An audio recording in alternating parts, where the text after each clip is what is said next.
amethyst. This is the life. Wait a sec. Isn't something important supposed to happen today? Oh, today's our big day! We're supposed to leave the Fortress of Mirapede! Come on, we've got to go complete the release procedures now!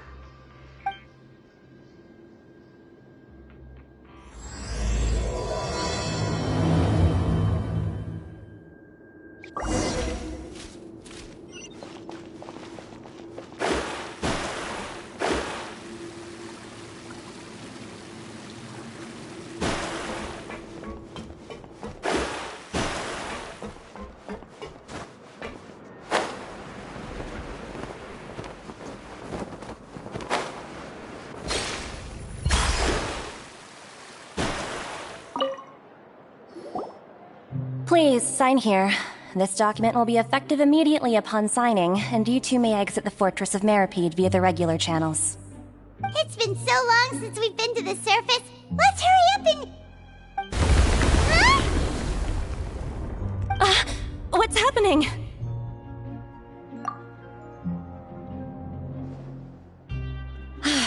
I'm fine, thanks. But I wonder what that tremor was just now. Let's go ask the Duke!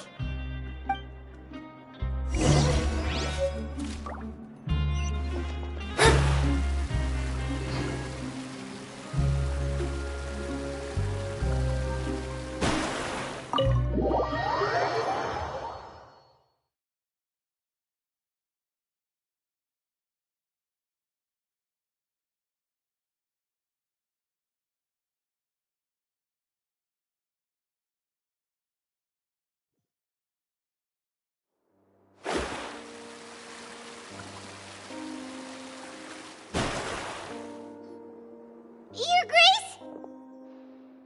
Ah, good to see you two. Is there something you wish to see me about? Yeah, what was with that earthquake just now? Ah, that. The tremor didn't originate from the seafloor. In fact, it seems it came from the surface. Over the years of serving as the warden here, I've developed a sense for distinguishing between what occurs on the surface and what occurs underwater. Besides, the seal that Monsieur Neuvillette set in place won't fail so easily. So the fortress is okay? If you recall our last incident, if there really were a problem, there would be crowds of inmates in a panic right now. Huh, you've got a point. Okay, seems we need to get back up to the surface and ask about what happened. By the way, do you know what day it is today? I believe today is this month's pipe cleaning day. Wait, seriously? Ah, yes. Have you completed your release papers? Yep. It's you two. Are you leaving now? That's right! Today is our last day in prison! But now that Paimon says that, it doesn't feel like we were confined here. It's actually been pretty nice. Oh yeah, Paimon feels fond of this place now. Then be sure to come back and visit. I'll miss you. If you've signed the release papers, then you're free to go. The guards will escort you out. You're not going to see us off? I knew you'd ask. All right, sure. Let's go. Well, you actually agreed. No worries, you must be busy. Paimon was just joking. Ah, so you do have a polite side, I see. After being down here for so long, I imagine you must feel like you're lacking companionship. Shall I come along too?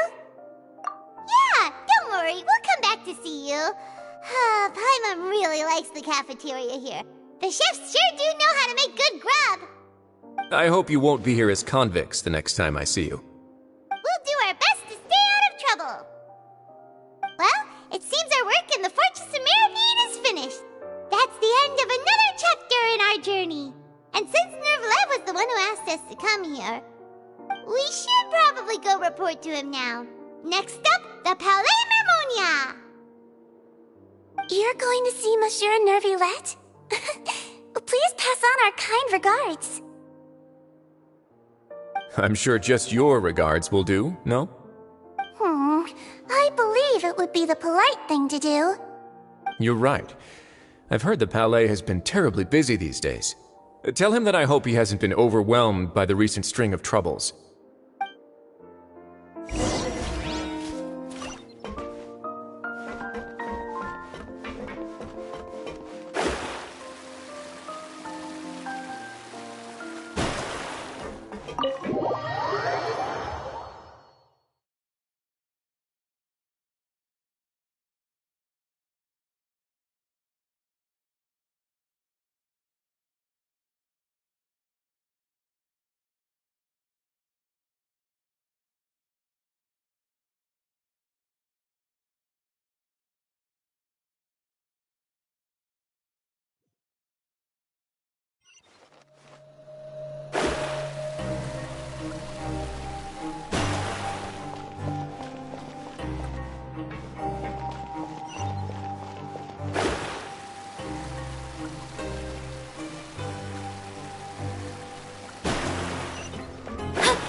The Palais Mermonia sure is buzzing with activity today.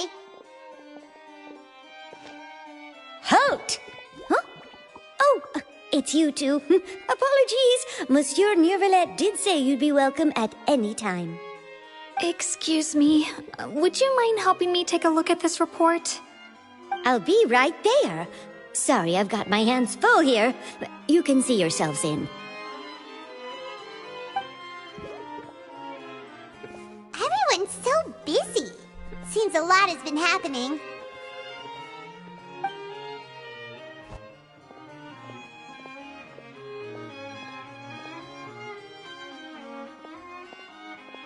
Neuvillette! Hello. You've come at the right time, but you'll have to wait for just a moment, as there are some urgent matters I must tend to first. In the meantime, please, have a seat. If you'd like to have something to drink, let the Melusine outside know. That's all right. We just ate. Very well, then.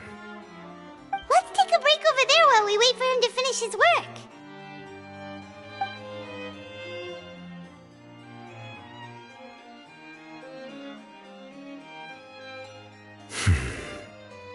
All right.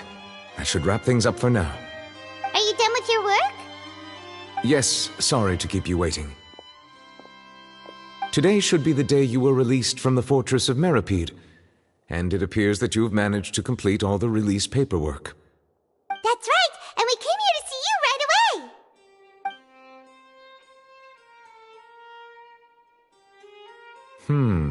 A massive whale. Do you have any idea what that might be?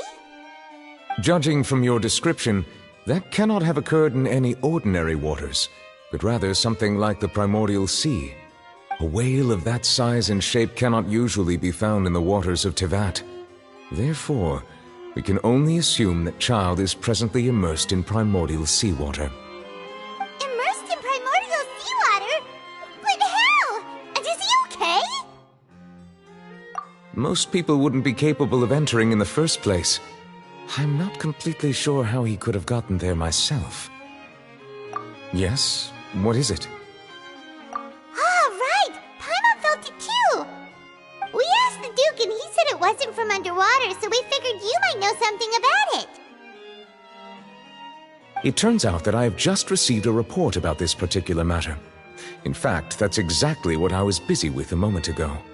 The source of the tremor was here on the surface near Poisson. After the shaking stopped, the water levels in the Poisson area rose at an alarming rate. The water levels rose? Oh no! What about all the people there? Fortunately, the water levels only rose for a short period of time and have already returned to normal now. However, I still have a bad feeling about the whole phenomenon. If the change in water levels is connected with the leaking primordial seawater, then the situation in Poisson may be much worse than it appears. Navia should be in Poisson, right? We need to go check on her! I would also like to go there as soon as possible, but I'm afraid I can't leave just yet. We must immediately formulate disaster prevention plans for the surrounding coastal areas to avoid potential catastrophes. I'll have to ask you two to go to Poisson first. I'll meet you there to check on the situation once I've finished things here. There's no time to lose! Let's get going! Please be careful.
Oh no! What happened here?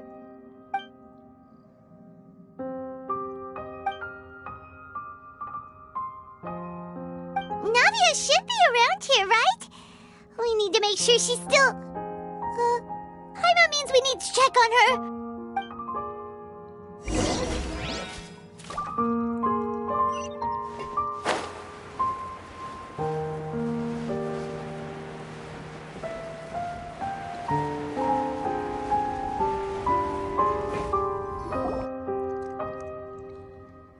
We haven't seen a single soul all the way here.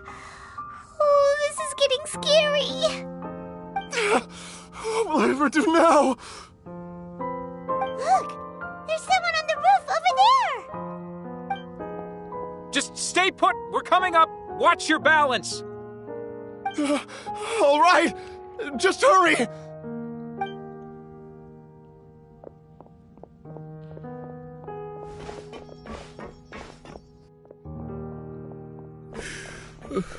I'm not young anymore. How will I survive on my own? My Desiree! Oh, he looks pretty sad. My leg! My leg! How could this have happened? It hurts! Just hang in there. Help is on the way. You can hold my hand if it makes you feel better.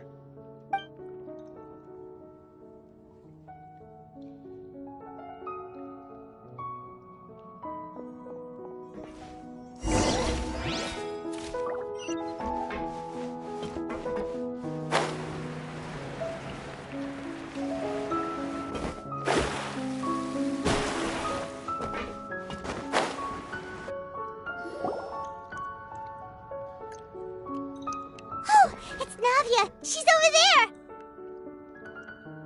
Hey, Navia! Are you okay?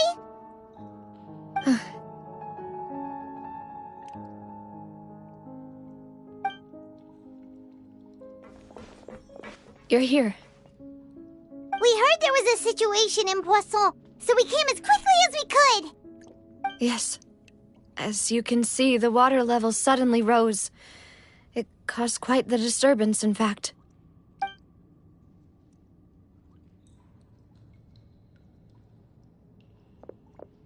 Demoiselle! There was a wounded resident next to a building southeast of here. We've already transported him to safety, but we've run out of medical supplies. He's wounded? How badly? He fell, so it's probably a broken leg. He's pretty shaken up. When the water level rose, he desperately climbed up to the roof. Once the water receded and he saw the ground, he became terrified and eventually... He jumped down then. Find the leader of Squad 1 and tell him to take the wounded resident to see a doctor. He should know where to go. Understood. I'll take over his search and rescue mission in the meantime. All right. You'll be in charge. I'm sorry. Where were we? The situation in Poisson? Ah, right. Allow me to explain. A little earlier, we suddenly heard a loud noise. At first, everyone thought that something might have exploded in the waterways. But before we knew it, water started pouring out from everywhere. The rushing water seemed a little odd, almost like the unique color of primordial seawater. Some people didn't realize the danger and thought it was just ordinary water leaking from somewhere. Everyone on the street who happened to be close to the water didn't have a chance to escape. As the water levels rose, they suddenly disappeared. They were all dissolved. Those who realized what was happening started to flee in a panic, desperately trying to get to higher ground. Many were injured in the stampede, and some people fell from significant heights. The Spina di Rosula initiated rescue operations as quickly as possible, but there have been a lot of casualties. Fortunately, the water began to recede after some time, and the chaos came to an end. The water that flooded the area contained primordial seawater, so the lower levels of Poisson are still hazardous. To ensure everyone's safety, I've asked the people there to leave as soon as possible. No one knows if this could happen again. All we can do for now is try our best to help evacuate the residents. We still haven't completed the head count, but we'll have some numbers soon. How awful. And all of this just came out of nowhere. It was quite frightening indeed. I only wish that everything that just happened was a bad dream. Is there any way we can help, Navia? Thank you for being so willing to help in a moment of crisis like this. You don't know how much it means to me. I really can't express how grateful I am. Don't say that, Navia. That's what friends are for.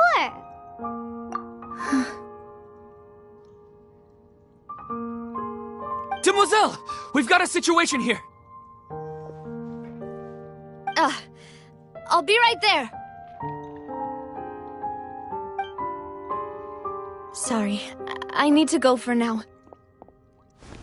And off she goes. Seems it might be a while before she can take a break.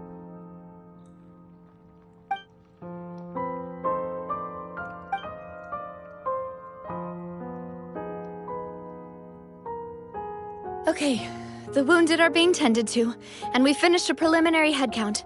More support has just arrived, so I suppose I finally have a moment to focus on my own matters. Of course, we should remain ready for anything, and continue doing our best to rescue others. I'll be sure to have everyone at the Spina di Rosula ready to render assistance. Traveler, Paimon, would you two accompany me to my father's grave for a moment? Huh? Right now? Thank you.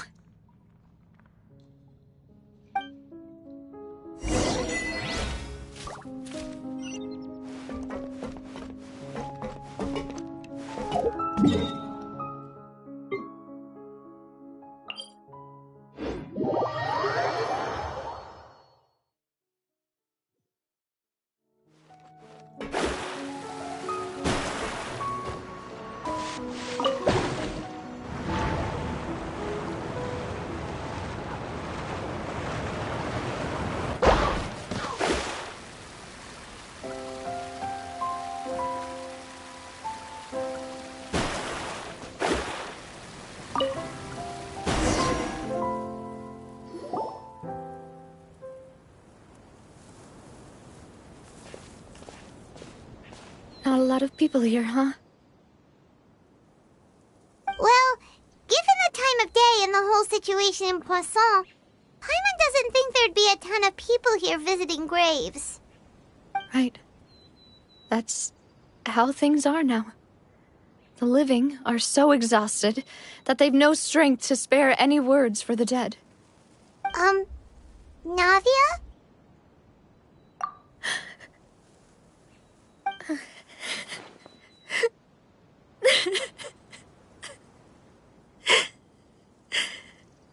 Navia, what's wrong? Sorry. I just... Malus and Silver, they won't ever come back here again. What should I do, Papa? Huh? What happened to them? Everyone agreed on the rescue plan, but still, I was the one who initiated it. They were helping evacuate the residents, but they couldn't leave in time. And they were caught in the seawater.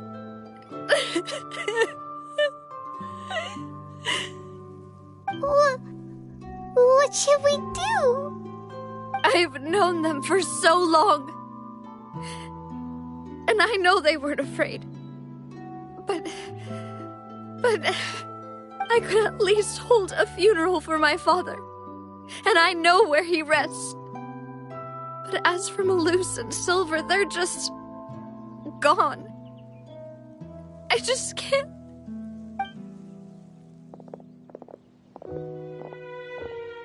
Everything looks so clean after it rains. Even the gravestones. I didn't expect that you'd enjoy a glass of red wine in front of Master Callus's grave. I can understand.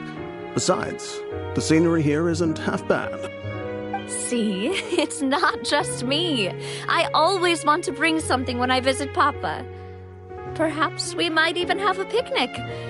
He wouldn't be angry, would he? How could Master ever be upset with you, Demoiselle? Yet the cemetery is the home of those who have passed, is it not? Everyone ends up here sooner or later, no matter who you are. Buying yourself a plot in advance, are you? No need yet. But when I do, I hope you'll let me be buried beside Master Callus, Demoiselle. Hey, stop joking around. I'm quite serious. That way, it will save us both the trip to see each other whenever you visit your father's grave. That makes sense. In that case, could I be buried on his other side? After all, besides you, Demoiselle, the two of us could certainly be considered Master's closest companions, no? Personally, I believe we fill those shoes just fine. Why are you bringing this up all of a sudden? Seriously. All right. I'll remember your requests. But I'd really prefer not to talk about this stuff. And what do you mean by saving me a trip? I'd make the journey even if I had to visit you two somewhere else. I'd promised to let them rest in peace here. But here I am breaking that promise. I'm sorry for letting you see me in a mess like this. I don't usually cry, really. Paimon doesn't know how to help you feel better. But, well, she understands how you feel. I had always thought I could make my wishes come true. But now that I think about it, that never solely relied on me. Many things can only be accomplished with someone else's help. Malus and Silver have helped me so much. But by contrast, I could do nothing for them. I'm so sorry. You can spend as much time as you need here, Navia. We'll stay with you. Thank you. Right now, you don't know how much that means. By the way, you can have a look at this. It's a list of victims from the incident that took place here. Obena, Khan, Burnett, Giverny, Francine, Karina, Daisy Ray, Joinville, Julianne, Esson, as well as Malus and Silver. So, everyone else is safe. But still... It's okay. I know what you're thinking. And you're right. We lost Malus and Silver. But we were able to save more than we anticipated. The overall outcome indicates that the cost was worth it. Right! Don't think that way, Navia. One person might be saved at the expense of another, sure, but that isn't something we should ever consider a trade. Malus and Silver were not the price for saving anyone. They're heroes. You're right. Thank you, Paimon. What you said just now was pretty amazing, actually. I'll remember your words. Oh, really? Seems you've become more eloquent in the time since we last met. The knave? What are you doing here? Is everything going well on your side? Yes, my people are carrying out the mission according to your request. All the residents of Poisson have been evacuated, and we're preparing to relocate them to higher ground. As for these supplies, we have everything taken care of. There is no need to worry. Thank you very much. Wait, do you two know each other? We just met recently. Right, Miss Navia? Usually, I would call this a coincidental encounter. But that doesn't quite fit this time. Besides, it never even crossed my mind that a Fatui Harbinger would come looking for me. Thanks to the knave, Spina di Rosula received generous support from the Fatui, which allowed us to complete the rescue and evacuation work so quickly. Mutual aid is essential to fostering positive developments. We were already in the area, in any case, so it was nothing. That said, I must say that you're a lot sharper than you let on. I'm sure you understand what I mean. I apologize for all the ways in which I tested you previously.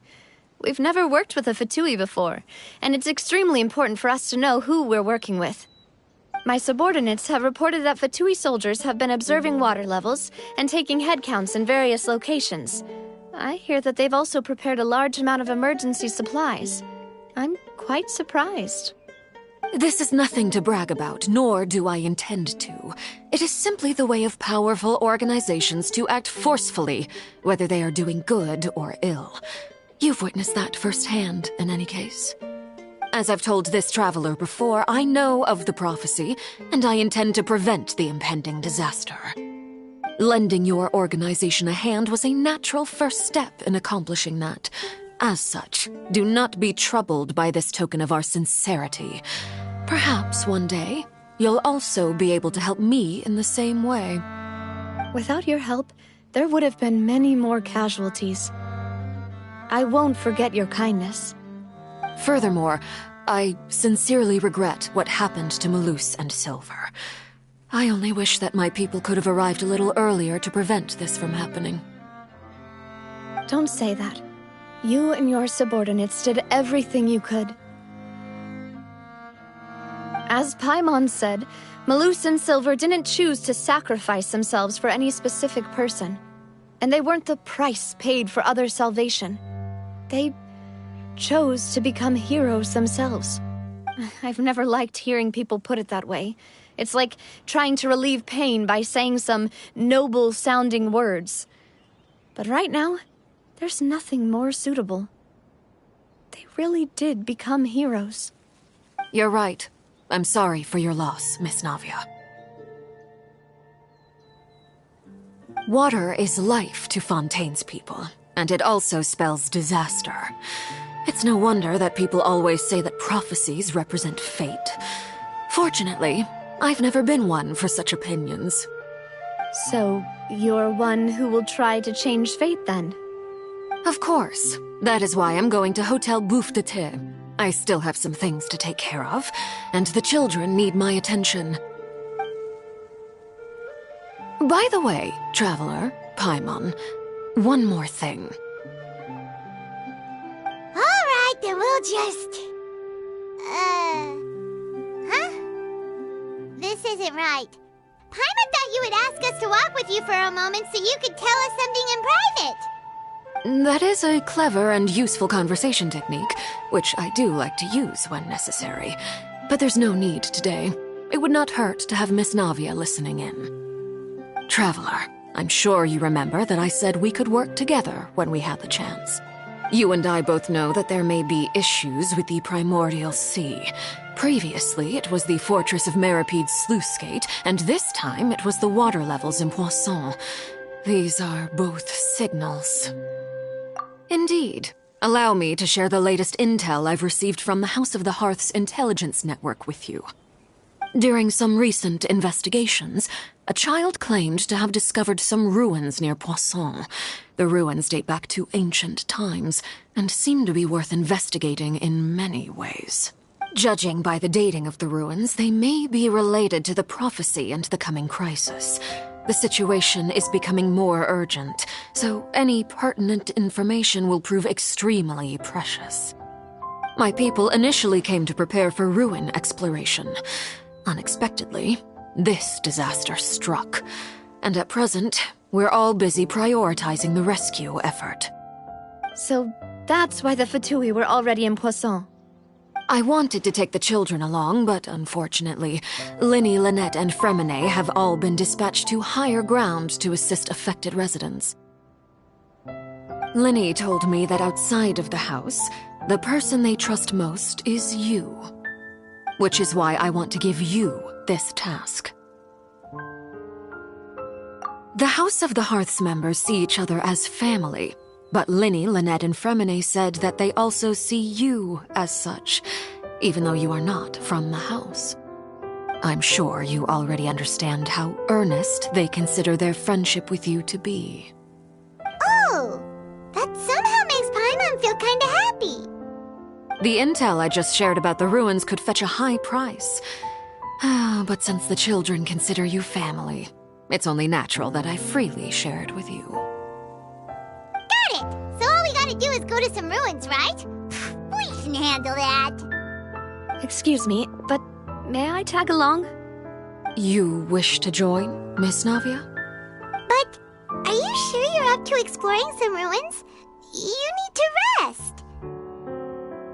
Well, I'm sad, yes, but I can't just go back and plop myself into a chair by the roadside and do nothing.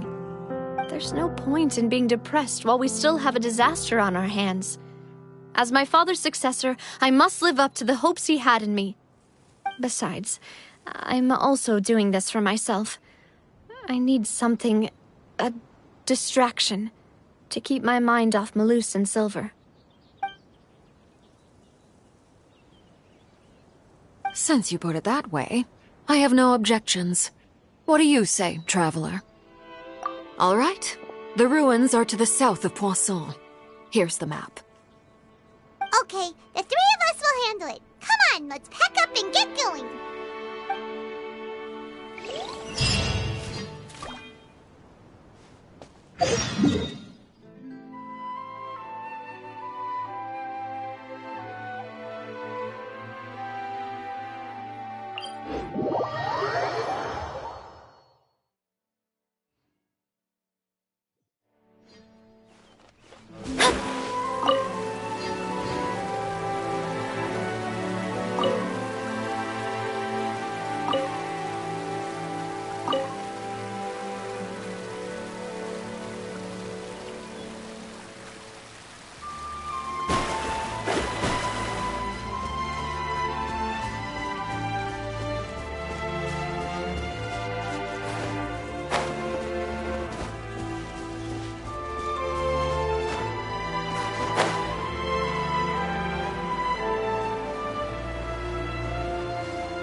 Knave was talking about? Whoa, talk about old. They seem to be pretty ancient, all right. Let's go in and have a look. Just be careful.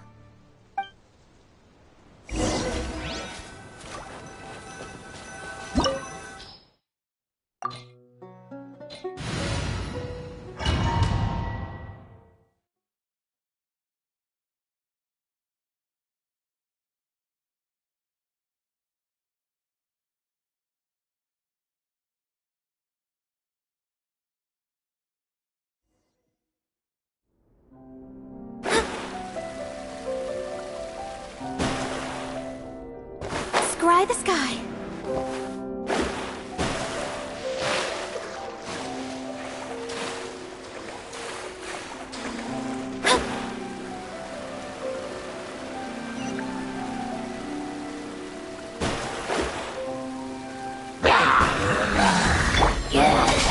I'll settle this.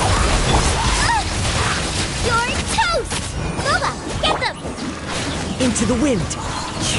Fallen leaves, adorn my night!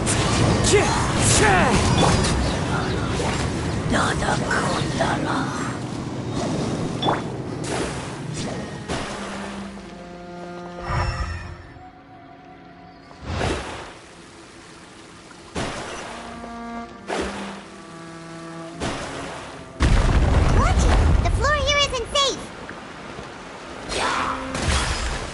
Shadows of fate. Our bond is strong. One with nature.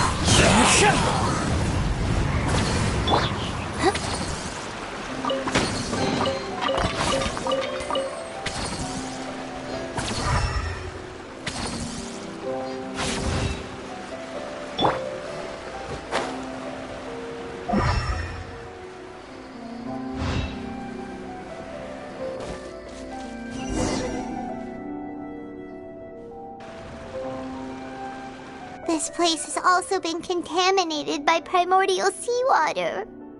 Yeah. And a lot of it, too. A Fontanian would most likely dissolve the moment they fell in. Right! You can't go down if there's primordial seawater.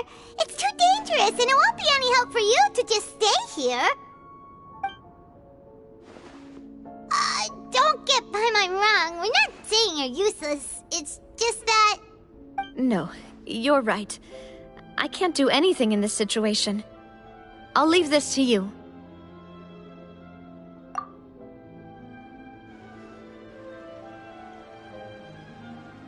That complicates things. Maybe the only way left is forward. In that case, do you want to wait for us here?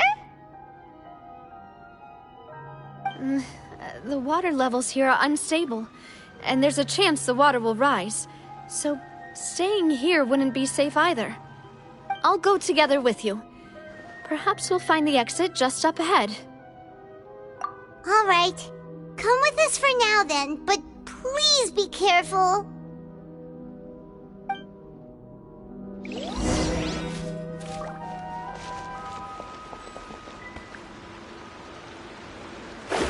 Oh no, it's a dead end! Let's try climbing over from the side.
Demoiselle? Huh? Demoiselle, what are you doing here by yourself? Would you be standing here till dark if I hadn't come to get you? Maybe she just wants some time to herself, Malus. Hmm?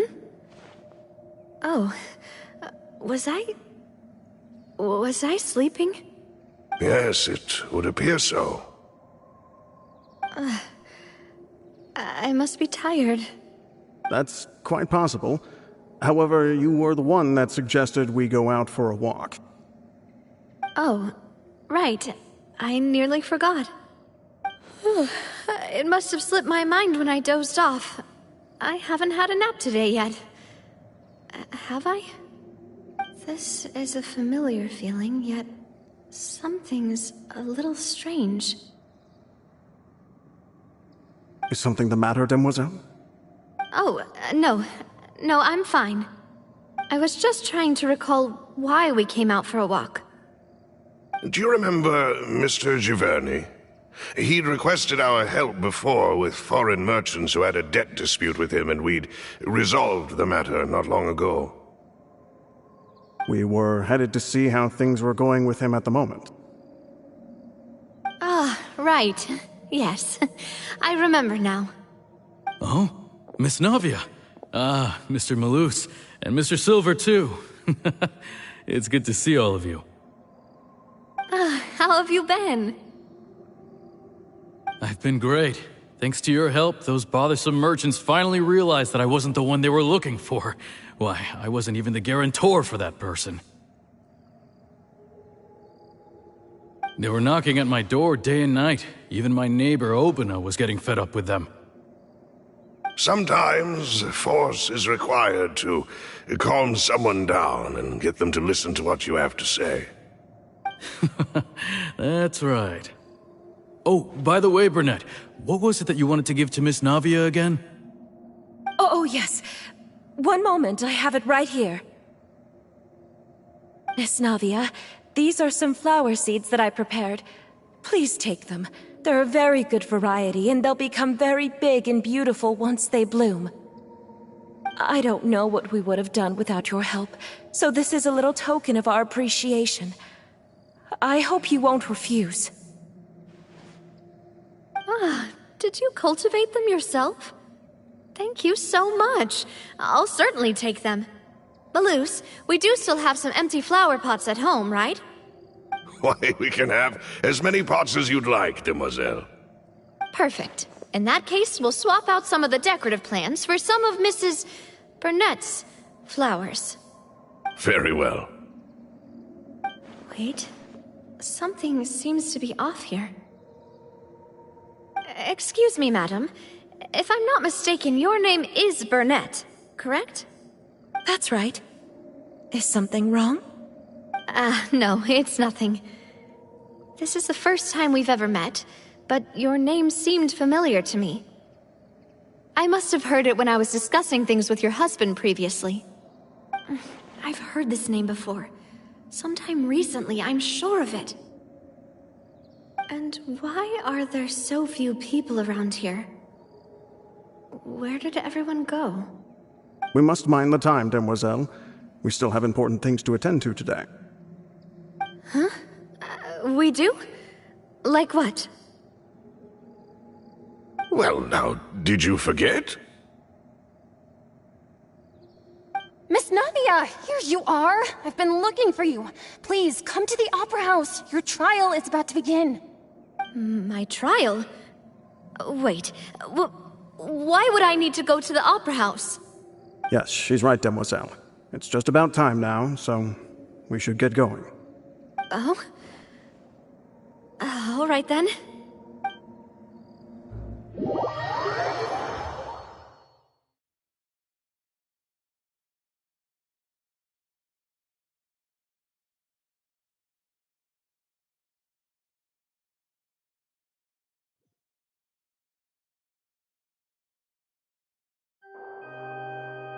Look, it's Navia! She's here! And her two attendants are with her. Goodness, everyone's finally here.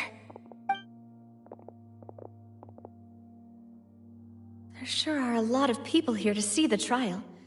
And they all seem to be oddly excited about something. I even know some of these people.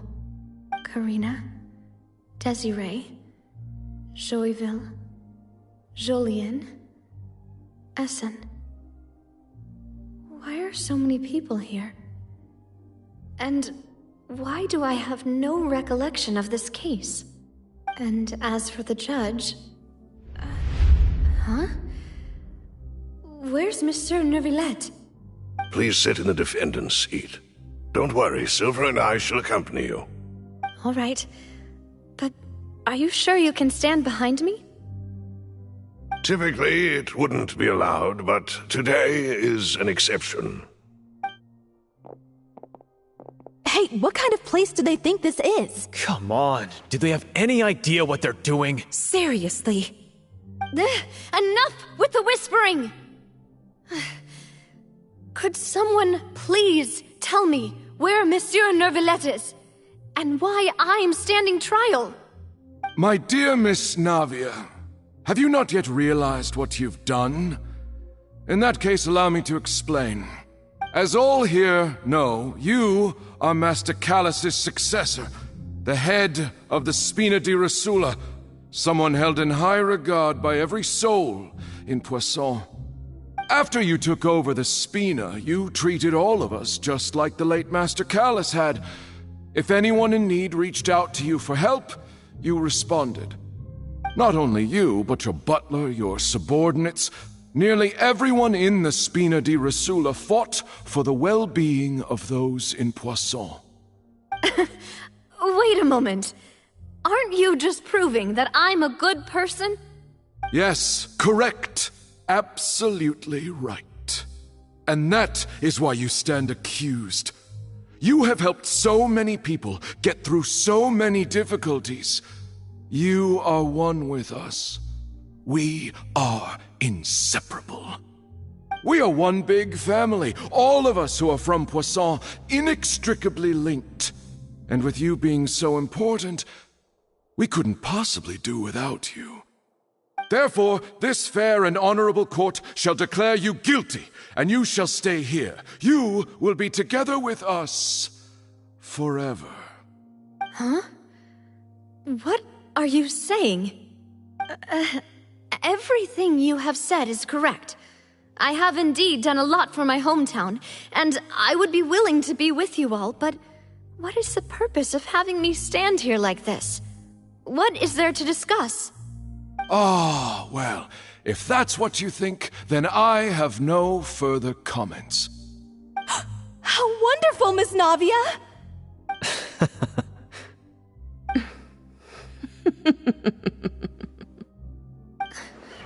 I know all these people. Why are they laughing? I seem to remember now. Yes, I get it. This trial is... Wait just a moment. This isn't right! Malus? What was that, Mr. Malus? Our conclusion is very clear and unanimous. Let the court judge her now. She's guilty! Stay here, Navia! You're one of us! Demoiselle, don't admit guilt. This trial means to keep you here forever. I wish to exercise my right to defend Our Lady. Mr. Joinville, you only know of Navia's goodness, but nothing of her utterly independent mind. She was born a free and independent spirit. She has never been tied down by anything. Indeed, even the death of Master Callus couldn't stop her.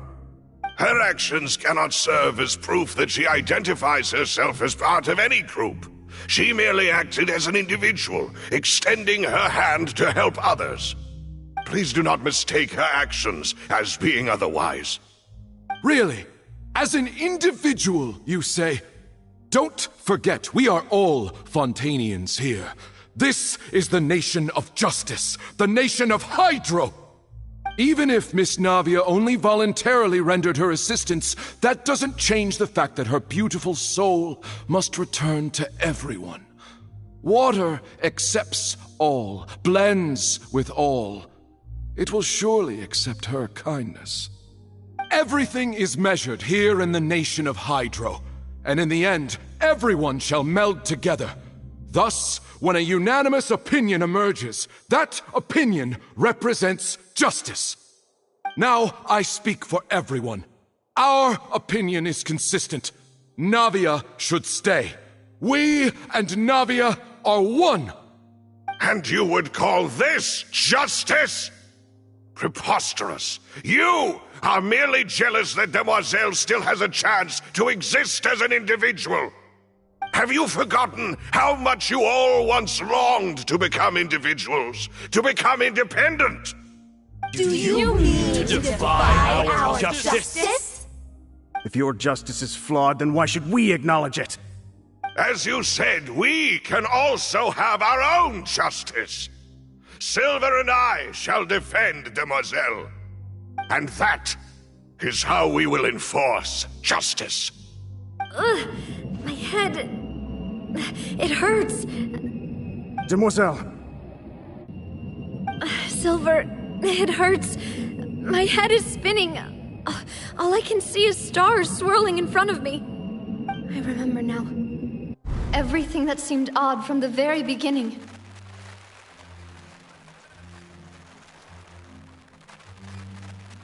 Karina, Desiree, Joyville, Jolien, Essen, and Mr. Giverny and Mrs. Burnett, who we met earlier. Even Malus and Silver.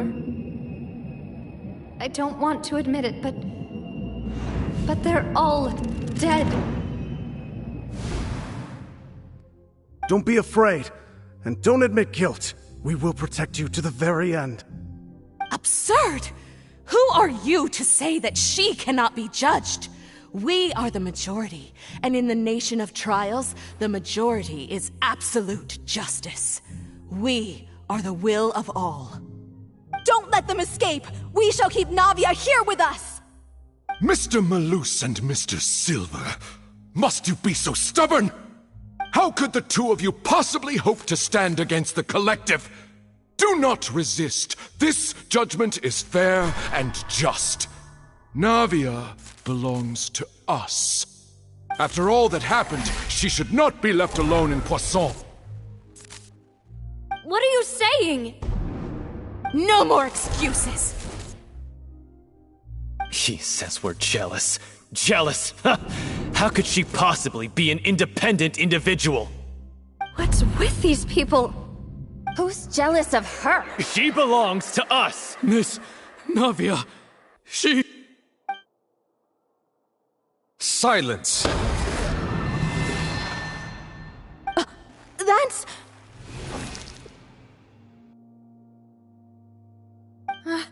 Monsieur Neuvillette! Such commotion is prohibited in the court. The accusations you just presented are nonsense and cannot constitute a proper trial. The court will adjourn for the rest of the day. In this, I shall hear no objections from any unauthorized party. Our thanks, Monsieur Neuvillette.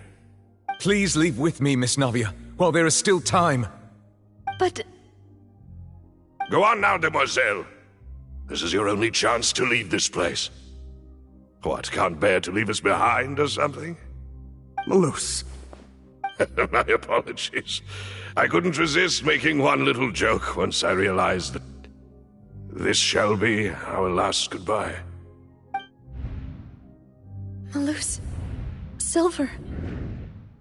Quickly! You must come now! Goodbye, demoiselle.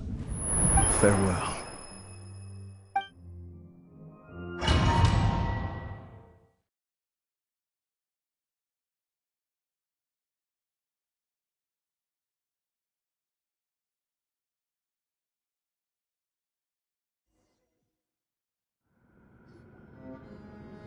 No, wait! Just a second! Navia? You're awake. Good.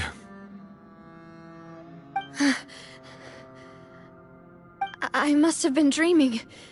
Malus and Silver were still alive, and they were defending me at some insane trial.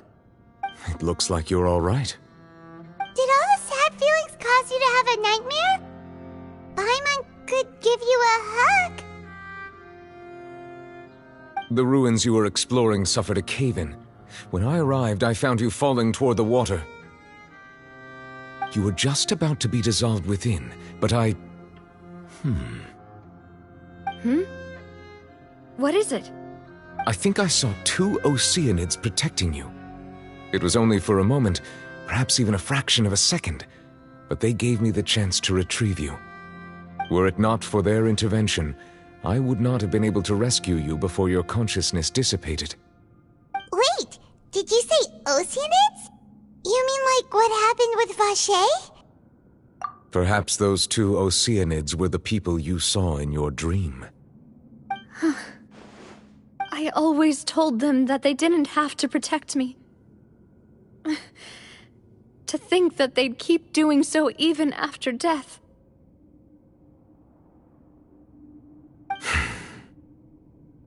Please come with me.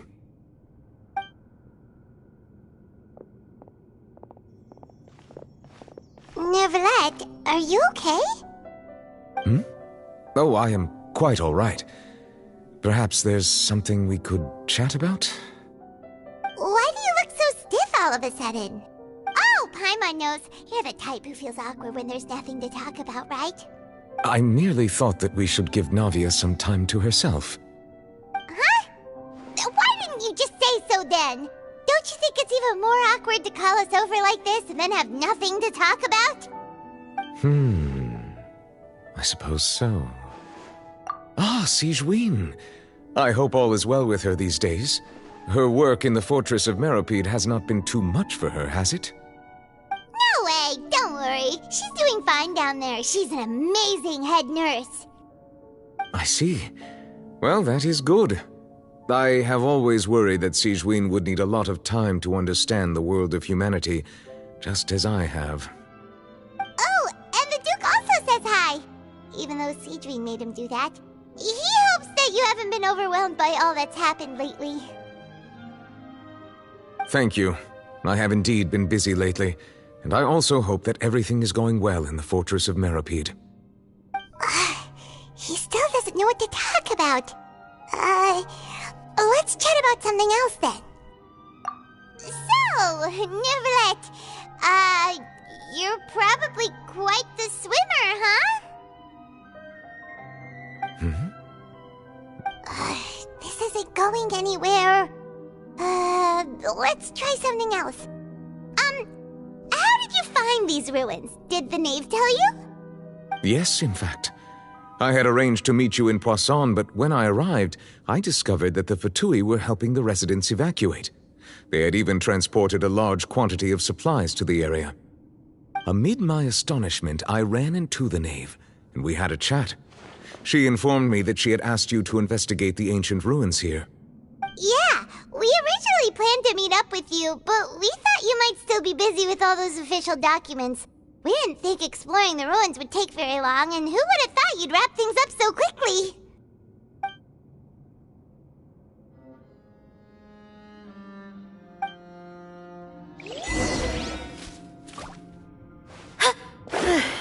I'm sorry to have kept you all waiting like that.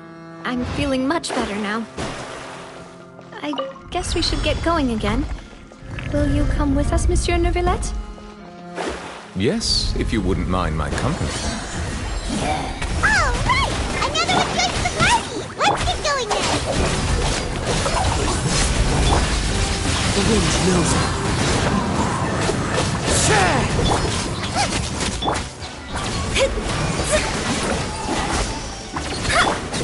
Dissipate! Nada Kondala.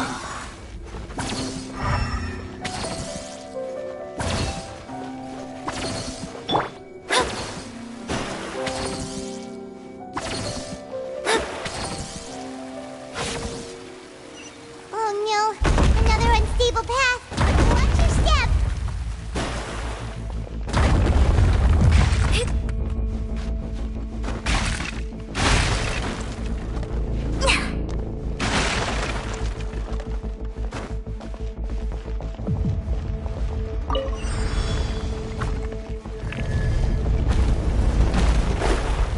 Watch out! There are rocks falling over here!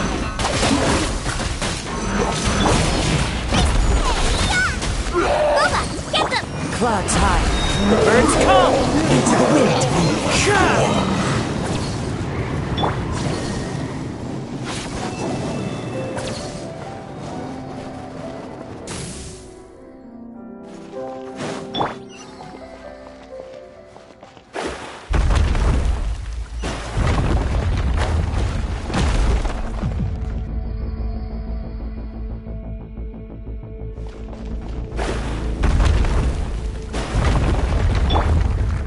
One with nature.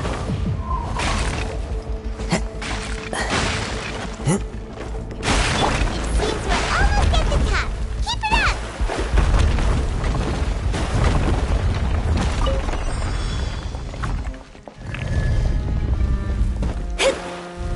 Yeah. Decided by destiny! Shadows of fate! As one with wind and cloud. The wind knows it. Into the wind. Lightning terrified! You're toast! Fate is upon you! Nada Kondala. Stand with me!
Looks like we've reached the end. This is the place. There should not be any other hidden spaces in the vicinity. The path sure had some twists and turns, but it turns out that this place isn't actually that big.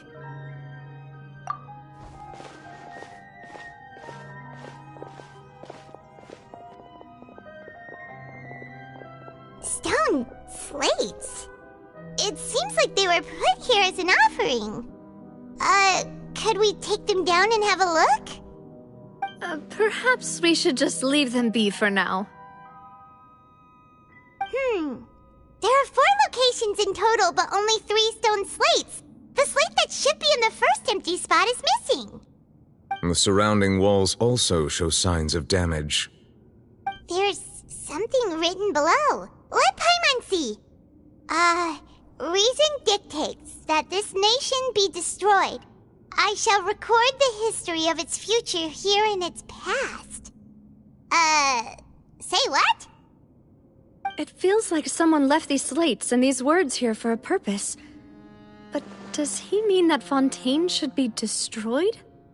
That would fit the circumstances dictated by the prophecy, yes.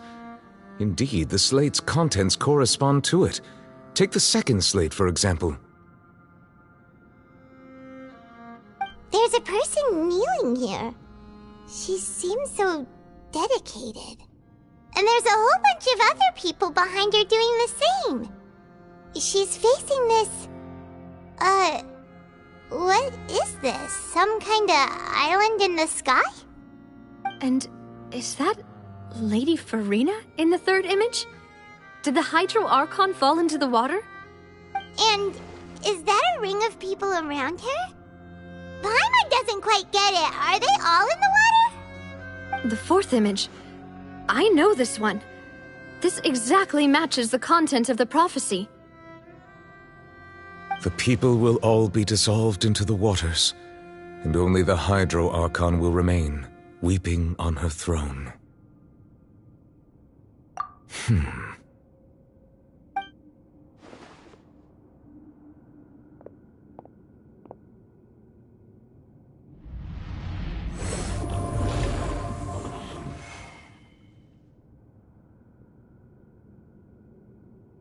More information should be hidden in these slates, but I fear I cannot easily uncover it, most likely due to us missing the first slate. I am very sorry. Don't blame yourself, Monsieur Neuvillette. Deciphering ancient stone slates isn't one of your duties. Ooh, Paimon's getting the chills just looking at these slates. This says that it's the history of the future, right? That means the prophecy's sure to come true. I really hope it doesn't mean that. Still, Paimon feels like these images are kind of weird when you look at them together.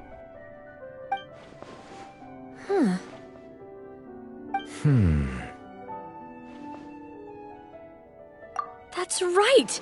If the images are in chronological order, shouldn't the fourth, the water's drowning fontaine, come before the third, where the Hydro Archon herself falls into the water? And yet the order is reversed here.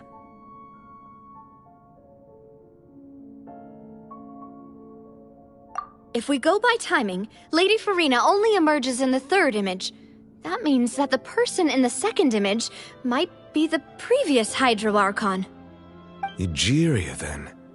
I had never met her, but her appearance here does match the records.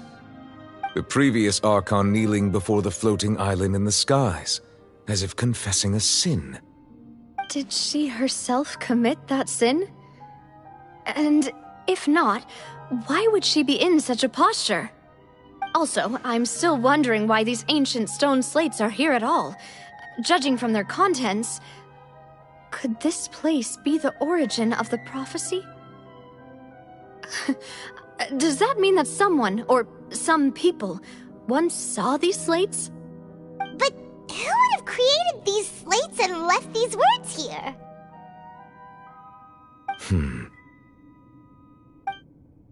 It seems that any further clues will have to come from Farina. In that case, there's no time to lose. There's nothing else to be gained here, so let's head back first. Yeah, we better get somewhere safe for now.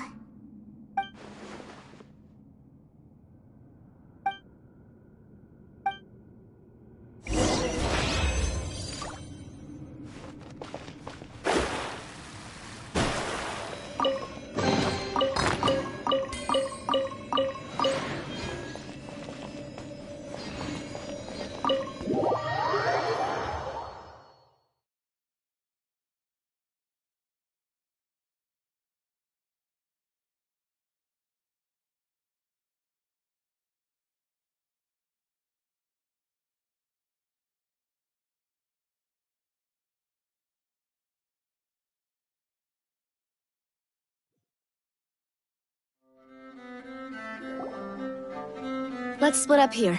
I'm going to check on what's happening with the Spina. You know how it is. There's some things you just need to be there for yourself. You still have energy for that, Navia? Paimon's already beat! Just head back to the Fleuve Cendre and have a rest then. Thanks for keeping me company all this time. I'll depart as well. Thanks for your hard work today. Rest well, everyone. Traveler, I will go talk to Farina tomorrow morning to ask about the stone slates. I'm sure that you're concerned about this matter as well. If you have time, drop by my office. I will share the results of our discussion with you. Are you really gonna talk to her about this directly? Will that be a problem? Paimon's getting a little scared now that it's come to this. She has long been harboring secrets, and will not give them up easily, which makes it all the more my duty to ensure that she understands the present situation. Alright, we'll leave it in your hands then. You're probably the best person to talk to her anyway. I will be carefully considering my words tonight. Traveler, Paimon, our safe house at the Fleuve Cendre is always open to you, as ever.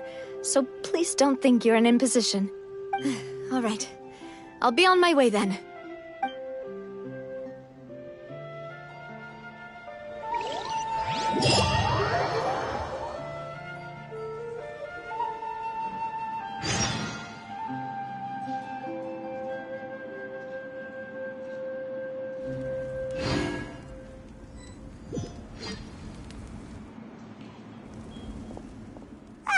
We're finally back! Welcome back. We've got a special menu prepared for you two tonight. Yay! And there's good food too! No, the boss is the best. Ooh, desserts! Nice! These are all Paimon's!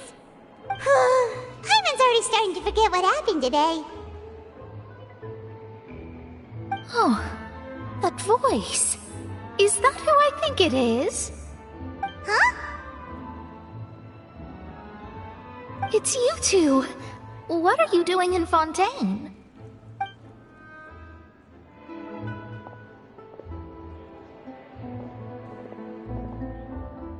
Mona?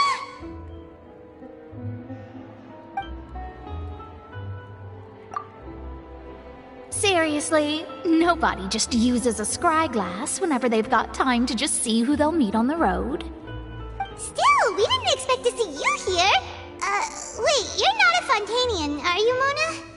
Well, I have some business to attend to here, so I booked a hotel in the city. I was just out for a stroll when I bumped into you. Quite unexpectedly, if I might add. Why did you think I was from Fontaine, though? Is that because Magistus doesn't sound much like a Mondstadter surname? Yeah, let's go with that. Well, I used to have my own surname, which was, well, some other thing.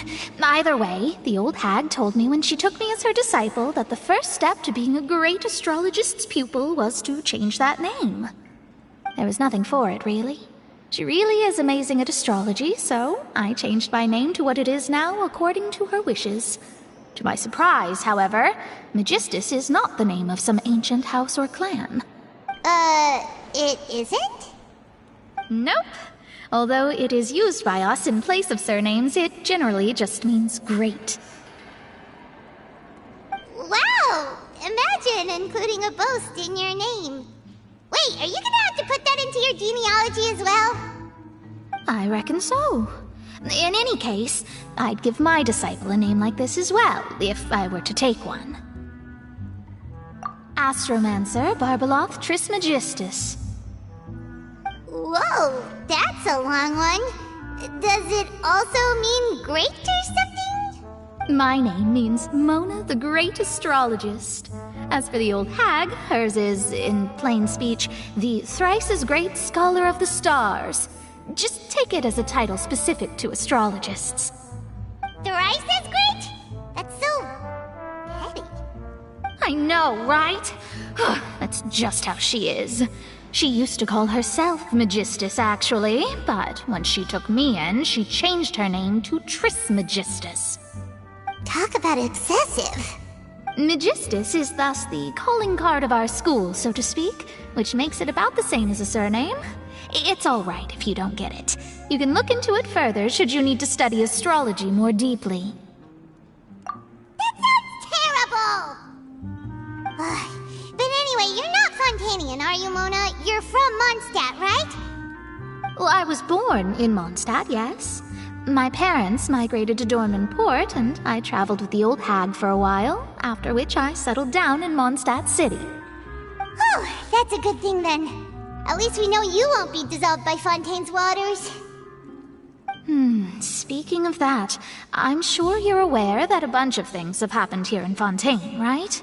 I know you're not a local, but I'd avoid getting too close to any water that looks strange all the same.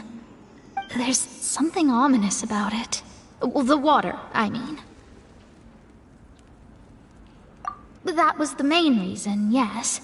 Just a while back, the Steambird invited me to take part in a panel and speak about the circulation of the prophecy as an astrologist. The invitation was sent quite early on. I don't think anyone expected Fontaine to be in this much trouble. What do you make of that prophecy, Mona? Just tell us what you think as an astrologist. Your word would go a long way to make things more certain and less scary. What I can tell you is that I'm an astrologist, and that this prophecy concerns the fate of Fontaine, even that of Alt.V. Ascertaining this is akin to reading the fortune of the whole world. I'm afraid that this is not something that just anyone can do. If I could do it, you would no longer call me an astrologist, but a visionary. But on the flip side, the prophecy is so huge and powerful that it must surely come from a powerful visionary. Its contents involve the fate of the world. Disregarding it would be a mistake. A visionary? Sounds really powerful and all, but does such a person really exist?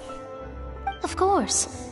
The old hag could do it, and I'd bet there are others amongst those Hexenzirkel colleagues of hers who could do something similar.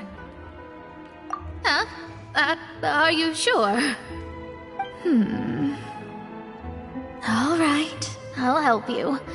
It isn't often that I see you with such a serious look on your face. I'll tell you once I hear back from her. Thanks, Mona! You're amazing as always! Oh, well, this is something only I can do after all. So yes, your praises are quite welcome. That's the greatest of astrologists for you! Of all the people we know, you know the star's the best! Indeed, indeed. That's the spirit. Oh, sorry. I came to see what all the commotion was about. If there's anything you need, do not hesitate to inform the Spina di Rosula. Oh, whoops. Guess we were getting a little too carried away there. Well, I'll go tend to my own business now. If I receive any news, I'll be sure to come find you two again. And there she goes, quick as rushing water. And here we are with the Spina guy giving us suspicious looks. Right, but we were able to recruit Mona's help, didn't we? Our Fontanian friends will think...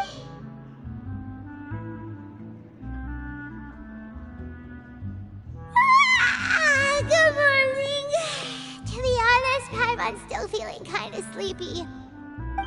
But it's time to get up, Traveler. We agreed to go see Neuvillette, so let's pack it up and get going.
You're here! Finally! Is something wrong? Monsieur Neuvillette and Lady Farina, they seem to have gotten into a dispute. Please go see for yourself.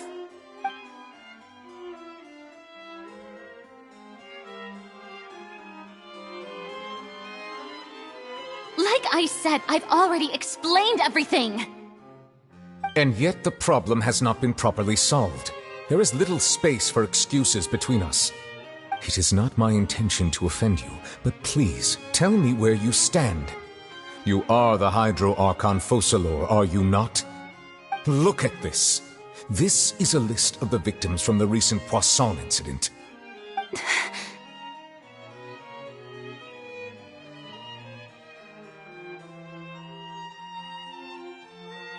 You mean... they're all... We did not arrive in time to avert this disaster, and I will not have it happen again. I will say this once more. You must tell me everything you know. Yesterday, I found 3 stone slates in some ancient ruins near Poisson. Do you know anything about those? Seriously? You're questioning me like this is a court case now. I don't know anything about that. But you found them in some ancient ruins, you say? That's correct, which is why I came to ask you some questions. There should have been 4 slates, but one of them was missing. The other 3 featured different images that seemed to correlate to the prophecy. The prophecy? The second of these slates depicts the previous Hydro Archon Egeria kneeling before a floating island in the sky, as if confessing something. Do you know nothing of this either? I don't. I've never seen such slates. I'll ask you again. Do you really have no information regarding the previous Archon? My deciphering of the slates indicates that the Hydro Archon Egeria once had to confess to, or apologize for, a certain sin. If anyone would know about it, it should be you. All gods don't have the same secrets, you know. She was herself and I'm me. Is it really so strange that I know nothing? I understand your concerns, but I'm sorry. I just don't have anything to tell you. Forgive me for saying this now, Lady Farina, but I have long known of your various secret investigations into certain matters. There are several indications that you have been investigating the prophecy on the sly. This is not strange in itself, considering that you are the Hydro Archon. But it is strange that you should also claim to not know any of Egeria's secrets, as well as do nothing following your inquiries. You have never been as superficial as you have presented yourself to be, nor are you a fool. And yet, your behavior is very inconsistent.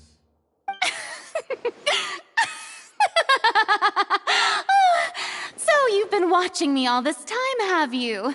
I didn't think you were that type. You... Well, since you know about my secret investigations, then you should know I'm actually working to take care of it. There's no point questioning or suspecting me. You're the Eudix, but you're still my subordinate. You should be following my lead. Just trust in me, you're Archon, and do as I say. Never mind whether you can truly convince yourself to or not. It'll all turn out fine. That's all I have to say. We do not discuss this matter again. Oh, the opera's about to start. Toodles!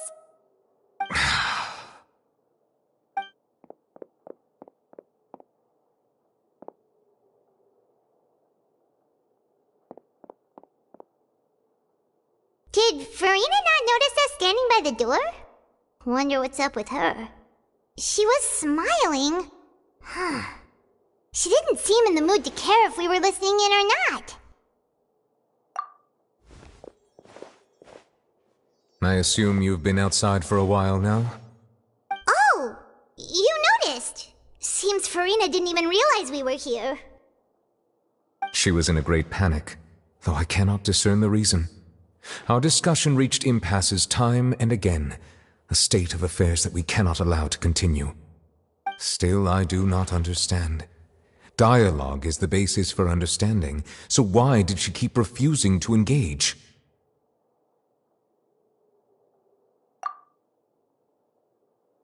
Everyone in her inner circle has noticed that she is hiding some secret. The issue is her attitude. I fear that she will not reveal anything unless absolutely forced to. We may have to create a situation in which she will have no choice but to speak. Oh? Like what? Normally, people will only reveal the truth when standing trial. Perhaps we must have the Hydro Archon experience just such a scenario. But Farina's seen so many trials, and she's really good at dodging questions. How do we make sure that she won't just slip away at the first chance she gets? We will need to consider this thoroughly, join forces with various parties, and then do what we can. If at all possible, I would prefer to recuse myself from this affair, but we must prevent the prophecy from coming to pass. This may be cruel to her, but all Fontaine is in crisis. The information a god possesses is too precious, and so we must take a chance on this. But who will lend us their aid to do such a thing?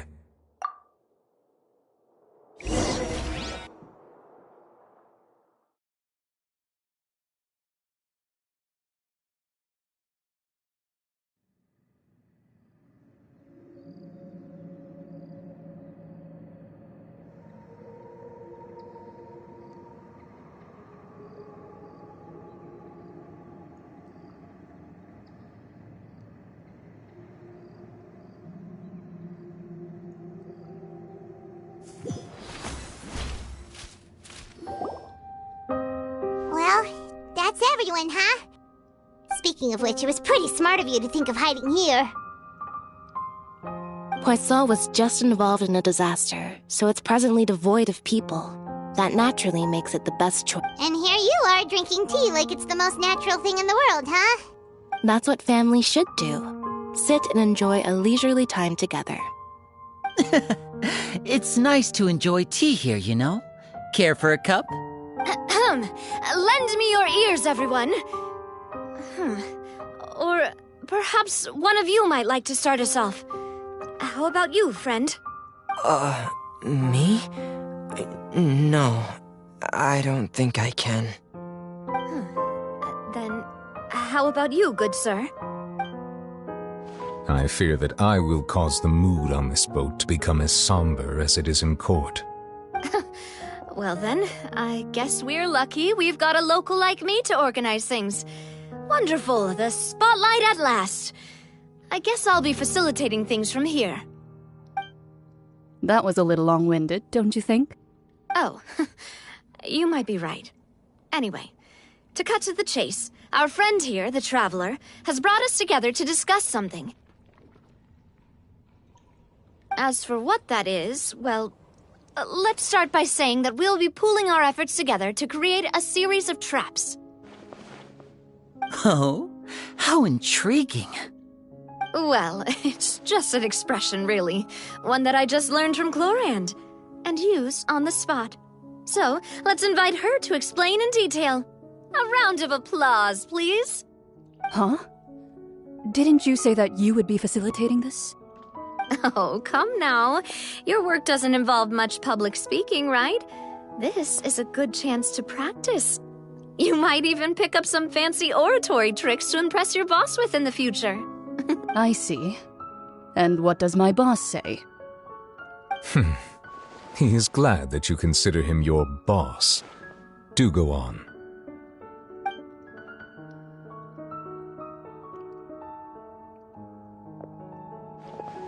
In that case, do any of you have experience hunting? Not that I recall. Fremine and I once used a wooden stick in a basket to catch wild rabbits when we were younger. As for Lynette, oh, right. You were sick that day, weren't you? I've also gone diving to catch some fish before. Does that count? I'm afraid not. You may or may not have heard, but Fontaine once played host to a group known as the Marechaussee Hunters. Though that was their name, they did not hunt animals, but rather various monsters left behind by the ancient dynasty of King Remus. Today, Fontaine's monster population has already thinned greatly, so the hunters have blended back into society, taking up arms in other lines of work. They even left a unique methodology of hunting in their wake. A trap comprises of the following components: bait, a trigger, and a containment device. Sometimes a lethal implement will also be necessary to deal with the prey. So, if we were to build a trap together, right now, what would you choose to build it with? For me, I would prefer something basket-shaped. Pigeons and rabbits will see the bait and naturally enter the snare. Our line of work requires a deft hand, and we're some of the best in the industry, so you can count on our techniques. You used some of those techniques while moving the people of Poisson, didn't you? My subordinates mentioned that you even performed some magic for the bawling children. Yes, and I even managed to gather some intelligence in the meantime. I'm quite the multitasker if I do say so myself. I'm afraid I can't claim that as my strong suit. I prefer more stable methods, like placing bait in the water and waiting for the fish to come within reach. That's the kind of method I would count on. Calm and steady. Exactly the kind of person who would catch loads of fish. And I can be their assistant. With discretion, I'm sure. I'd probably use some sort of mechanical animal. Papa once bought me some small clockwork squirrels, mice, and such. When placed in the forest, they can attract others of their kind. I remember that you liked those too, didn't you? I did. And that would be a good way to go about it. If they're realistic enough, animals of the same kind will follow them all the way to the trap. What about you, Monsieur Neuvillette? I fear I do not have any related experience. That makes sense. You usually solve problems directly, without the use of any such tricks. But I do have one more question for you, Monsieur. If we were to create a trap now, how would you design it? I would like for it to be effective, but bring no harm to the prey. A more gentle trap would be ideal. Kind, as always. However, our intention doesn't necessarily change the containment device and the type of implement we need. If we wanted to kill the prey in one strike, we would need a powerful implement. However, that also goes for prey that must be captured and safely contained. Wait, why's that? Only a hunter who's a true expert at subduing their prey can snare it without harming it. The line that divides life and death is often exceedingly thin. So are we going hunting together? We hadn't thought of seeing ourselves as hunters. It kinda works, but maybe it's still not the best metaphor. If our means of capturing and dealing with our prey is to put them on trial, then the hunting metaphor is actually quite accurate. But we shall require much more courage than any hunter to judge a god, a being whose seat is an exalted throne. Oh, so that's what's going on. Sounds very interesting.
It's been a tough few days, hasn't it?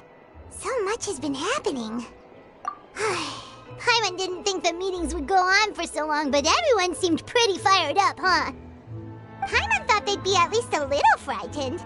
Well, Fremine was, now that Paimon thinks about it, but everyone else just looked a little surprised.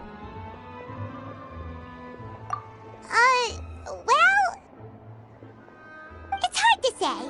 Paimon doesn't have any experience with this sort of thing. But with you around, Paimon sure will do great. great. After all, you're the most reliable person in the world, aren't you? Huh?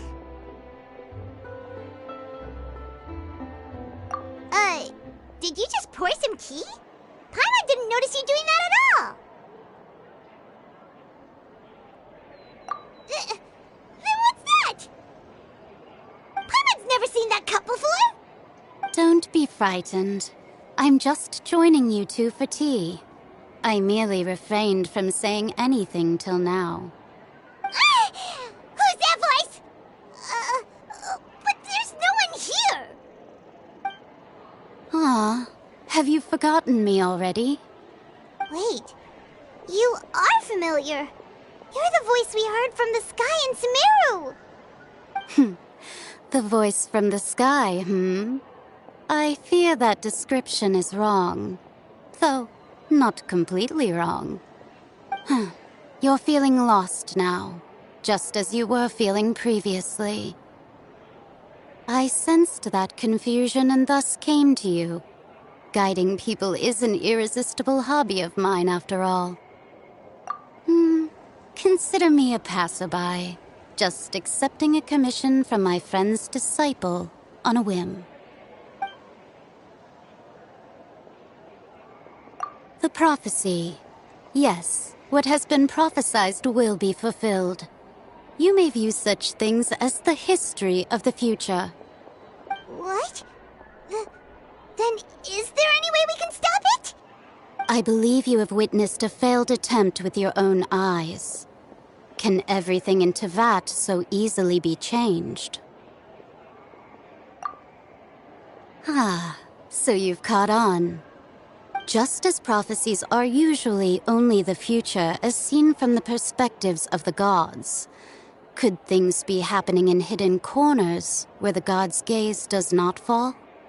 Are the things that you shall see different from the fate that the gods perceive?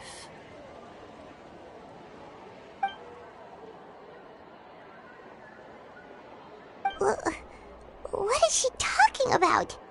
It all sounds really impressive and important and stuff, but it also sounds kinda scary. I believe that you understand, right?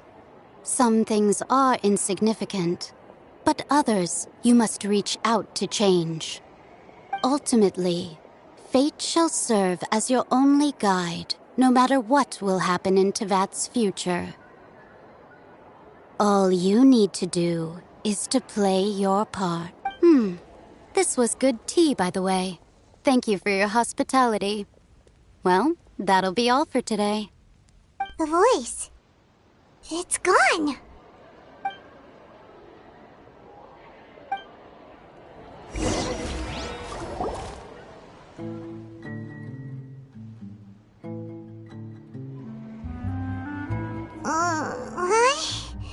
I want to hear someone talking. All right, coming. Hey, it's you who's getting lazy, okay? Well, I see I've walked in on some lively banter. Luna! Fine, just fine. I went to take part in that Steambird panel. It turned out to be more interesting than I expected. Not all Fontanians are pessimistic about this.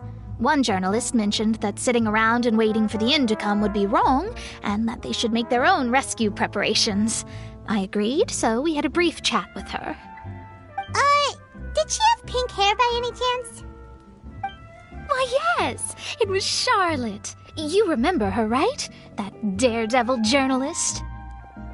I'm in full support of her view. Prophecies are very important, but how can people allow their lives to be commandeered by just a few words? That's right! Paimon's glad to hear something sensible for once. Ah, yes. About what we had discussed before. I did try, but I'm afraid I couldn't reach the old hag. I'll try again tonight, but I wouldn't get your hopes up. Huh?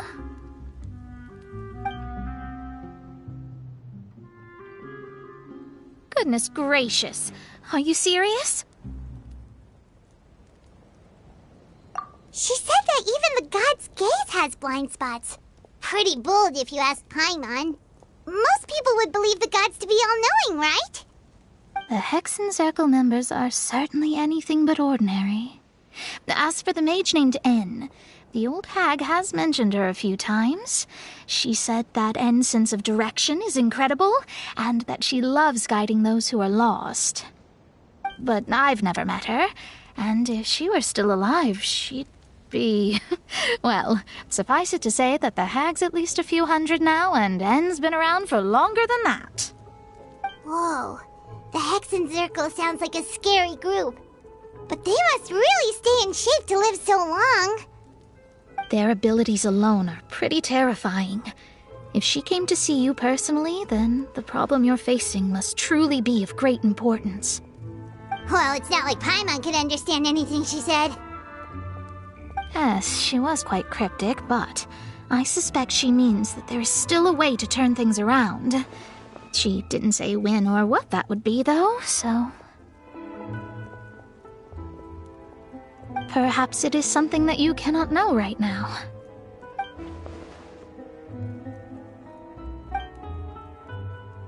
Traveler, Paimon, are you two all right? Oh, we're fine. We're just a little down right now. It kind of feels like the end is coming, you know? I see. I feel that same sense of desperation, too. I guess you could consider me someone who has often witnessed fate. So far as I have seen, it cannot be swayed. But even so, I still hope for, and believe in, miracles. Astrology is eternal and rational, but fate may not be. It is cruel, but it can also be beautiful. Perhaps that's what En was trying to tell you. Not to lose heart, and to believe that what you are seeing playing out before you is not yet set in stone. I did originally think of steering clear of all this, but I couldn't. Even if this is all futile, I still wish to help everyone. If we don't struggle to the last, then how can we face the end when it comes? Huh. You do have a point. There I go, talking about astrological principles again. Sorry about that. The moment I start talking about work-related stuff... I need to get going. It was worth trying to comfort you, even if only a little. I believe that you'll help those who are struggling in the same way I did. I suppose that might be why we always seem to meet by coincidence. Paimon feels kind of moved by what Mona said. But also kind of sad, too. Hey, Traveler. Paimon suddenly feels like going outside for a walk. Let's go. Let's walk around the city, shall we? There's a few spots we always like to walk by.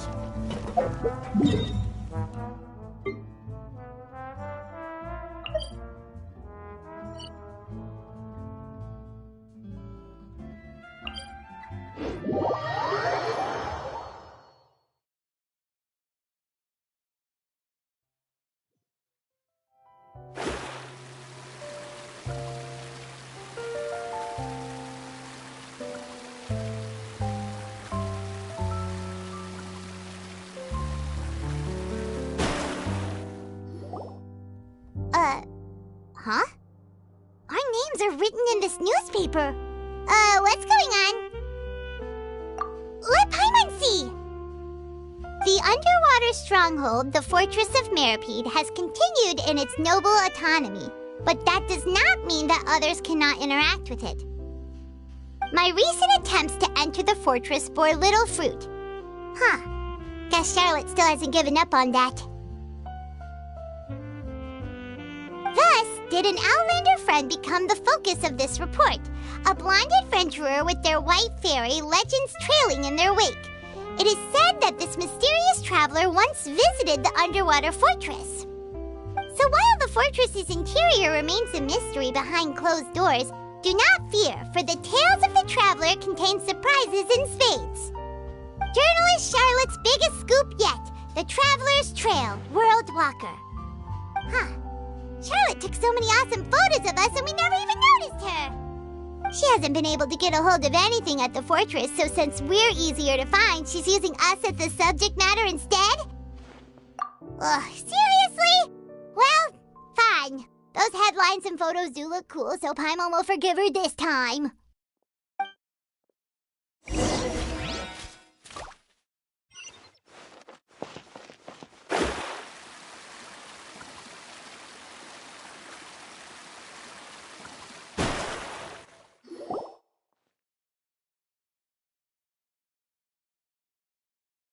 We're here! Paimon's hungry.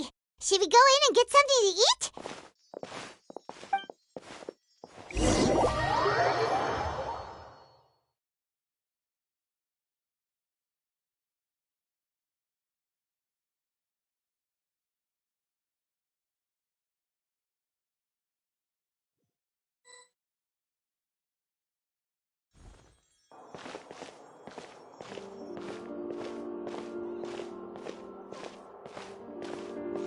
Hey, quick! Look! That's the limited edition only 16 slices a day cake!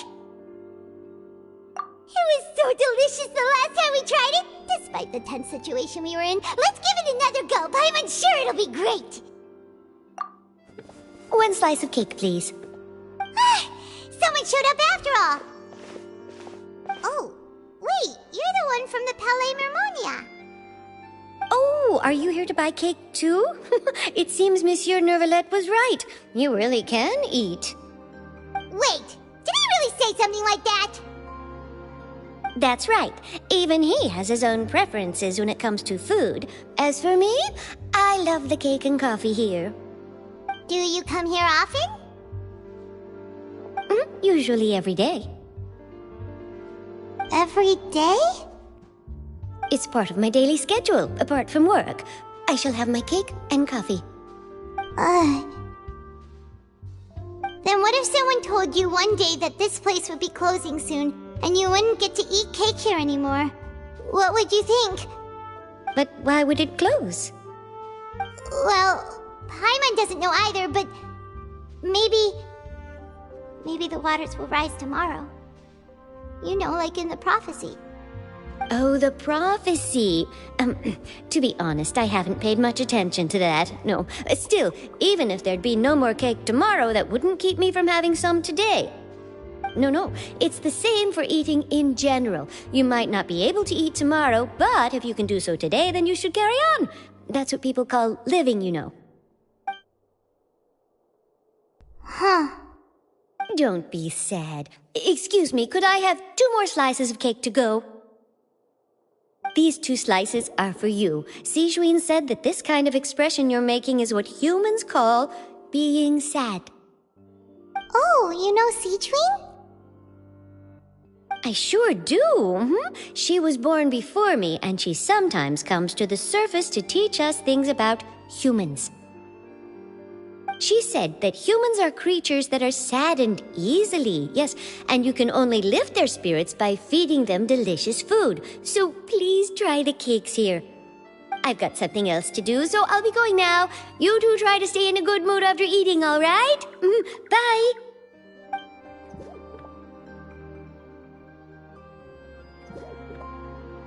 And there she goes! Alright, let's dig in. I'm unsure this cake will be delicious.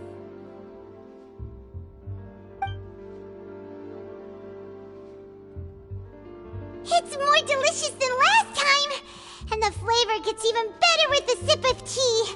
It sure would be nice if we could come again tomorrow. Sure would be nice if we could always eat delicious food here.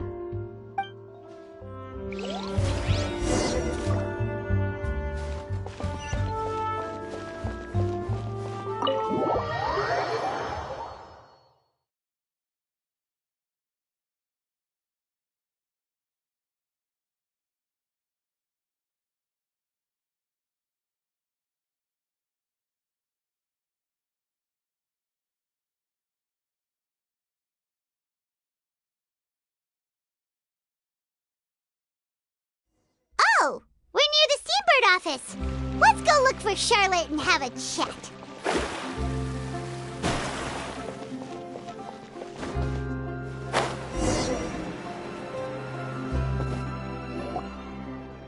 Wow!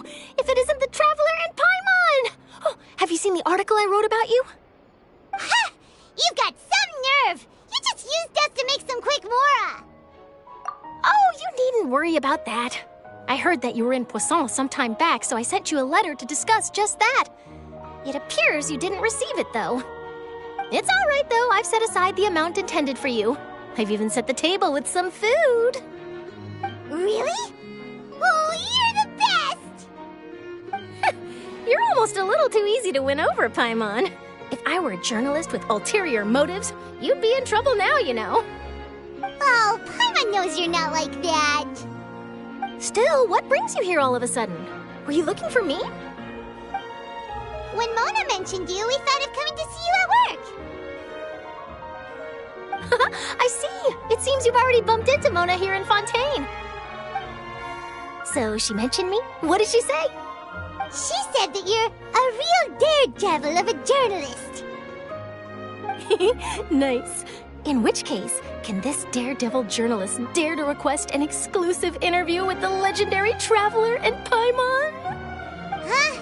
So your article in the paper today doesn't count? Oh, of course it doesn't. That was more like live photography. What I'd like to do is dive deeper and ask you to talk about the things you've seen and experienced. Yeah, are we even qualified enough? Why not? If I say you're worth an interview, then you're worth it. But not right now, of course. I'll need a few days to prepare. Oh, in that case, we'll just chat when you have the time then? Oh, so that's a yes? Ooh, splendid! I'll tell the editor-in-chief immediately. I'll have to apply for lighting, a venue, some props, and... Whew, so much to get done now. Talk to you later. Wait, Charlotte, Paimon's still got a question for you. And what's that? If, just for example, Fontaine were to be flooded tomorrow, what would you do today? Huh, that's the prophecy you're talking about, isn't it? I mean, I do hear about it often, but I've never once thought that the day could be tomorrow. If you're seriously asking, then I might try and think of a way to leave Fontaine. Oh, but I'm still a journalist first and foremost. That means I have a duty to be reporting from the scene. And secondly, I wouldn't forsake my homeland that easily. From what I've seen, most people don't know what they'd do should the worst come to pass. In truth, it might be better just to behave like normal rather than worry over such an end. So in all likelihood, I'd probably still be prepping at the office for that interview of ours. I know what you're thinking. That sounds a bit sad, but I've always believed that it's best to do what you enjoy. Just think about it. If this nation really were to be suddenly destroyed tomorrow, but I still successfully finish an exclusive interview with a truly unique person, then the story I would wind up writing would truly be timeless. And then do you know what I'd do?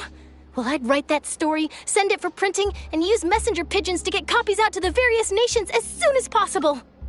I'm not a dreamer, nor am I a workaholic, but I do love my job, and I'd be proud of leaving such an article behind.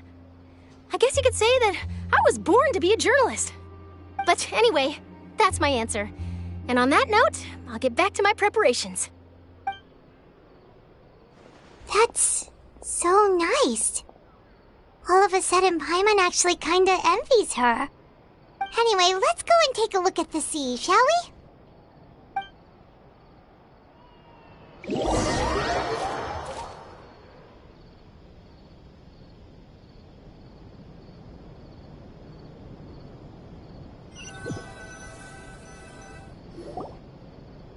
The sea breeze and scenery can be a pretty soothing combo, huh?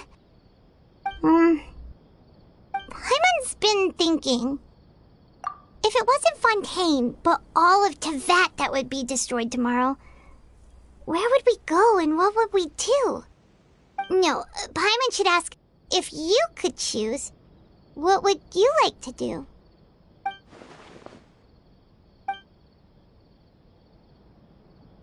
We've always been moving to the next destination, so we haven't spent much time thinking about these kinds of things. We didn't have to either, with us always being on the road and whatnot. You mean, still traveling? Huh. Wait, isn't that what we've always been doing?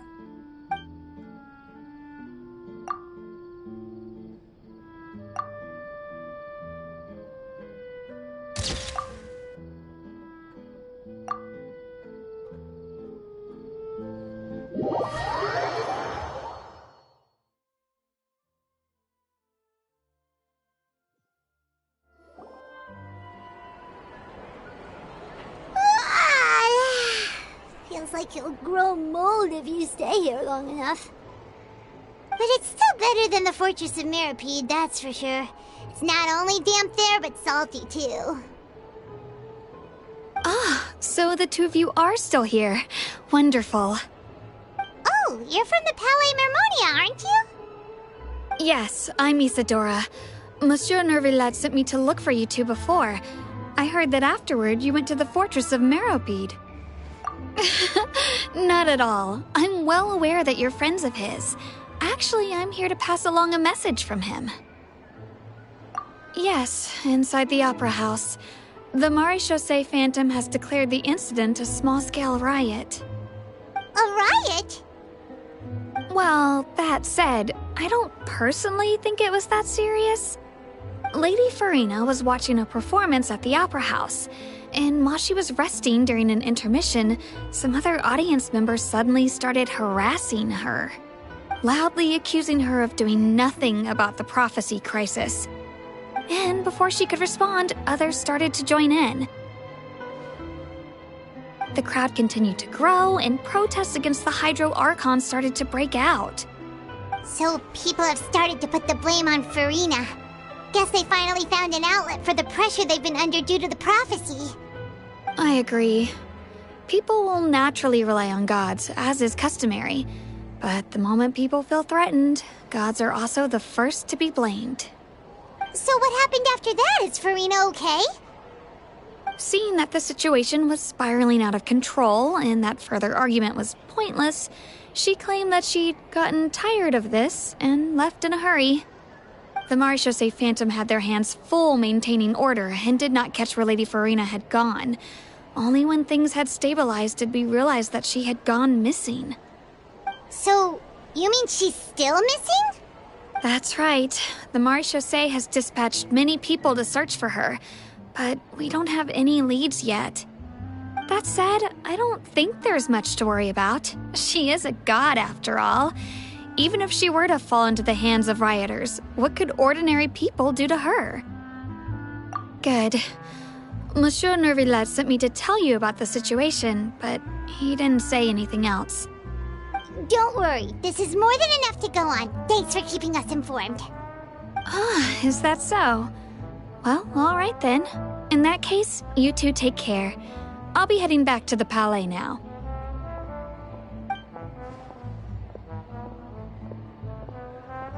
Well, sounds like we should hurry over to Poisson then.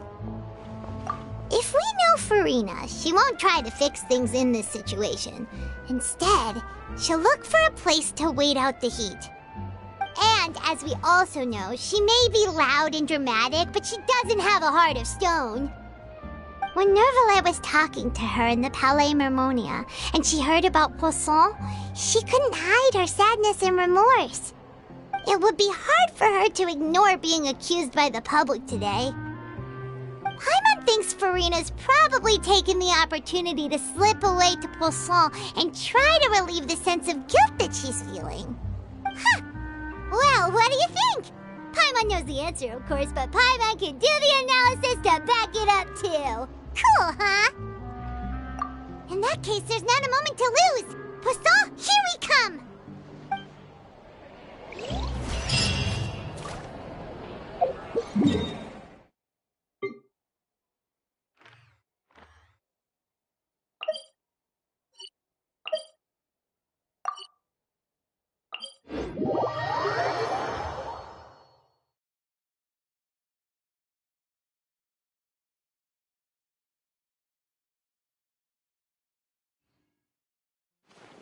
This place looks deserted. Guess all the survivors must have evacuated already. All that's left here are signs of devastation. Could Farina really be here? Let's try to find her as soon as possible.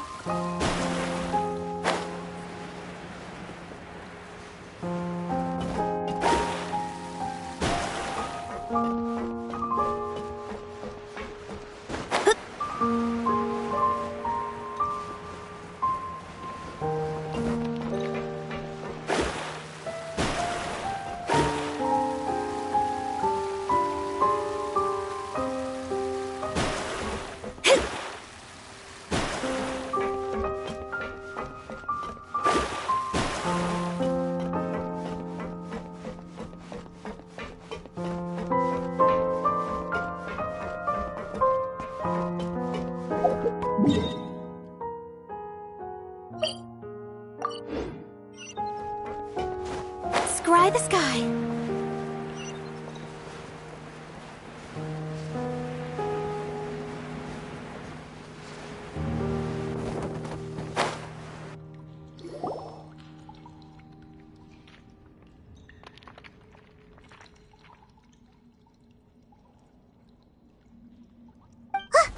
That's Farina, right over there. She really is here all on her own.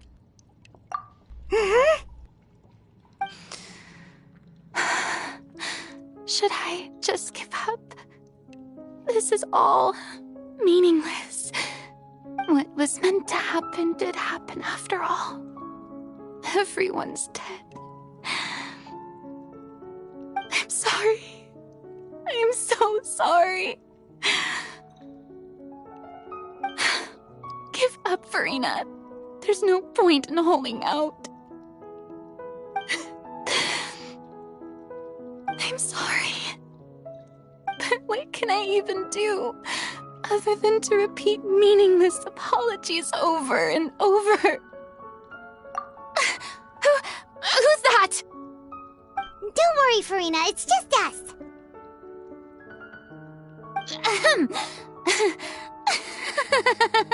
So it is you, blonde traveler from another land. Why, I almost thought you were someone from that mob of my ignorant subjects, come to kneel and beg for my forgiveness.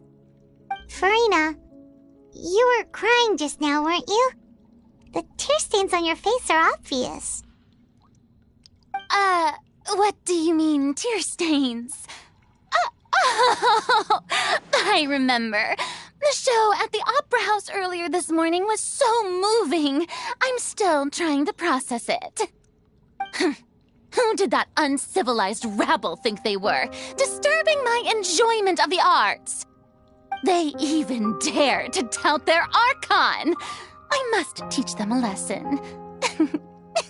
I can just imagine their twisted and frustrated faces once they realize that I'm nowhere to be found. Oh, and I'm sure Nouvellette and those people from the Maréchaussée Phantom are freaking out right next to them, too.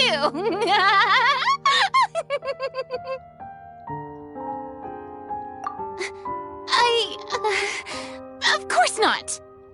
Hey, there she is! The Hydro Archon's over there! Quick, after her!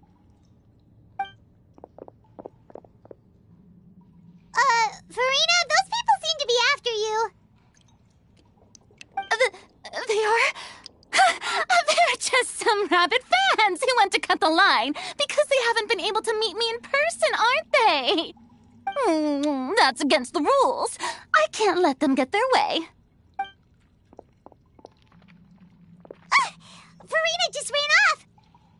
Quick, we have to catch up with her!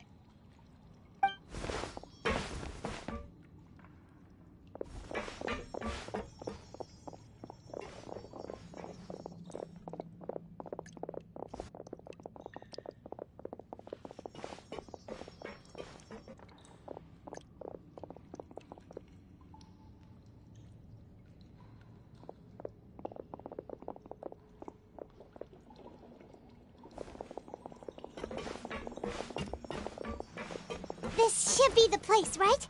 Hey, Farina! There's a good hiding spot over here. Quick, come to Paimon before the rest of them catch up to you. What is this place? Hurry, they're almost here. Fine. I suppose haste is warranted. Lead the way.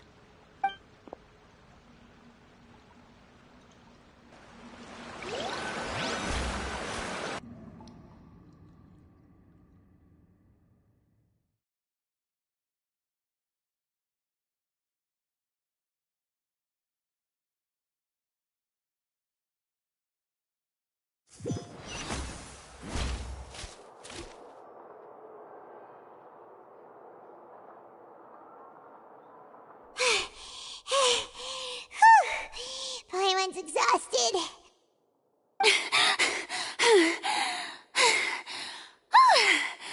I'm so tired. I totally thought they had caught me. No, I merely gave in to the sheer enthusiasm they displayed.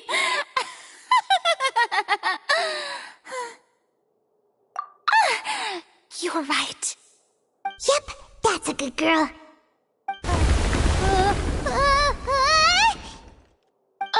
What's happening? The ground's shaking. Is it an earthquake? Yeah, a quake of this kind preceded the flooding in Poisson, didn't it? It can't be. It's happening again. Well, there's no need to worry too much about that. Neverlette's made some emergency plans, so the evacuation should go a lot smoother this time. Yeah, I hope you're right. But the people of Poisson, they've already...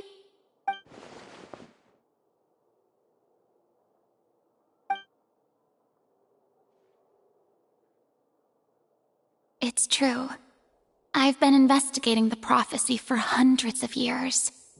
I once had informants all over Teyvat, searching for clues and feeding information back to me.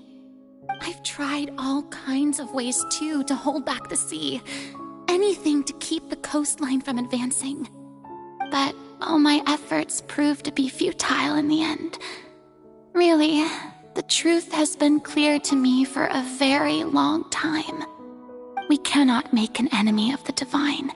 No matter what we do, the will of the heavenly principles will have its way, and the prophecy shall be fulfilled.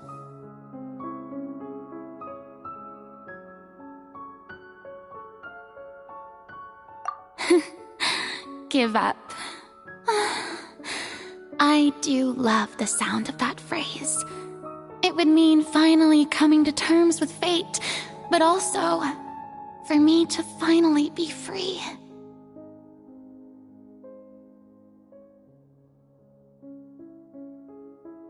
Indeed, I've thought about giving up so many times, especially after we almost lost Poisson. Fate is really unreasonable, isn't it? It has no heart and obeys no rules. The prophecy has only just started to come true, and so many people have already lost their lives. But just now, it all became clear to me. I still don't have the right to come to terms with fate on behalf of everyone else. As long as the final moment hasn't come, it's still not too late. Don't worry. I will keep hope alive for everyone until the very end. Well, that's enough for now. I got the impulse to play the stricken maiden, but honestly, considering my rank and station, that wasn't a good fit at all. Don't take any of what I just said seriously. How could I possibly let Fontaine fall to the whims of trivial prophecy? Come on! Paimon could have sworn you were actually being honest just now.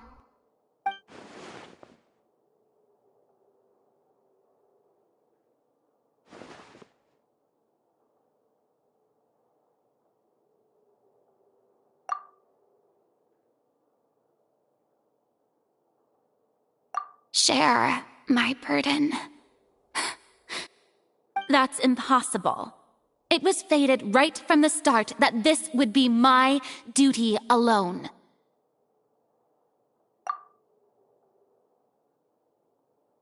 A witness. Yes, I've heard that you came to Teyvat from beyond the stars, yes. In other words, you never belonged here. And if Teyvat is, in its entirety, a show on a stage, then you're just a spectator, aren't you? If that's the case...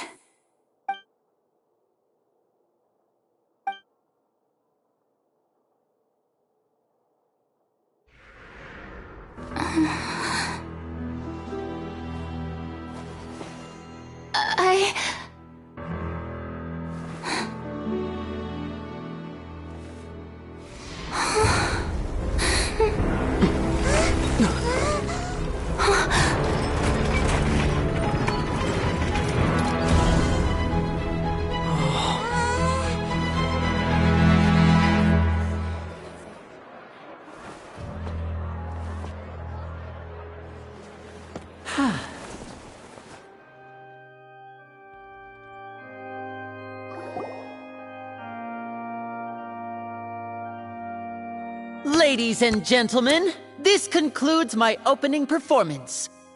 Now, without further ado, we may proceed to the trial of our god. So this is what it is. Yes, you deserve praise for the effort you took to raise the dramatic stakes. Do not forget, however, that I am Focalor, the god of justice, the embodiment of justice itself. Does it not strike you as even the least bit absurd to bring the very concept of justice to trial? May I interpret these words as your refusal to stand trial? In that case, you will have the opportunity to defend your honor through a duel. You would draw your blade against a god?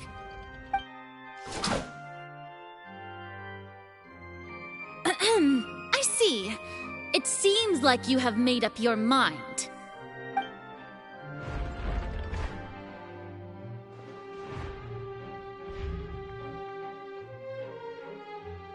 Paimon can't believe it.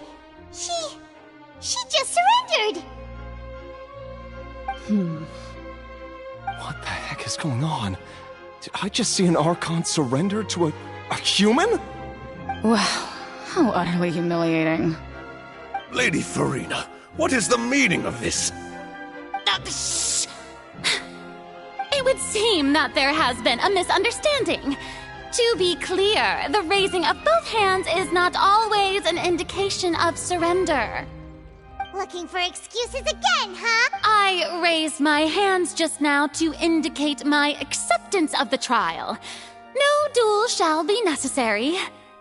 I will admit that I've been running away for a long time. I'm sorry, everyone. I was unable to protect the people of Poisson. It is my duty to stand trial for my crimes. You are not the only ones to be disappointed in me. I, too, am exceedingly disappointed in myself. But now, it is time for the Hydro Archon to show you her courage and resolve. I, Farina, will use this trial to show the world the true meaning of justice! This time, I will protect you. Applaud and rejoice. One of the most outrageous and fantastical arcs known to the opera epiclese is now unfolding before your eyes. Mark my words, this shall be one of the most exhilarating and brilliant shows ever to grace the stage of Fontaine. The trial of the Hydro Archon, Focalor, will now begin! Woohoo! Oh, now we're making history! Why does it feel like Farina just took over the whole thing? Like, come on! Didn't she just get forced to stand trial for her crimes? Also, even though she's still acting super dramatic, she is taking this seriously this time, right? All right, then. Who will be my opponent in this trial? The court asks the prosecutor to please take the stand. Is that so? Very well. Then please speak, witness of Tivat, my accuser and fated opponent.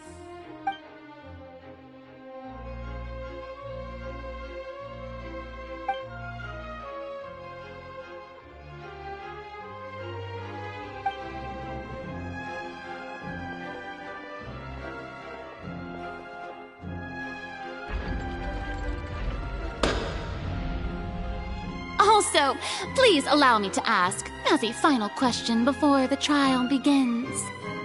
Just how much work did you do to force me onto this stage? Well, we did do a lot of prep after the meeting that day.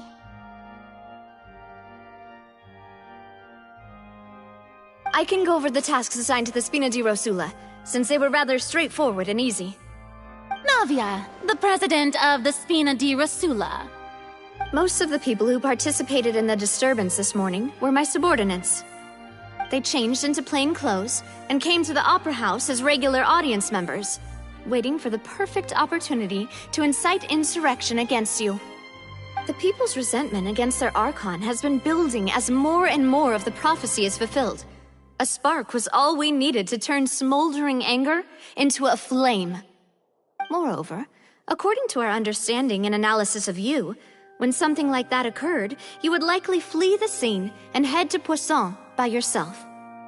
So, we arranged for a second group to lie in wait there. So, you mean, the ones who scoured the settlement for me were also from the Spina? And their goal was to force you to step into the giant magic box so you may personally participate in the greatest magic performance in all of Fontanian history. That's right. That house was a magic box, rather than someone's residence. As the super ultimate version of the setup that I used when I first performed at the Opera Epiclese, the volume of the box was increased by a whole order of magnitude, and the distance it traversed was the entire gap between Poisson and Aranias. Its cargo, of course, was an Archon instead of a human. My thanks, Farina.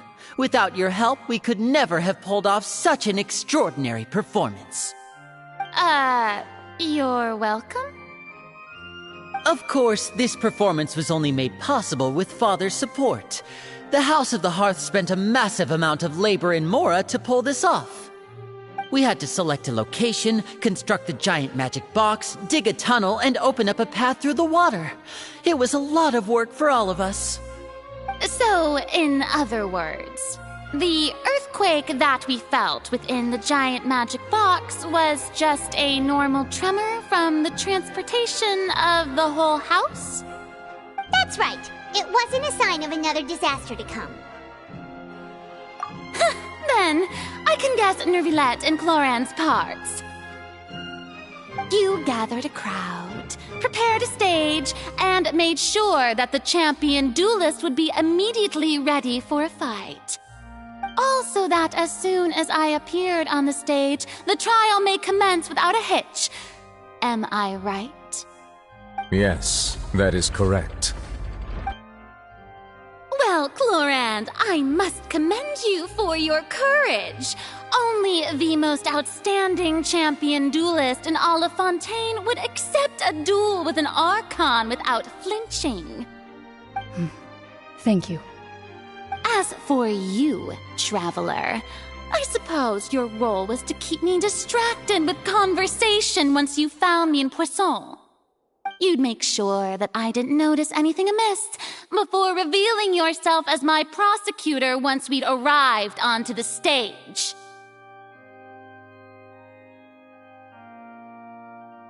Oh?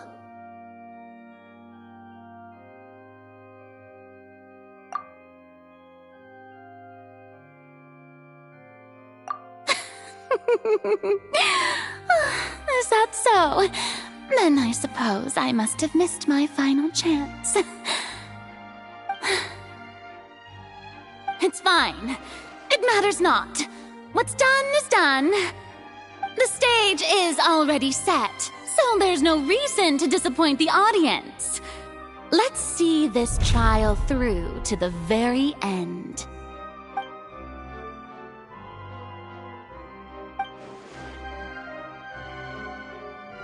Sir Prosecutor, please allow me to pass this along. This is a document that Miss Charlotte applied for and received permission to share with you during the trial. According to her, it should speed up the proceedings. Huh? Charlotte wanted to give us something? Oh, so she's here too! Hey, Charlotte! Oh, let Paimon see. Isn't this the exclusive interview that she did with us before? So she's already finished it, huh? Wait, then that means this document is a perfect timeline of everything that's happened ever since we stepped foot in Fontaine!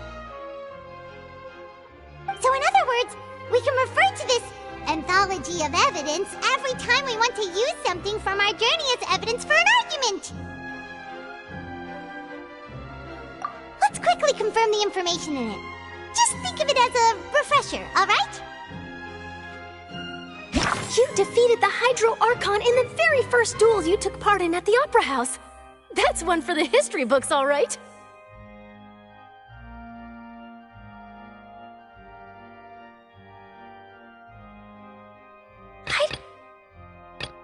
This is a Fatui Harbinger.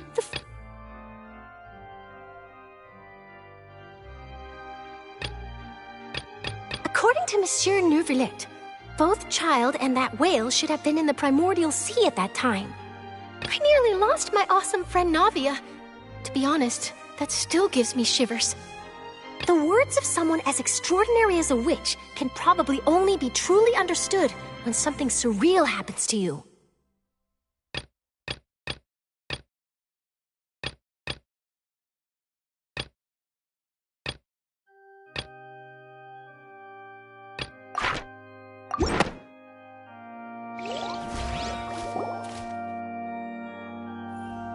The prosecution and the defense are both in position. The trial shall now begin. Oh, come on, Neuvillette. There's no need to repeat all the unimportant legalese. Just fast forward to the part where the prosecution lays out my offenses. As the defendant and the lead actress of this performance, I still haven't even been informed of my supposed guilt in all of this. Of course, it is only natural for humans to struggle to understand the actions of a god. However, you will need more than that to convict me of a crime. That's true, but my charge here is unrelated to your conduct as an Archon. Instead, I would like to charge you as a fraud who's never been the Archon in the first place. Wait, what was that? Lady Farina's a fraud? Hey, I came here thinking that we were going to try the Hydro Archon for forsaking our duty, but did I hear that right? She's not our Archon at all? Charge accepted. Lady Farina, do you plead guilty to the charge? Lady Farina. I plead not guilty. How can I be guilty? There is no way that I, Focalor, otherwise known as Farina de Fontaine, a member of the Seven and the Regina of all waters, kindreds, peoples, and laws of Fontaine, could be anything other than your true Archon.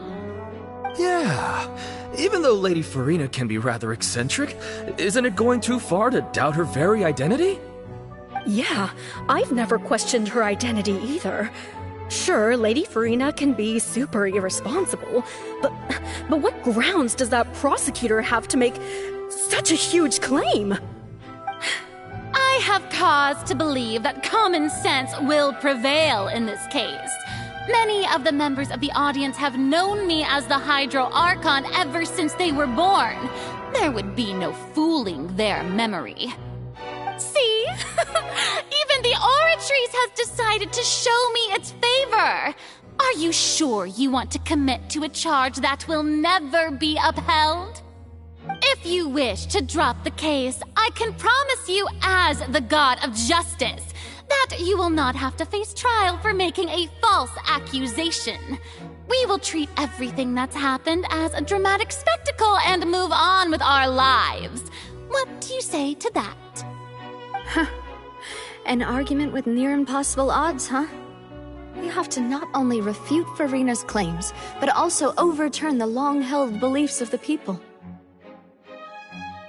Well, I tried to give you the chance to surrender. If you must persist, then let me ask.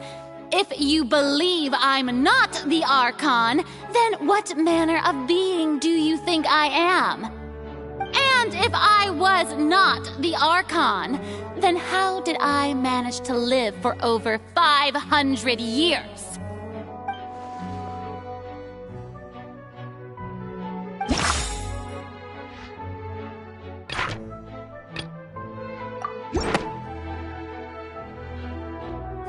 First of all, you may be a member of another long-lived race, which would allow you to naturally possess an extended lifespan.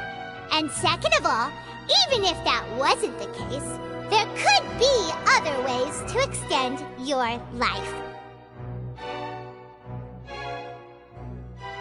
Who gave you that idea? Was it the knave? You'd sink so low as to use a harbinger's words against me. A curse?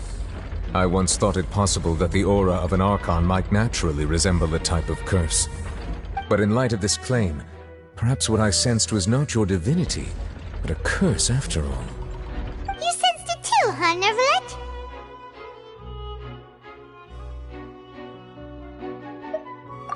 Lady Farina is actually a human? Well, it is true that it's extremely difficult to tell humans and gods apart just by looking at them. It's not impossible.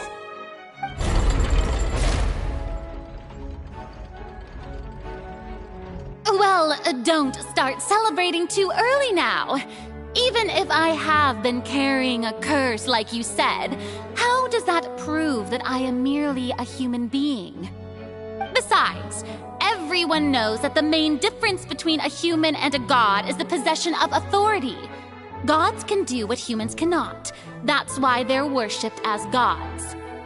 For centuries, manifestations of my authority have served the nation of Fontaine. One need only to turn their eyes towards the Oratrice Mécanique d'Analyse Cardinal in this very opera house, or consider the endemidium that is used in every aspect of life.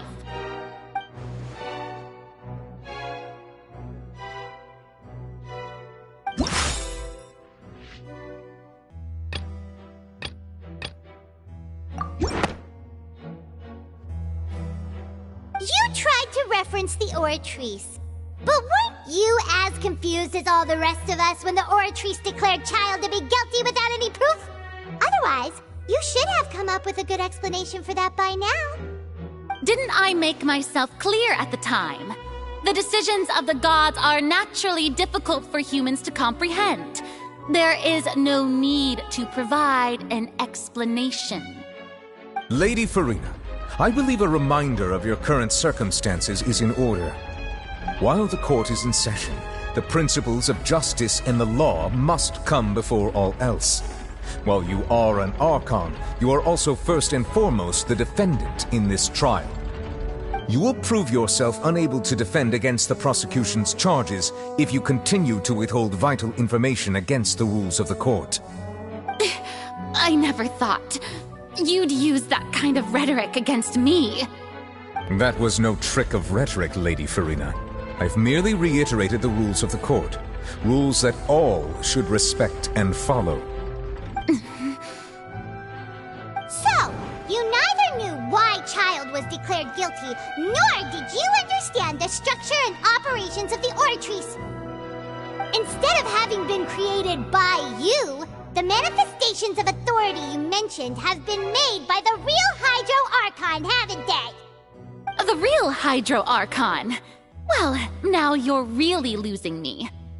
It is true that I did not know why the Oratrice gave out a guilty verdict that day. But the Oratrice handed out that verdict unilaterally, and it has been operating independently ever since it was first created. You can't argue that just because a divine creation is flawed, that the god behind it must also be no god at all.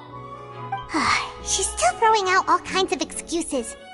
Seems like she's confident that we won't be able to produce proof that she has no power over the Oratrice.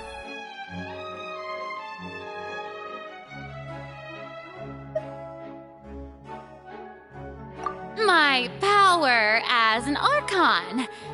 There are many ordinary citizens in the audience. How can I just carelessly demonstrate the formidable power of an Archon? If that poses a concern, I'm prepared to extend my protection to the audience. You don't need to go that far.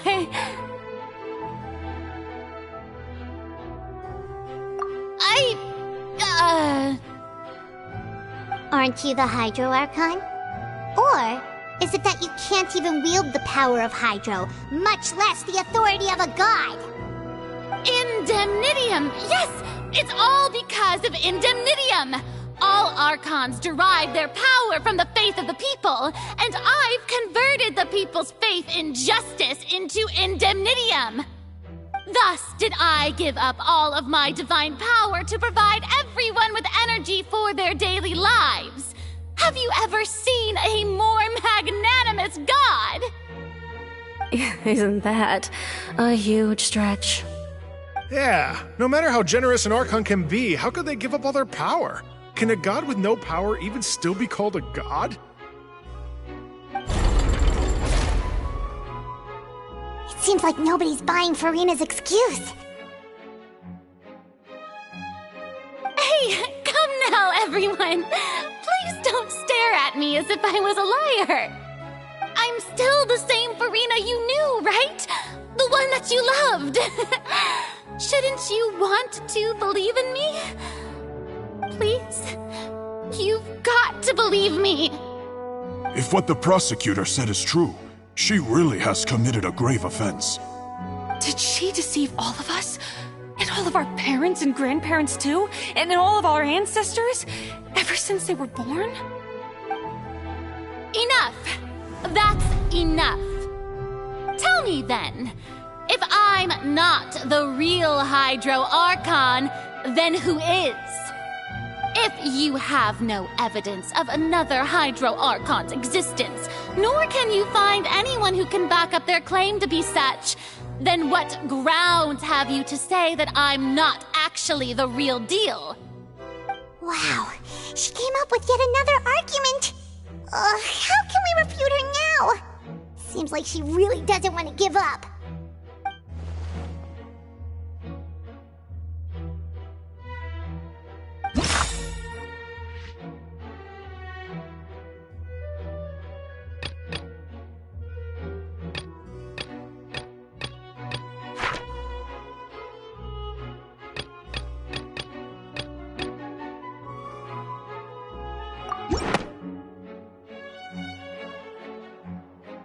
It has been established that all Fontanians can dissolve in water from the primordial sea.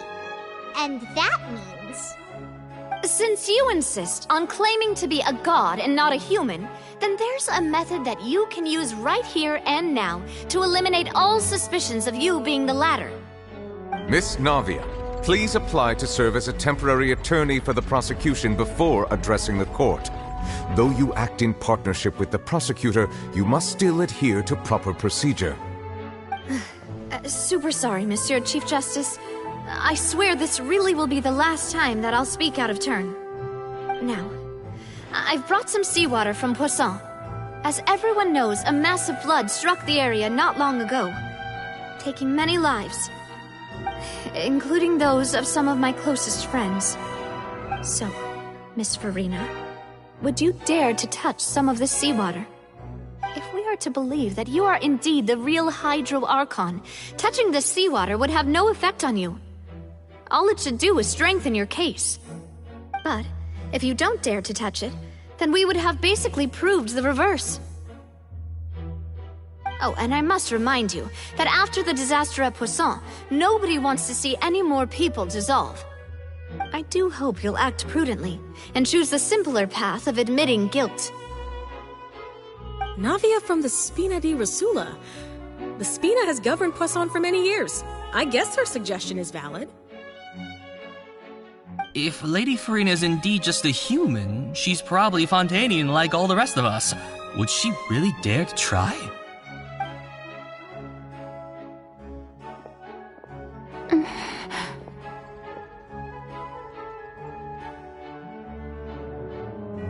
Lady Furina, this test has been unilaterally proposed by the prosecution. As it falls outside the realm of standard court proceedings, you possess the right to decline participation. Well, of course he had to tell her that. But refusing to participate is basically the same as a confession of guilt. She's just staring at the water without saying a single word. It really does seem like she's quite terrified of it. That could only mean... What's going on? Is she really planning to... That's That's not what we thought she would... Due to the inherent risk of the test, Lady Farina, you may... What? Hey!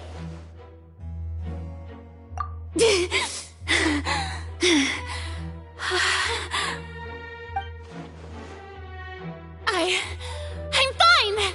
Look at me, everyone! My hand is still here! I haven't been dissolved! Will you believe me now?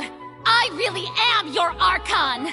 I'm nothing like a normal human who would fall apart as soon as they touch this water! Really, was this not the most obvious thing in the world? Miss Siegewing? If you are present, Miss Siegewing, please come forward and attend to the defendant. Siegewing? Don't be nervous. It'll just take a few seconds. Let me see. That should be enough. Please announce the results of your evaluation to the court, Miss Siegewing. As everyone doubtlessly saw, Miss Farina was displaying symptoms of hyperventilation and flushed skin. These indicate that she was experiencing the adverse effects of exposure to primordial seawater. The extent to which she was affected is the same as other humans when exposed to primordial seawater of a similar concentration. Thank you, Miss Siegewing. Lady Farina, you may return to the defendant's stand. Oh, wait. What did she just say? I didn't get dissolved. Shouldn't that be enough to prove my innocence? Well, considering your tendency to run from your problems, we did originally prepare a direct sample of the seawater around Poisson. However, after extensive discussion, we exchanged it for a sample that is not concentrated enough to dissolve an actual human. After all, on the off chance that something entirely unexpected might occur, we don't want anyone else to lose their life to the sea. Yeah, so out of regard for Farina's life, you secured a low-concentration sample and asked the head nurse to serve as an expert witness. It's a great thing that the direct sample wasn't actually used. Farina could have... I can't believe... You...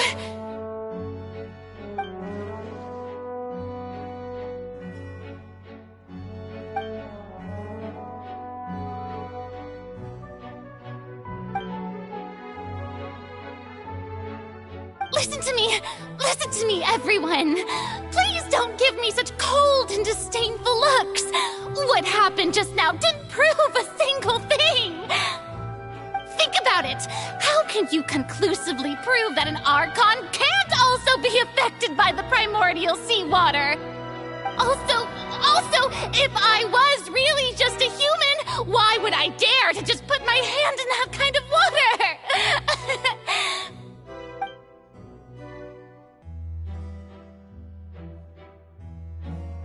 Please, anyone, just listen to me!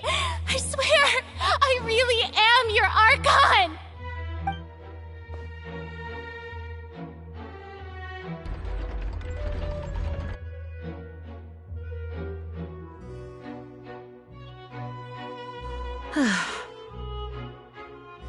I don't think anything she says at this point will sway anyone. The odds are just too stacked against her now. With all the things that have been said, Paimon doesn't think there's any way left for Farina to win.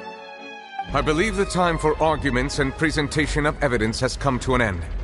If there are no objections, we will move on to the final judgment.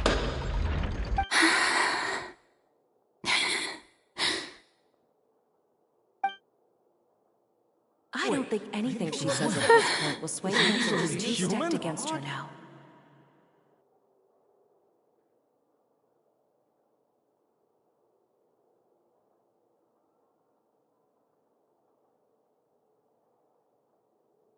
In my capacity as Chief Justice, I shall now render judgment on Farina's misrepresentation of herself as the Archon of Fontaine. As a human who knowingly deceived her fellow citizens, Farina is... guilty.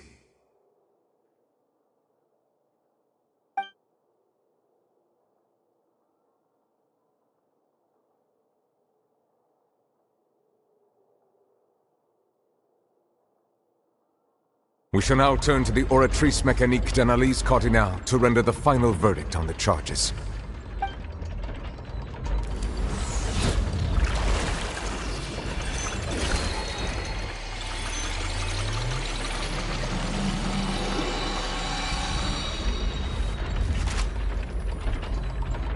According to the judgment of the Oratrice Mécanique d'Analyse Cardinale, Farina is...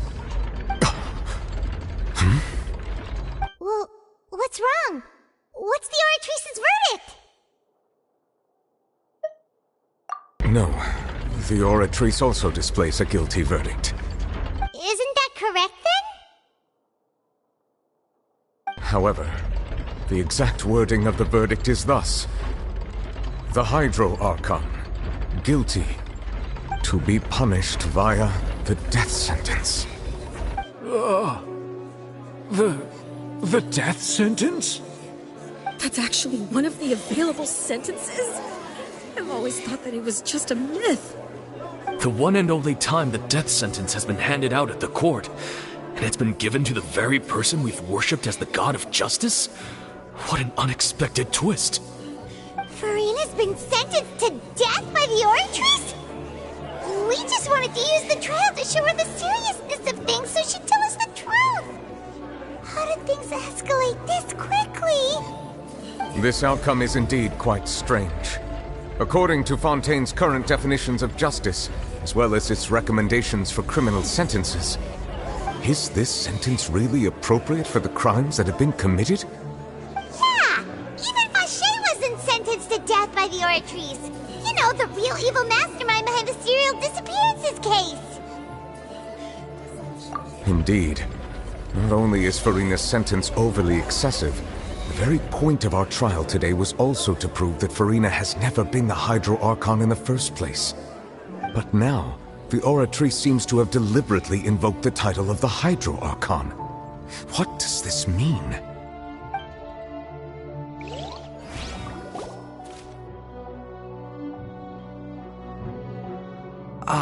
Excuse me, if I may interrupt.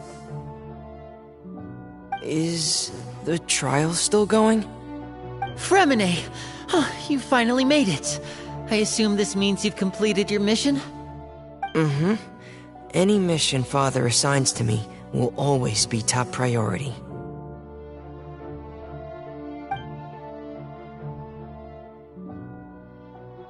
Is that the first prophecy slate? Huh. So the knave privately arranged for Fremine to try and find the missing slate. I looked everywhere and finally found it at the bottom of the sea. It took me a long time to get around some dangerous stretches of water. But has the trial already concluded? Then doesn't that mean I've come too late? Oh no. Father will be disappointed in me. Thank you for your hard work, Mr. Fremine. Please allow me to review the record left on the slate.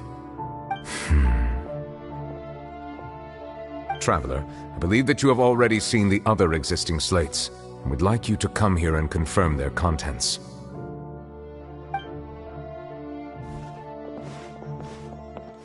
Huh? So what do you see? What is it?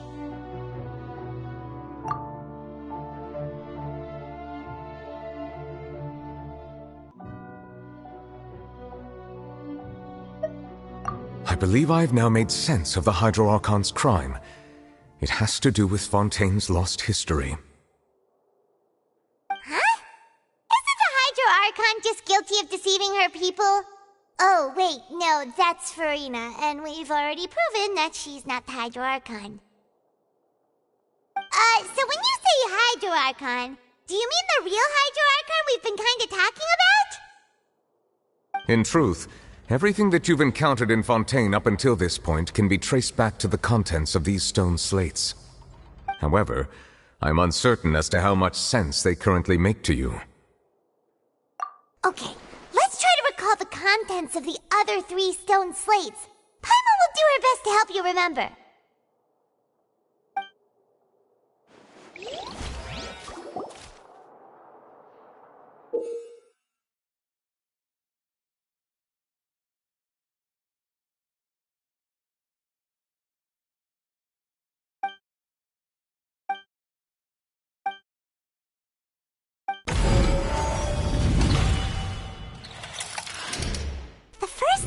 slate describes what you just said.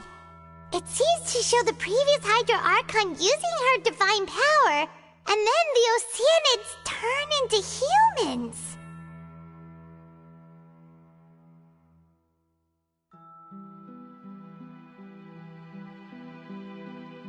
Does that mean that Fontanians are transformed Oceanids? Oh, Paimon wasn't expecting that. But if Oceanids can turn into humans, then perhaps this process can be reversed as well. The second stone slate shows Celestia floating in the sky, and the Hydro Archon and her people worshipping it together. But the heavens still brought judgment down upon them. This must be the point when the Hydro Archon and the Fontanians were branded with their original sin. Does this mean that the original sin and the Hydro Archon sin are the same thing? The third slate shows the Hydro Archon sinking into the sea surrounded by many people. That reminds Paimon, didn't we also watch that happen to someone else? Well, the fourth slate is the prophecy the Fontanians have been talking about. People dissolving into the sea, the Hydro Archon crying on her throne, and so on. We didn't believe that such a crazy disaster could happen at first, did we? But after that incident, it was just a question of when and not if.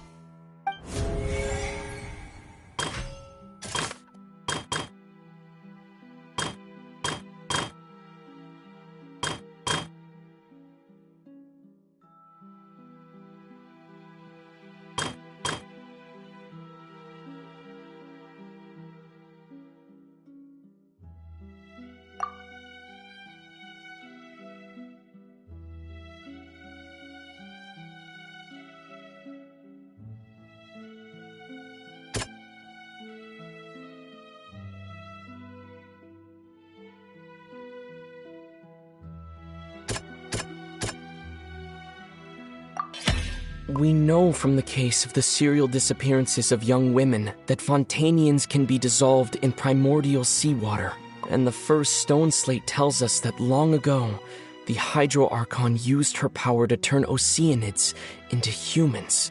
This might be the reason that Fontanians can dissolve.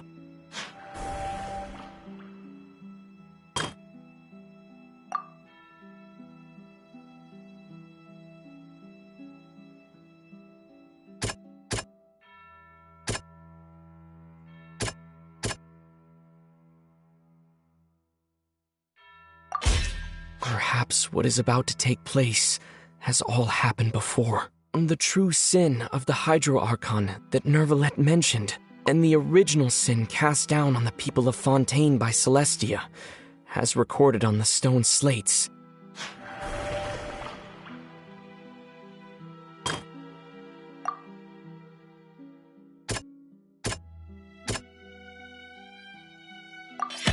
It's not as simple as falling into the sea.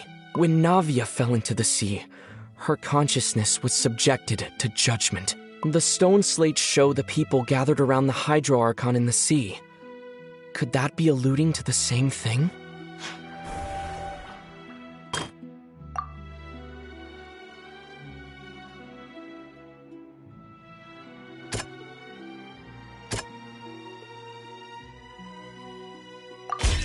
The prophecy from the stone slates found its way into society, but not many people believed it at first. The fortress of Meropide was nearly flooded with primordial seawater, which we know can cause Fontanians to dissolve. It seems increasingly likely that the prophecy may come true. If we hadn't dealt with it in time, things could have gone very badly. They'll dissolve into the primordial sea but won't cease to exist. Their essence will flow in the seawater, converge, and take the form of an Oceanid. The Hydro Archon was sentenced to death in court, shocking everyone present. Perhaps this means that her sin was actually Fontaine's original sin. Navia fell into the water inside those ruins, and she nearly dissolved. She was surrounded by the people of Poisson in a court within her consciousness, and was forced to take part in a trial meant to make her stay. The eruption of the primordial sea at the fortress of Meropide was the surest sign that the prophecy was about to come to pass no matter what. The prophecy's contents can all be verified by recent events. If we combine what we know together, loads of truth should come to light.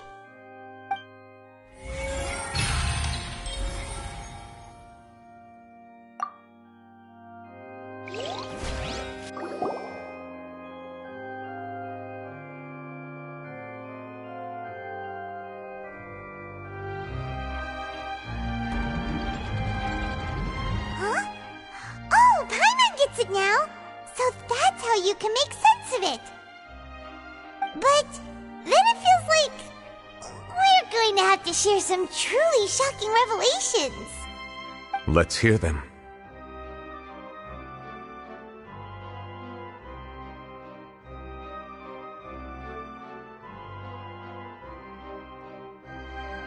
Incredible. Linny, did you hear that? We're not real humans. All Fontanians were originally created by the late previous Hydro Archon, with Oceanids as their basis. The evidence for that can be found in how only Fontanians could dissolve in primordial seawater, and how all the girls Vacher dissolved were also turned into Oceanids. Oh, and according to Navia, when she was about to get dissolved, she also saw everyone gathered around for a trial, all of them in the shape of Oceanids. Indeed.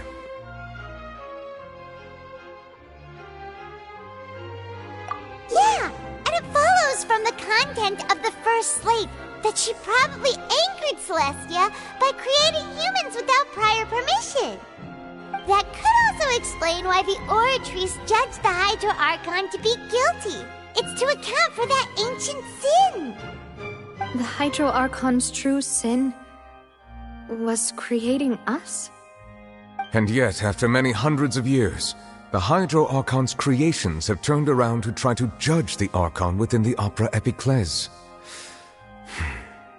The twist. Yeah! Isn't the image here just like when Navia fell into the sea?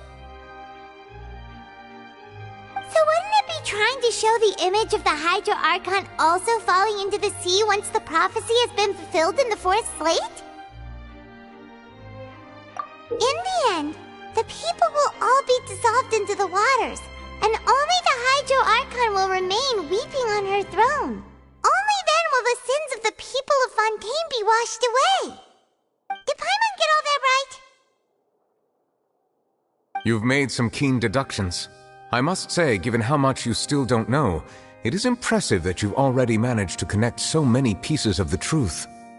However, while you were able to decode all the information on the slates, they've also been etched with an additional layer of hidden information using a different power source. When we were at the ruins, I tried to decipher the hidden information recorded in the slates. But since we only had 3 slates at the time, I was unable to come to a full conclusion. Now that the slate collection is complete, I shall make another attempt to decipher the narrative recorded within. If everything goes well, we should finally be informed of the unadulterated truth.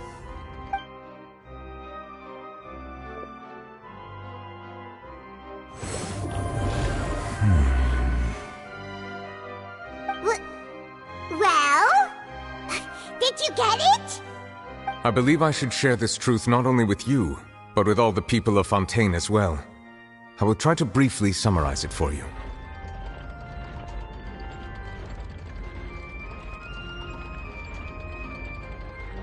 Your hypotheses regarding the origin of Fontainians and the sin of the Hydro Archon were both correct. In the Fontaine of old, the previous Hydro Archon sensed the yearning of her Oceanid familiars for life on land.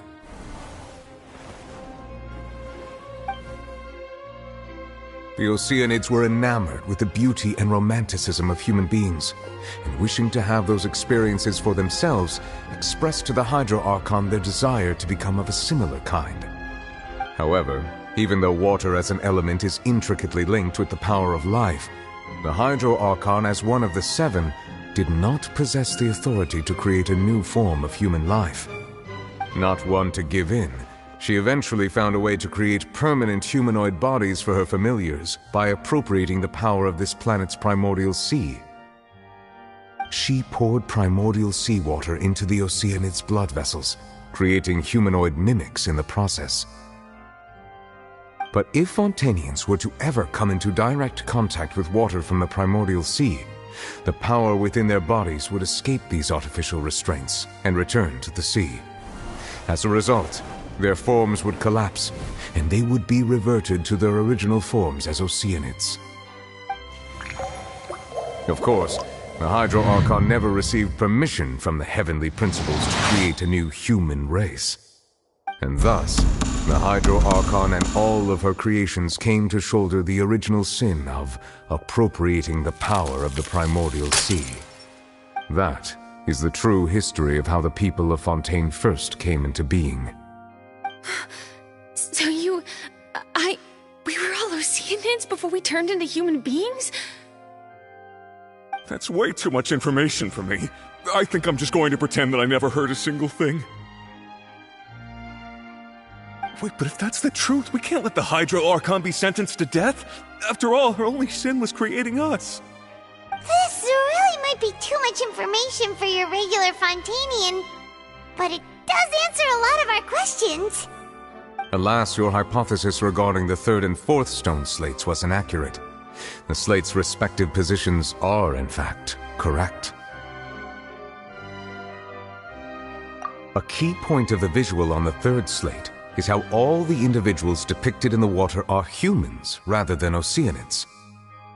They have not been dissolved, which implies that the water depicted in this slate is not water from the primordial sea. The nation of Fontaine is the nation of Hydro, as well as the nation of Trials and Justice. Instead of being the literal element, the water in the scene symbolizes judgment and justice. You may also recall Navia's experience. When she fell into the sea, her consciousness was surrounded by that of many others who intended to hold a trial to determine her fate. Therefore, the meaning of the third slate is that the people of Fontaine shall try the Hydro Archon at the court of justice. Yes, it refers to our present situation. I think I'm following now. So, what you're saying is, even though we decided to put on this trial to avoid fulfilling the prophecy, in truth, everything we've done has happened exactly as the prophecy foretold. So now, it seems, we're the ones making sure it comes true. What should we do? Huh. No matter what, the prophecy will be fulfilled. Is this what it feels like to be a prisoner of fate? If that's the case, does that mean the scene in the fourth slate will also be fulfilled soon? Traveler, I would like to point out another small fallacy in your deductions. About the fourth slate, you probably thought that the eruption of primordial seawater beneath the fortress of Meripede served as the surest sign that the prophecy was about to come to pass, yes? However, I believe that rather than being a sure sign, that eruption could in fact only be a small warning of something far worse to come. As for the root cause of the catastrophe, I believe you've already encountered it once before.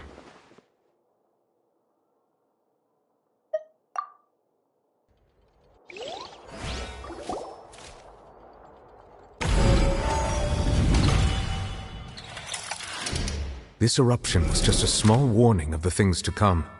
We must find the root cause of the disaster.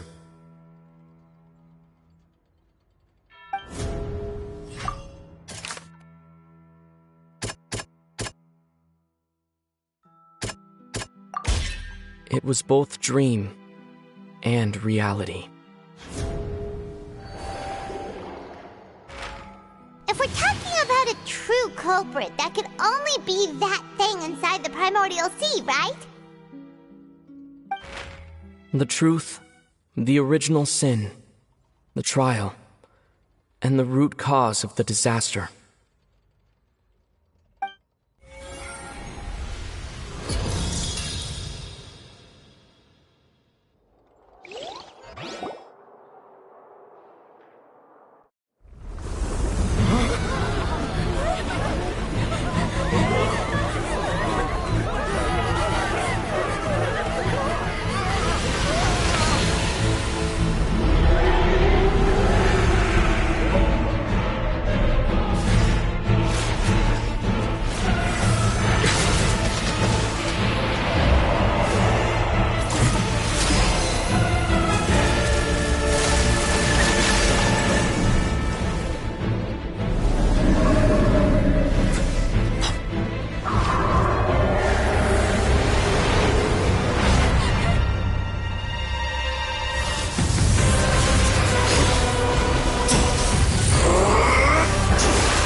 That was way too close!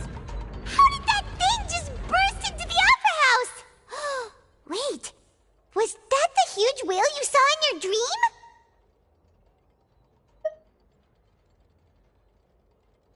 So we've met it at last. I understand very well why it has chosen to make an appearance here. That whale does not belong to Teyvat. It is a monster that has traversed the stars, weeping all the while. It has been greedily consuming the energy from the planet's primordial sea, using it to grow. That is the main cause for the rising sea levels. And once it has finished consuming all of the energy contained within the sea, its next step will be... You said that when the Hydro Archon first created Fontanians out of Oceanids, she filled their blood vessels with primordial seawater. Precisely. That whale finds the blood of Fontanians nigh impossible to resist.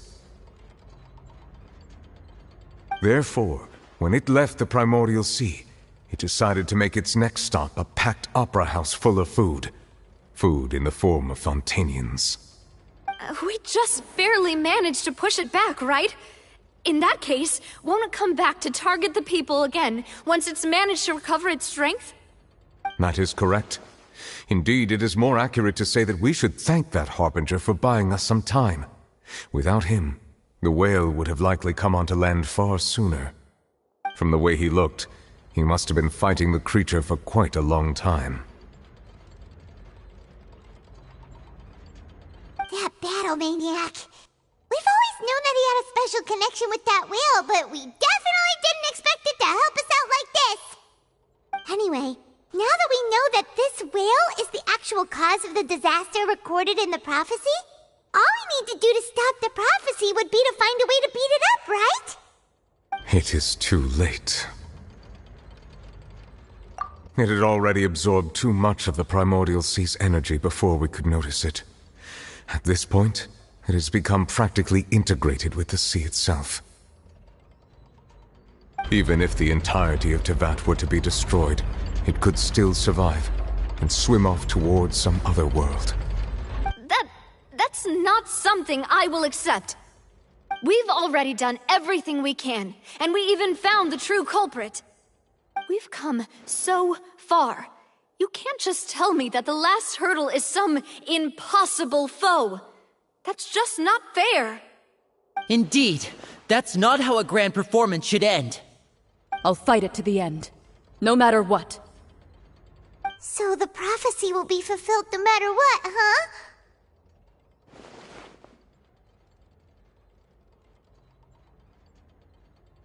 The prophecy. Yes, what has been prophesied will be fulfilled. You may view such things as the history of the future.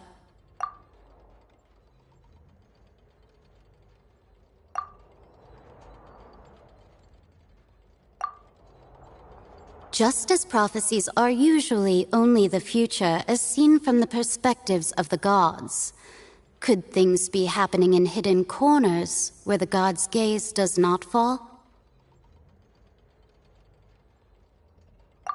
Ultimately, fate shall serve as your only guide, no matter what will happen in Tevat's future. All you need to do is to play your part.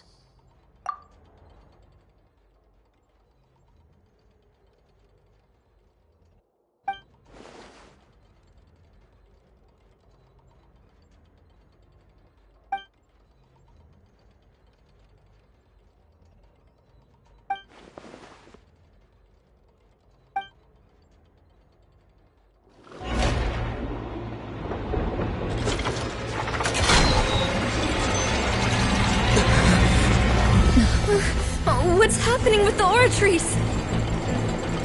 I believe it is preparing to carry out the death sentence.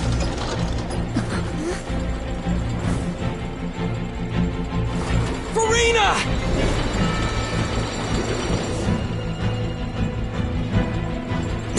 No, I still need answers.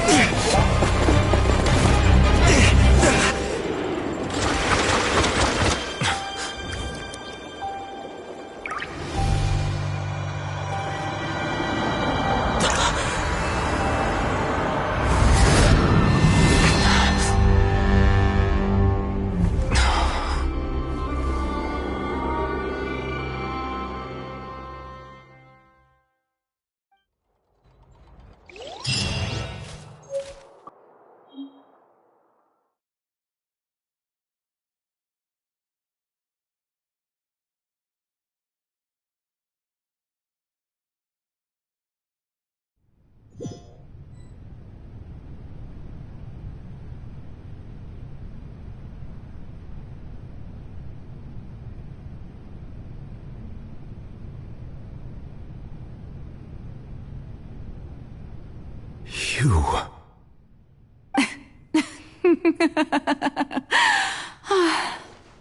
Sorry. That shocked expression on your face is just too amusing. I couldn't help myself. You are not Furina. Who are you? The sweet sound of bewilderment. Marvelous. A sure sign that my attempt to deceive everyone was a resounding success. But to answer your question, I am Focalor. You know, the god. Focalor? Why did you deceive us? Oh, that wasn't my goal, of course. Goodness, no. But I had to fool everyone else too, if I was to stand any chance of deceiving the heavenly principles.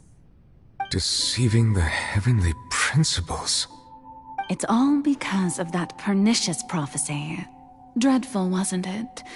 Everyone doomed to dissolve. Fontaine condemned to be flooded. One was not amused. In fact, one was positively bemused when that problem was thrust upon me by my dearest predecessor. That's the former Hydro Archon Egeria for the uninitiated. It hardly gets more disastrous than a preordained national catastrophe, now does it? She knew full well that the prophecy would surely come to pass. And as one of the seven, she also knew full well that one defies the heavenly principles at one's peril. So yes, as you have no doubt surmised, it was a rather impossible situation that I found myself in. I spent a terribly long time mulling it over, alone on the ocean floor. And I was almost growing barnacles by the time I finally realized there was only one possible solution to this confounding conundrum. I had to outwit the heavenly principles, allow the prophecy to be fulfilled, ostensibly at least, while saving everyone at the same time. I'm a genius, I know. I can only assume that's why Egeria chose me as her successor.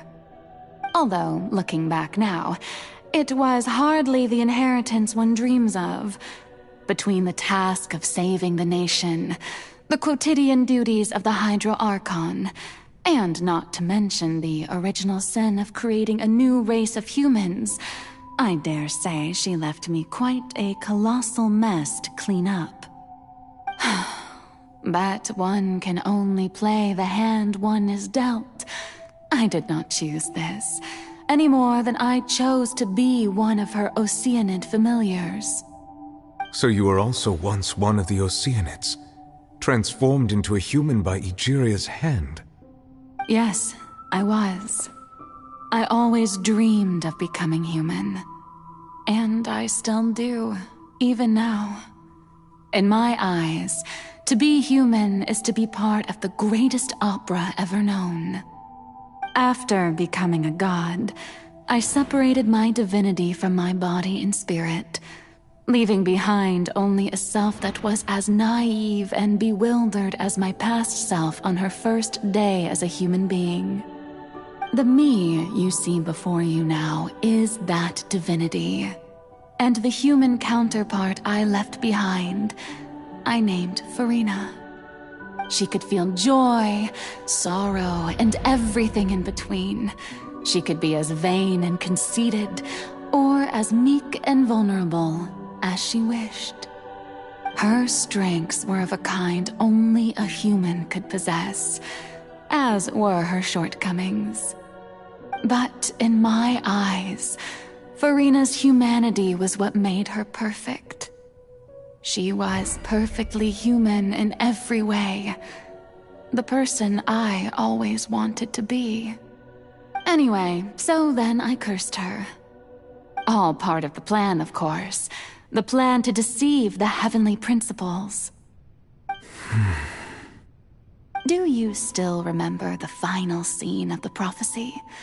The Hydra Archon alone, weeping on her throne.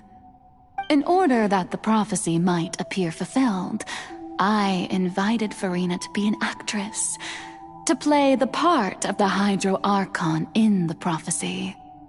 Under the curse I placed on her, so long as I, Focalor's divinity, continued to exist, she could not die. But nor was she free to live her life in the pursuit of happiness. Instead, she was forced to take the stage in the opera house, to embrace the role of leading lady, to forever play the part of the god from the prophecy, all to create a deceitful appearance of that prophecy coming to pass. I suppose now you probably understand why your court is called the Opera Epiclese. But Furina is only human, isn't she? Even though she has had a long life, her mind is no stronger than that of any other ordinary human being. I cannot begin to fathom what she has had to endure. It must have been torture for her. It has indeed. And although she is, in a sense, me in human form, I most definitely owe her an apology for it. It's been 500 years, and all along, she's been playing her part in the most unimaginably long, unbearably lonely, and agonizingly painful opera of all time.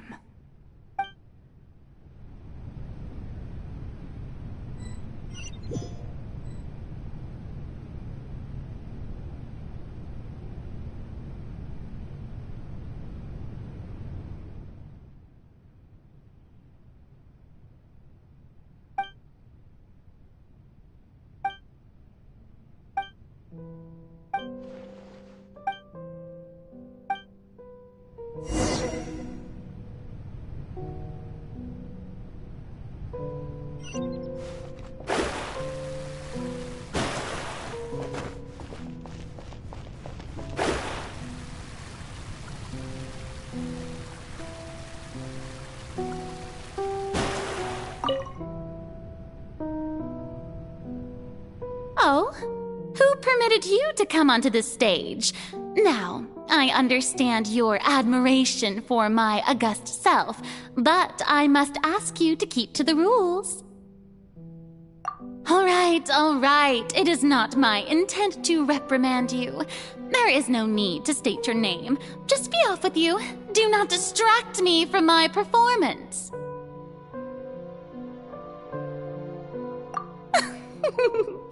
Oh, do not jest. Can you not feel it? I am Focalor. The eyes of countless Fontanians are upon me. I must, at all times, display the utmost elegance and nobility.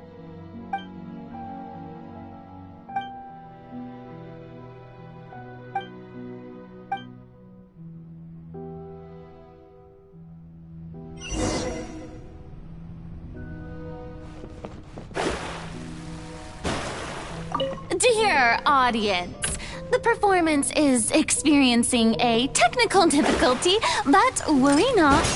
The guards shall resolve it soon enough. Nice and spicy.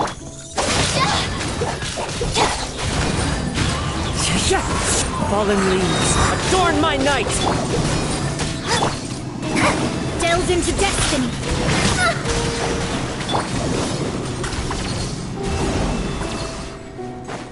I'll settle this.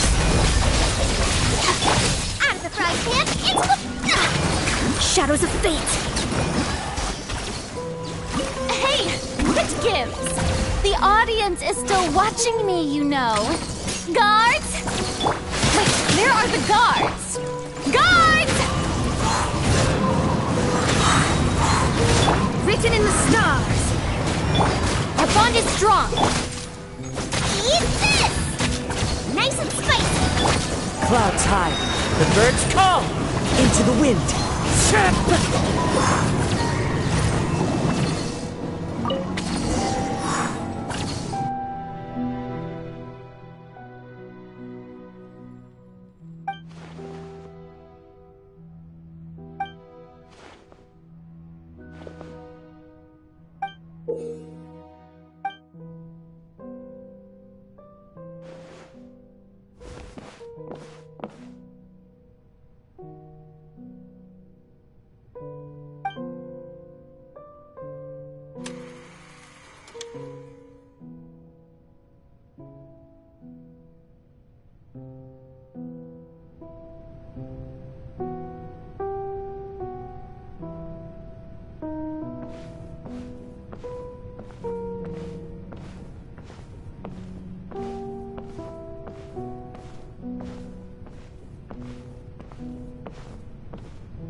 Farina. Huh? Who's that? Who's calling me? Where are you? Be not nervous. Be not afraid. I am before you. Wait a moment. You're mirror me? How can this be? Mirror you, huh? You know what? That's not bad. Let's go with that. Mirror me? What do you wish to say? The prophecy. Have you heard of it? What prophecy? Wait. I know. I think. I don't know why, but it's in my head somehow. The people will all be dissolved into the waters, and only the Hydro Archon will remain, weeping on her throne. Only then will the sins of the people of Fontaine be washed away. Oh, very good. You know it well. What's going on? I can't seem to remember anything clearly. The only thing I know for sure is this prophecy. Will it really come to pass? Yes, it will. And that is why I've come to you. Disaster will come to Fontaine sooner or later. Things will develop just as the prophecy declared. There is no escaping it. But doesn't that mean everyone will die? I'm a Fontainian just like them. Will I dissolve too? Oh, don't worry. Magical meetings exist in this world precisely to give people a chance to turn things around. It is the reason why you met me today. I will tell you how to save everyone, but you may have to suffer somewhat. Oh, so there's still hope after all. Goodness, you frightened me. You spoke so much and with so much certainty. As for the suffering, well, I will admit that the first thing that came to mind was, why do I have to be the one to suffer? But if the prophecy will come true, I'll also die anyway, right? So if I've already met you as my magical meeting in this world, if there were scales, with all the people of Fontaine on one side and my pain on the other, is it not obvious where the scales should tilt? You truly are the perfect human, my ideal. I suppose this would also be the justice that belongs to you. Huh? Don't worry, it's nothing. Listen well. Fontaine has just lost its Hydro Archon. I need you to play a role, that of the new Archon. Play as a god? That's right. You must begin a never-ending masquerade. You must never let anyone suspect your identity. If you can keep it up, then I shall have my way of defying this prophecy. But should your identity be revealed, then all hope will be lost. But how will I do this? A human assuming the role of a god without being exposed. Don't worry. What you must do is not to turn yourself into a real god. You simply need to play the role of a god as humans imagine them to be. Being a human yourself, I'm sure you already know what such an entity would be like. Remember, your true challenge will not be pursuing divinity, but contending against humanity. I'm still not sure I understand, but I'll try. I'll try to do this. So, how long am I going to have to play this role? To accomplish this mission, you will have to stay on the stage for many, many years. You will endure and not grow old until your task ends. But I promise you, all will eventually end in a magnificent and dramatic trial, and everyone will be saved. A trial, huh? How exciting. I'll be looking forward to it.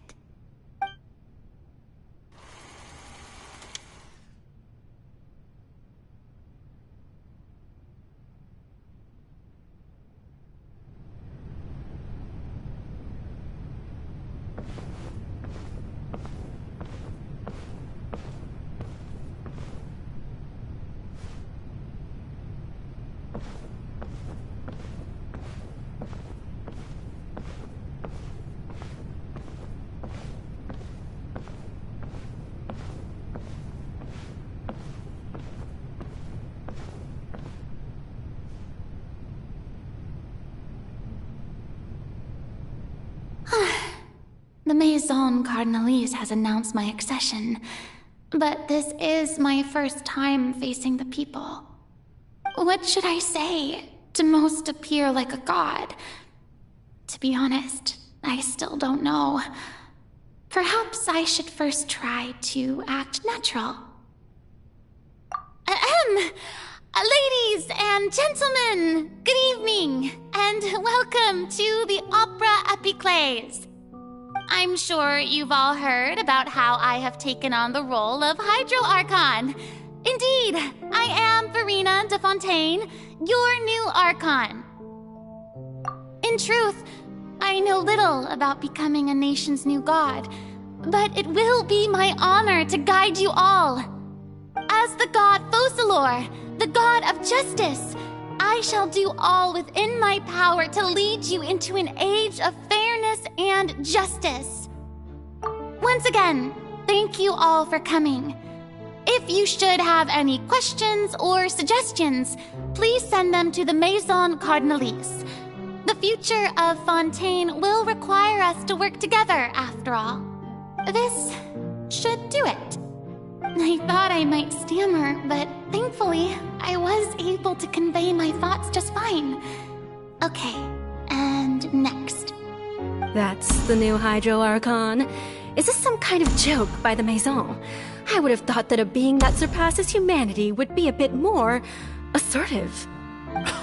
Hey, did you hear that? She even told us to send her suggestions there at the end. Shouldn't gods be all-powerful? She's being so modest. What's the difference between her and an ordinary person, then? If you ask me, perhaps the succession didn't actually happen. She might just be a Maison-backed puppet. Wait, what's going on? Why is everyone suspecting me of being a fake? Oh, this is bad. If I get exposed here, there'll be no saving the people from the prophecy. Right. Mirmi said that I just need to play the role of a god as humans imagine them to be. Calm down, Verena. Think. What do the people want? How would they imagine a god to speak and act?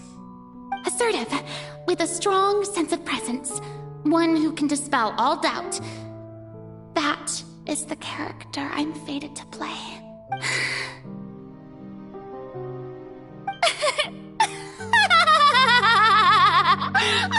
Oh, very good, my people. Only ones such as you are deserving of my rule. Now, I was wondering, if some weak puppet were to one day come onto the stage and claim ownership of this opera house, would the children of Fontaine follow them? Well, it seems that you would all see right through them. Having passed my test, you are qualified to witness wondrous trials alongside my august self, here in this opera house. You may consider my previous act a door gift of sorts. I thought it was a debut that suited the atmosphere. Now then, let us be reintroduced. Ah, so that was just a performance. How could I have forgotten that we were inside an opera house? Her personality? It's quite shocking, to be honest, but I suppose it's a better look than before. Such a fascinating and bold deity. How wonderful! Our future may yet be bright after all. It seems I've turned them around. Best follow this flow and restart my accession speech.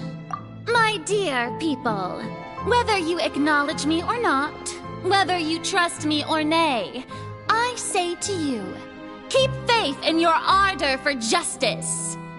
We have heard it said that this nation's sins can no longer be washed away. Well, I say that justice is most fragrant when it blooms amid sin. No, this won't work. They'll suspect me again. I must play the role that they want me to play.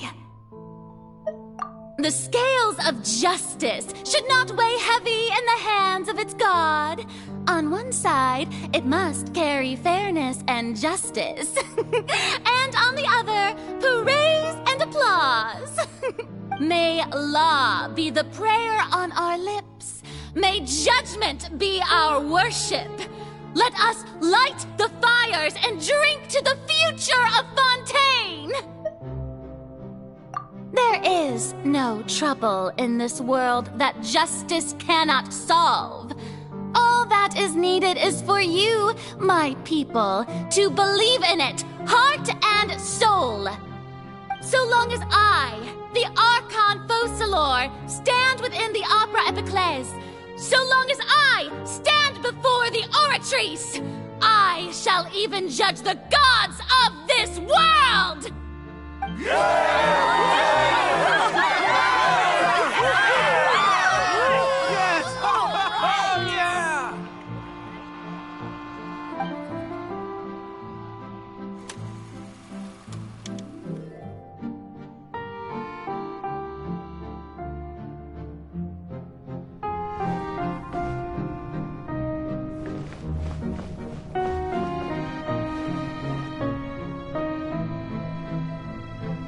Lady Farina, here are today's case reports, as well as a summary of the follow-up for your perusal. Come now. Was I not just at the Opera House in person? Leave these kinds of things to Neuvillette. Besides, none of these trials were the one that I'm looking forward to the most. If I may be so impertinent, what kind of trial are you truly looking forward to? A magnificent, dramatic, and wondrous trial. A trial to end all things. How could you hope to understand? That's true. I fear I lack the ability to grasp your divine thought, Lady Archon. No need for fright, and do not take what I said before too seriously. Go now, do your duties. The trial I await. It will come one day.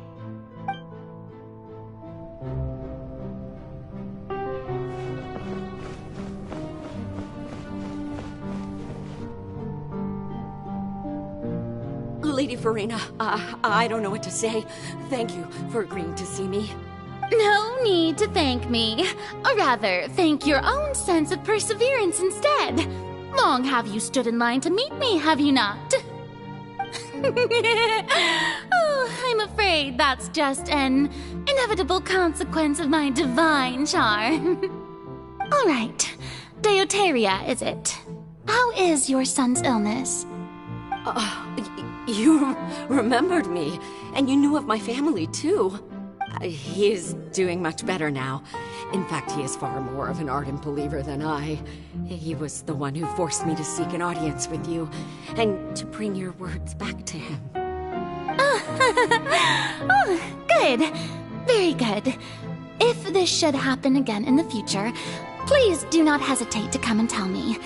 Going down to citizens' homes every so often, while not usual practice, should serve as a fine change of pace. You're such a gentle and wise god. Thank you once again, on behalf of my son.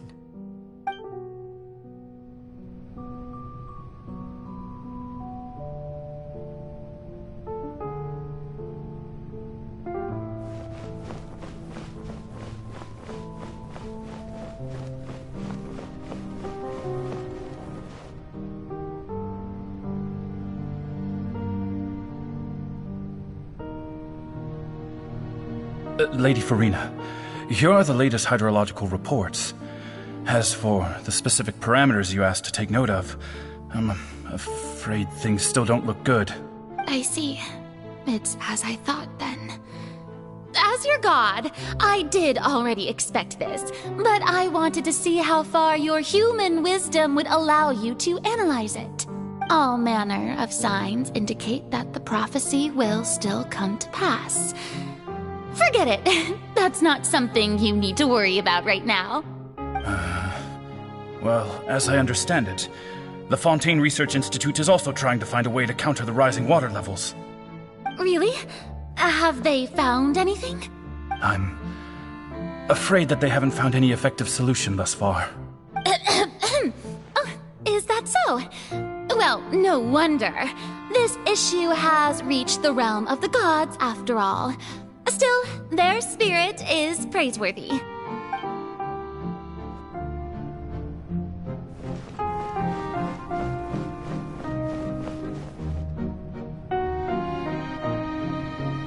The day is finally over. I haven't had a moment to breathe this whole time, but it's good to see that everything's getting on track. There are no longer any voices of suspicion. Maybe this is fine. I just need to keep going, and everyone will be saved. Alright, Furina, don't think too hard about this. You need rest. Tomorrow's a new day.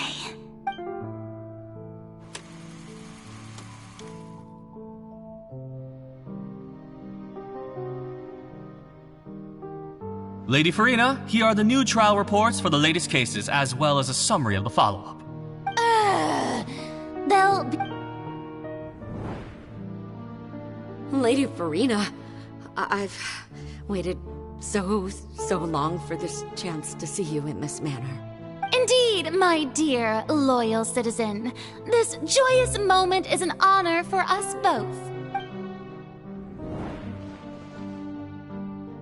Lady Furina, we're detecting significant hydrological anomalies near Poisson. Understood.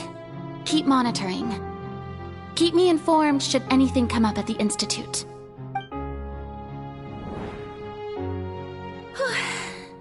I don't think I let anything slip today. I must show the people that there is nothing to worry about. I just don't know when these days will end. I feel utterly exhausted. Best to rest early today, too.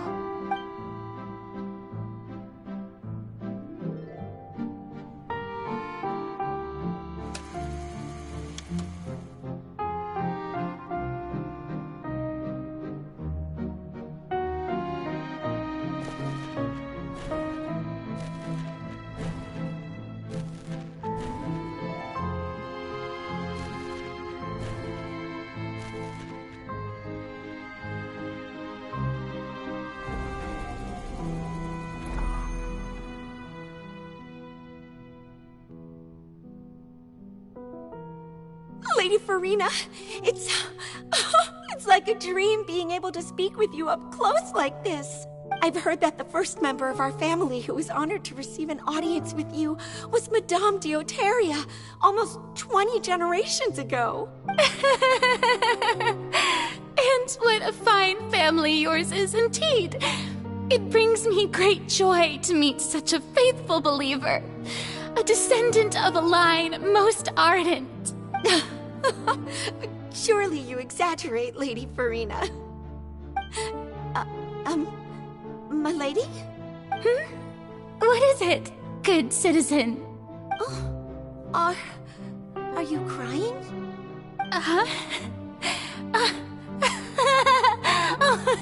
Really now? I didn't even notice.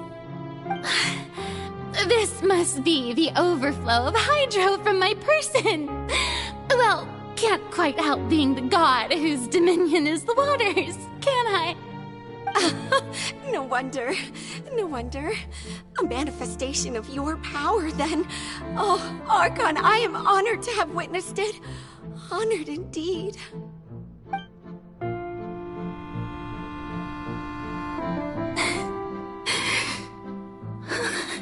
So interminable.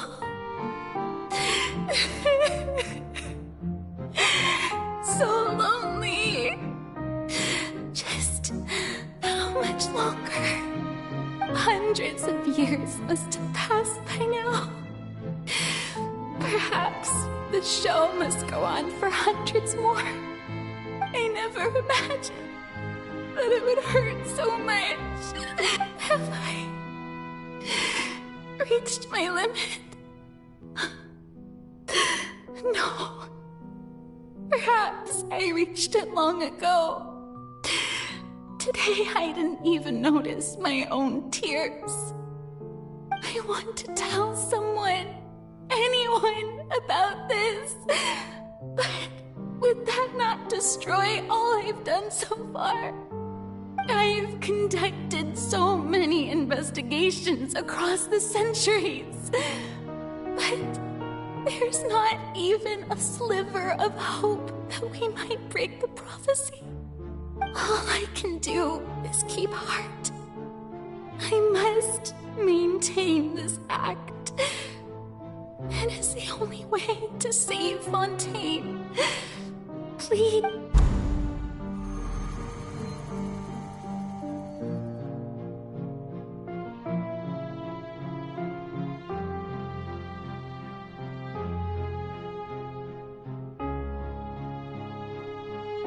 Furina, you don't have to shoulder this burden alone. Although I don't know what you might be keeping from everyone. Your people are more than willing to share your burden with you.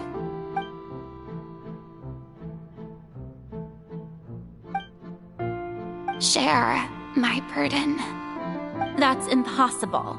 It was fated right from the start that this would be my duty alone. But even if your burden doesn't need to be shared, you can still choose to confide in someone. Just share it with me. I'm what you'd call a witness. A witness? Yes, I've heard that you came to Tevat from beyond the stars, yes. In other words, you never belonged here. And if Tevat is, in its entirety, a show on a stage, then you're just a spectator, aren't you? If that's the case... He's right. I could confide in him, couldn't I? But if things don't play out as expected, the people of Fontaine will be the ones to pay the price. No, Furina. You shouldn't be selfish. But what if it's really alright? Furina, you've worked so hard for so long. Surely it would be okay to put yourself first for once. Just this once. Is it such an outrageous thing to do anyway? To find someone in whom you can confide your frustrations and sorrows? Surely it could not hurt. If you let this opportunity slip through your fingers, it might never come by again. Think about it long and hard.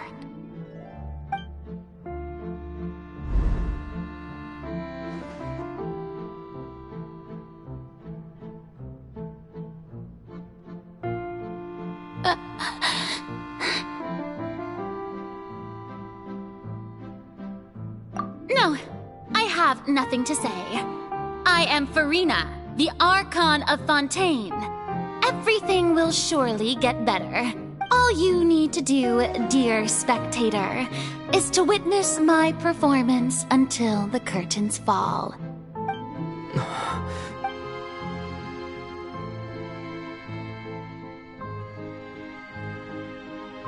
Fine.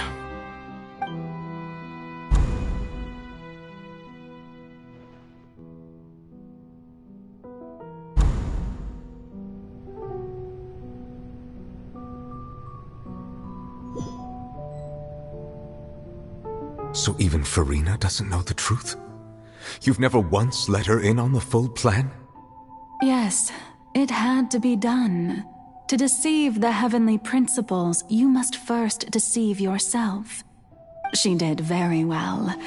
If she had let her resolve falter even once in these 5 centuries, Fontaine would have been doomed to the most tragic fate. It seems that trusting humanity was the right decision after all. I believe that I understand how your deception works, but that is only half the truth, is it not? How would you build on this foundation to save the people of Fontaine? That is the most important thing. Ah, good. Of course, the Iudex of Fontaine has pinpointed the crux of the issue. I'm sure you've long sensed that the Oratrice is no simple machine, yes? I've always suspected that it had its own consciousness. And Lenny did mention that he heard a human voice within the core chamber. It now seems that that person was you, hidden within the machine all along. Am I right? And then I became one with the Oratrice, taking Fontaine's gnosis with me. Yes, It would seem so, wouldn't it? Alas, your understanding of this device still lacks sufficient depth. In truth, it is no enactor of justice. It is, in fact, a device created to kill the god of justice. I beg your pardon? Oh, you have it. And to be more precise, not only will the Oratrice take down the god of justice, it will also take down the divine throne upon which she has been placed. I mean, did you think I would be the sort to enjoy peaceful repose while Furina suffered? My work over these last 500 years has been to constantly accumulate indemnitium within the Oratrice. But really, some have already discovered that only a small fraction of the energy generated by the device was ever used to provide power to Fontaine. The vast majority had to be, accumulated to enact this death sentence. It was all part of your plan, then? Both the trial and the sentence? Indeed. This power, accrued over 5 centuries, could have sustained Fontainians for millennia had it only been used for that purpose. Almost all of it has now been stored within the Oratrice. But only power of this magnitude could hope to destroy the Hydro Archon's divine throne, shaking the rules established by Celestia and breaking through the institution that is the Seven. So the Oratrice's call for death was for neither Furina nor Focalor, but for the Hydro Archon. The destruction of that divine throne. If I do not misunderstand your intent, you must be... returning what's rightfully yours to you, of course. In other words, this was all done to return the authority of the Hydro Archon to the Hydro Dragon of this planet. But...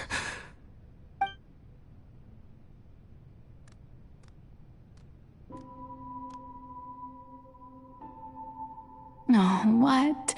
Getting sad again, are we? The authority of the ancient dragons shall soon be yours once more, O Hydro Dragon Sovereign. And this is the face you make. all you've done throughout the years is just so you can sacrifice yourself at the very end. I've never quite seen it that way, you know. Even now, I'm quite pleased at how well my deception worked.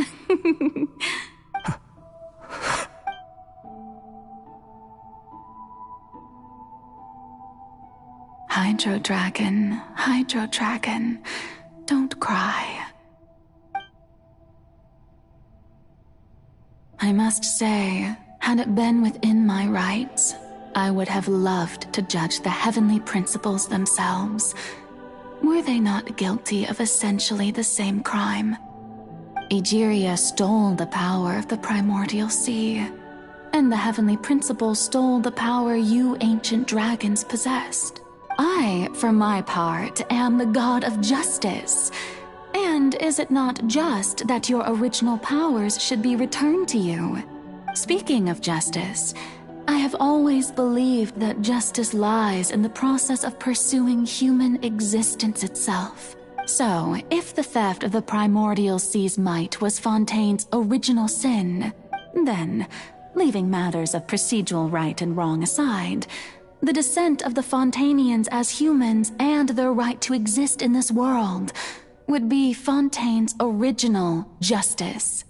In other words, existence was Egeria's justice, and to me, justice is the continuation of that existence, defying the prophecy and ensuring that Fontaine's people shall live on. That should be the justice enthroned over all others. At this point, we, whether it be myself or all other Fontainians, have shouldered the burden of this sin for far too long. Iudex Nervillet, the highest judge in our land, when you regain your full power as an elemental sovereign, what verdict shall you pass upon us? So when I was invited to the court of Fontaine to serve as Eudex, I see now that that was your idea too. At last. I now understand the true purpose behind this position. In the beginning, I was uninterested in human existence.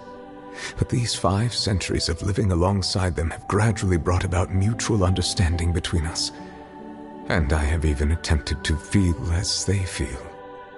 You are a devious one, Focalors. Things being as they are, surely you know that I could never declare them to be guilty.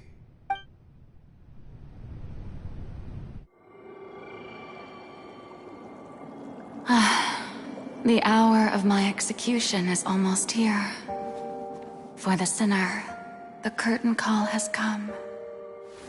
I know I may not sound it, but faced with death, I find myself a little afraid.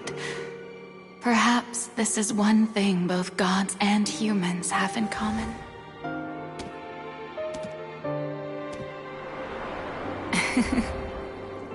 Farewell, Nervalette. I hope you've enjoyed the part you played these 500 years.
Eudex Nervalette, hereby declare,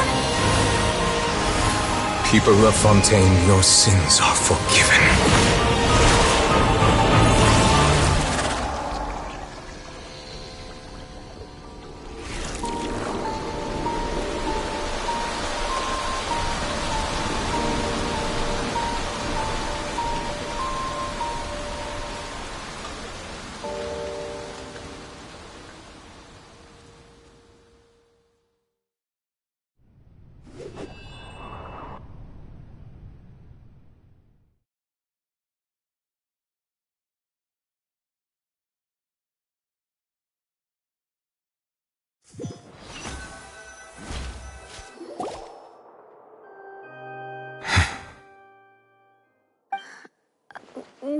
Was that bright light some sort of misdirection?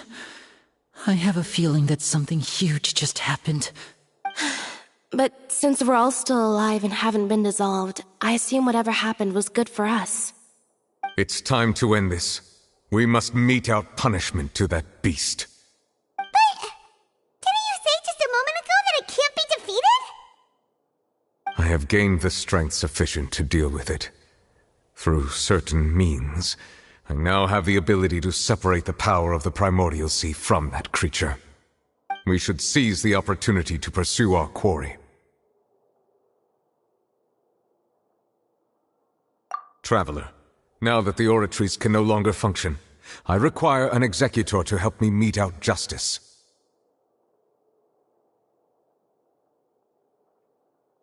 the root of the calamities befalling Fontaine, the beast that enacts the prophecy. Its name is the all-devouring narwhal. Come with me, traveler. The hour of execution has come.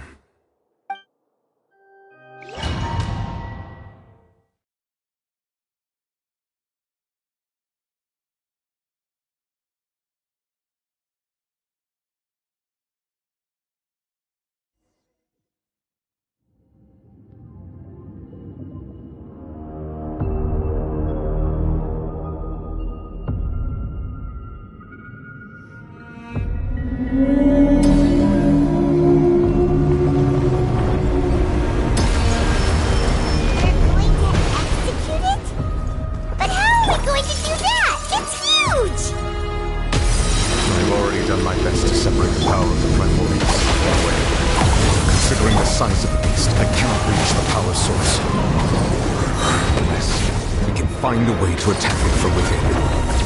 I shall share the heart of the ancient dragon power with you. We shall look for an opening together.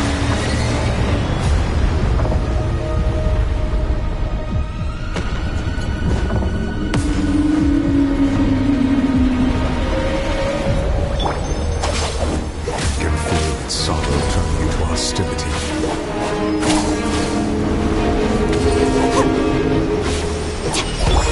Wind strike! Fallen leaves, adorn my Nice and spicy! Our bond is strong! One with nature!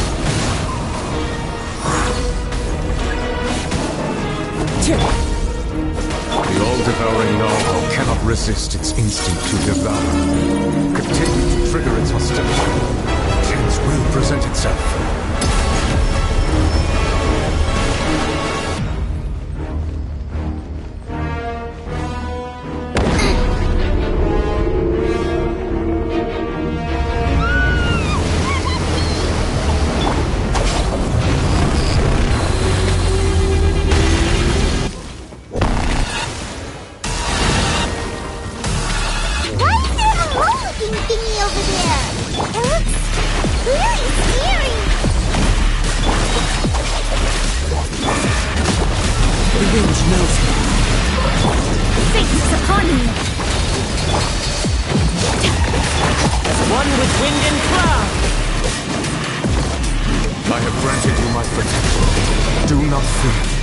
Seize the moment and use my power to suppress its root from within. Into the wind. You're toast! Shadows of fate! Delved into destiny! Written in the stars! Lightning's terrified! Fallen leaves, adorn my night!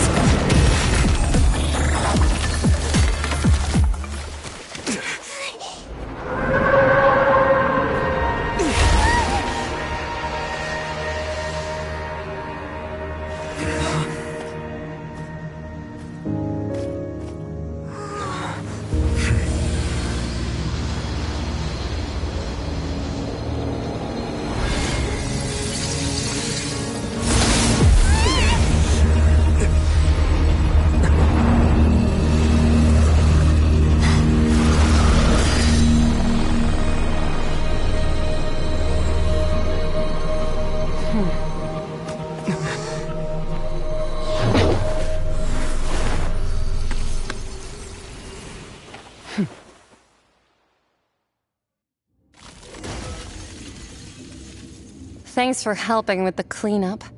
It should have been my job, but... oh well. It was just supposed to be a short private training session for me. I didn't think that my disciple and my master's pet would start brawling in the meantime. Well, actually, I had a feeling that it would happen at some point, but they bumped into one another earlier than I thought. What a blunder. I suppose I'll have to swing my sword 3 million times as penance. That power. Who are you exactly? Paimon has an idea. From what she said earlier, she must be Child's master. Skirk, right? It's just that he gave us the impression that she was the less talkative person. I simply did not have anything to say to the weak. But you, on the other hand, managed to defeat the all-devouring narwhal without using power from beyond this world. So you may speak to me as equals. I have to agree. It's a strange use of a planet's primordial waters just to raise an all-devouring narwhal. That kind of power is wasted on it. It's not cooperative, it eats too much, and I have more important things to do with my time than pet sitting. The only thing that creature has going for it is its looks. All in all, it fails as a pet. Miss Skirk? I think you might have missed the point. The point being? Well, being that this pet almost destroyed an entire nation. So what sort of person is your master? Well, child's master's master. Wait, is that right? Oh, right. So you don't know him. Sorry, I assumed you did. His name is Sir Taloji. Huh?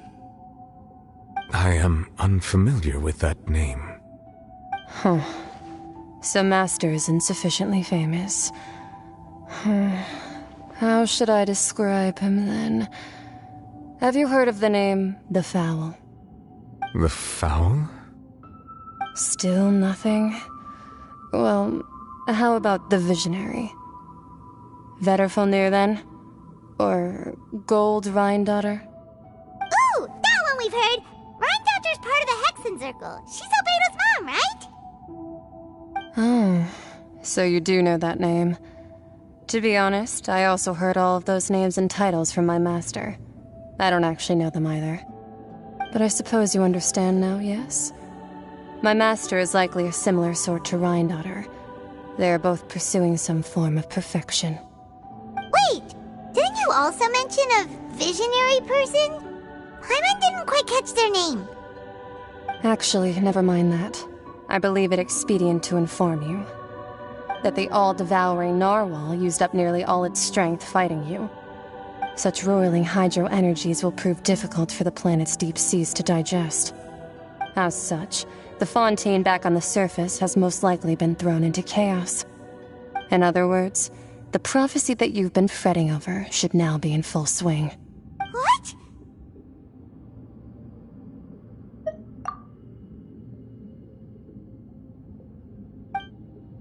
Not to worry.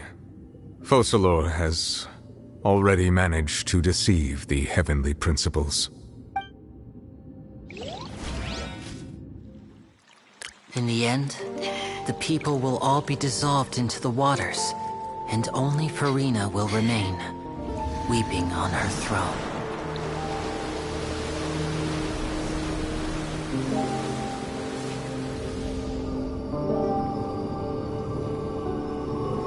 Only then will the sins of the people of Fontaine be washed away.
All hands, initiate emergency rescue!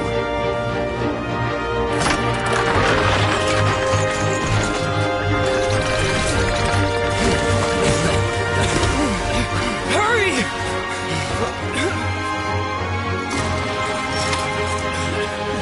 Hey, lend a hand!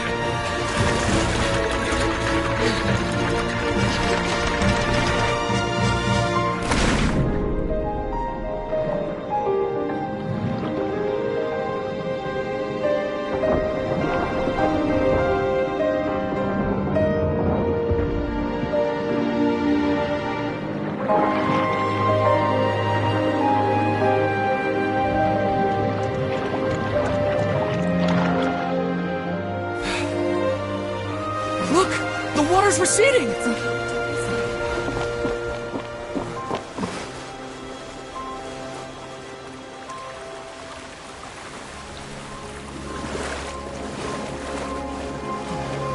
a miracle! Waters receding. We didn't dissolve. The prophecy was wrong. The prophecy was wrong.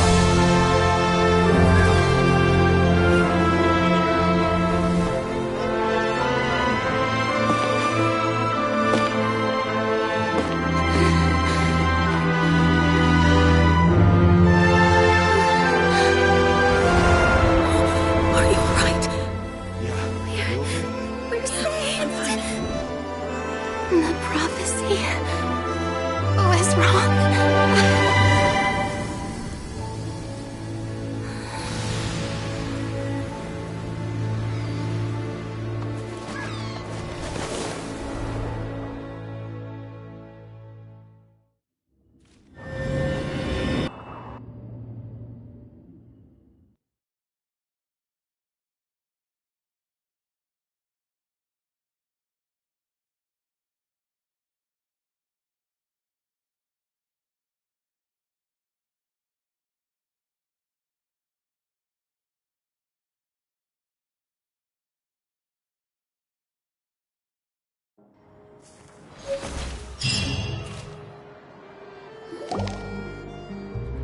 The soil renewed!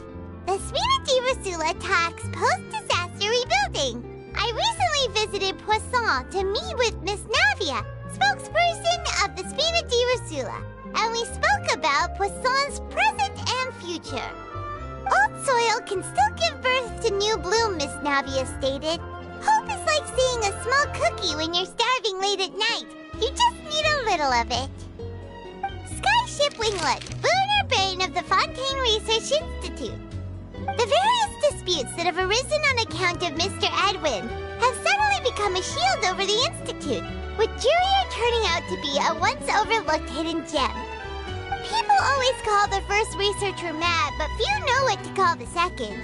And should that latter person achieve a miracle, they would find it all the harder to find a word with which to classify him and his team. Wow! Paimon barely recognizes the people in the reports. Are those really Jurier and Navia? They sound like real big shots. What do you think? Pretty enthralling, huh? The Steambird's idea was pretty simple. With the disaster just having passed, we would print a free edition packed to the margins with good news to calm people down. The value for these big scoops lies in their inevitable follow-ups. We'll publish further reports and go into the stories behind those people. Edwin's assistant, Jurier, created a true flying ship, while Navia is leading people in the reconstruction of their home. I'm sure that these stories could draw even your well-traveled eye. Paimon's curious too! Wait a minute. Didn't we watch everything happen from start to finish? What's there to be curious about? And that's exactly why I'd like you to come conduct interviews with me. You're the best incubators of news, if you haven't noticed. And also, with you around, I'm sure I'll get to see that Duke. Are you sure? Hasn't he turned you down several times already? Oh, this time will be different. Come on, let's head to Poisson first, and then make a trip to the fortress. There are some things you'll only know when you get there.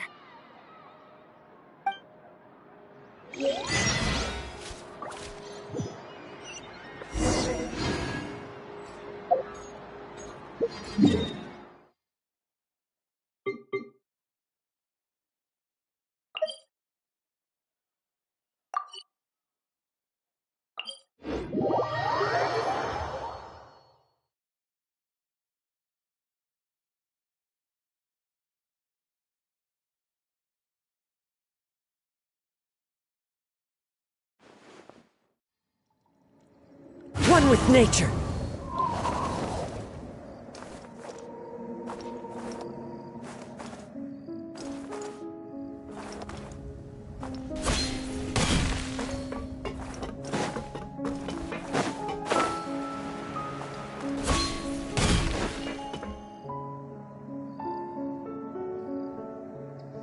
Navia!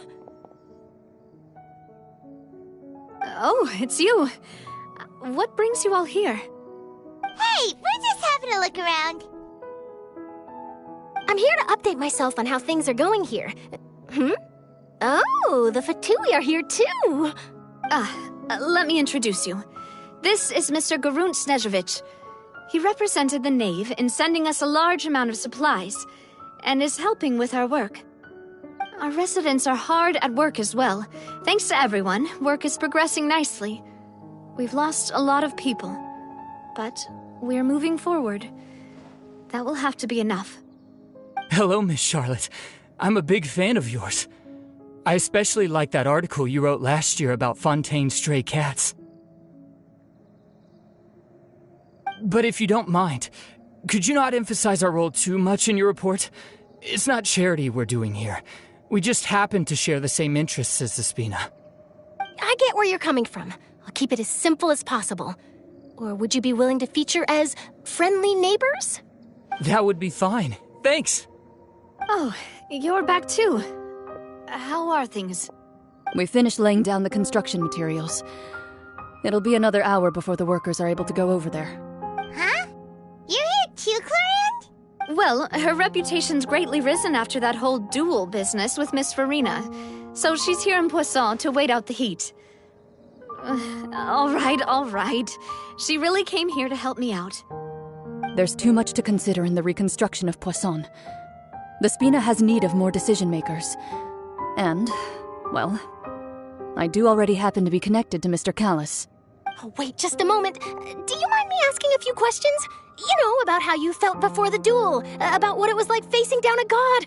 There's lots of exciting material there, I bet. Forget it. I'm sure you can find a better theme than that, Miss Charlotte. I see you're the same as always. Couldn't you do me a favor, for Navia's sake? Well, if we're talking about doing things for my sake, you might as well just take a few more photos of me. Or of the Traveler. It's better than wasting time persuading Clorinde, at any rate. Of course I will. I'm not gonna let him off that easy. All right, then everyone who wants to be in the photo, gather up. And smile.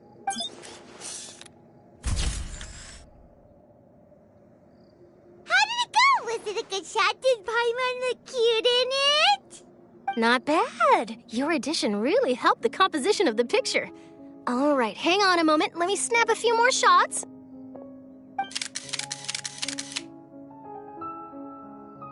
All right, that should do it. I'll be back here later anyway, so let's call it a day. You're very quick. Speed is of the essence when it comes to the news, and freshness is the key. Also, not to brag, but I'm pretty good at building connections. Who knows? I might eventually get that interview with you after all, Miss Clorinde. Wow, you really do have that never say die spirit. I'm impressed. I'll hazard a guess that this is how you got that interview at the Fortress of Maripede. Whoa, you're well informed. Let me make a guess too. I asked Sijuin who told Monsieur Nervillette, and he told you, right? That's a very complete information chain. In truth, all Monsieur Nervillette asked me was, when did the fortress become so friendly towards the media? I told him that it was best not to speak too soon. There's no guarantee that Ridsley will make a personal appearance. You're right. I've got to treasure every moment I have with them. In which case, I'll be making a move first. Stay safe now. And tell me if you hear anything interesting. I'll treat you to afternoon tea in exchange.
Wow, guess we're here again, huh? There's a real nostalgic feeling to this place. Looks like you've been missing us. Duke! Did you come all the way to the entrance to greet us? Of course. I'm here to welcome you and our dear Miss Charlotte, whom our good head nurse recommended to me. It's an honor to finally meet the much-rumored Duke. Thank you for consenting to my visit to the fortress, sir. No need to thank me. But that said, I shouldn't be the focus of your interview. I trust you recall our agreement? Of course, of course. All right then, this way.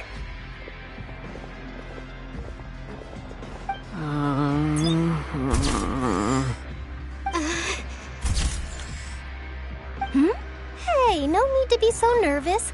I've already taken all the photos we need. Miss Charlotte, do these pictures really need to be published on the cover of the Steambird? It would seem that Miss Lorvine doesn't want her face to appear beside that of Mr. Jurier, Sir, please don't say things like that. But it looks like dear Mr. Jurier denies it. Might this interview be very important to you, then? No, I just... This is my first time being interviewed, and I'm very thankful to the Steambird for... Now, I might not look it, but I actually did meet Mr. Edwin once. And I'll be honest, I enjoyed chatting with you more. You've definitely got more of that genius vibe going on. The boat that brought about a miracle, the ark that saved the people. Why, you recreated a myth back there, like an emissary of legend. Still, if I might ask, where's that flying ship now? Huh! Looks like Charlotte's trying to get herself another exclusive scoop. I have to apologize, but that ship is presently in the bowels of our factory. I'm afraid it won't be easy for you to get a shot of it. Really? Well, then in that case, could I have an interview with you to make up for that loss? You already know my answer, I'm afraid. Best you interview our head nurse instead. Or perhaps you'd like to take another photo of this couple of researchers? Did you really have to use the word couple? Well, then, 2 solo photos will do. Is my hair messed up? Please, someone help me have a look. Things sure are getting pretty lively here. We've seen this kind of thing before. Oh, seems like everyone's here. Would any of you like to try this new drink I came up with? Ah, Siegeween. Hey, Miss Charlotte. Why don't you, take some pretty photos of our head nurse? Sure. Come on, Miss Siegeween. Over this way. Let's find a brighter spot. Huh? Sure. Do I have to smile? So, how have things been at the fortress? Same old, as you can see. Fontaine's undergone some changes, but this place is still more or less the same. Other than that flying ship, it got a tad too much attention, I think. That's why I decided to let the interview go through. We should direct more public opinions toward the behind-the-scenes heroes. Am I right, Mr. Jurier? Miss Lorvine? You're too kind, sir. I believe that you too should have your day in the sun. Not that you would want that, which is a pity. I'll just leave the spotlight to you two.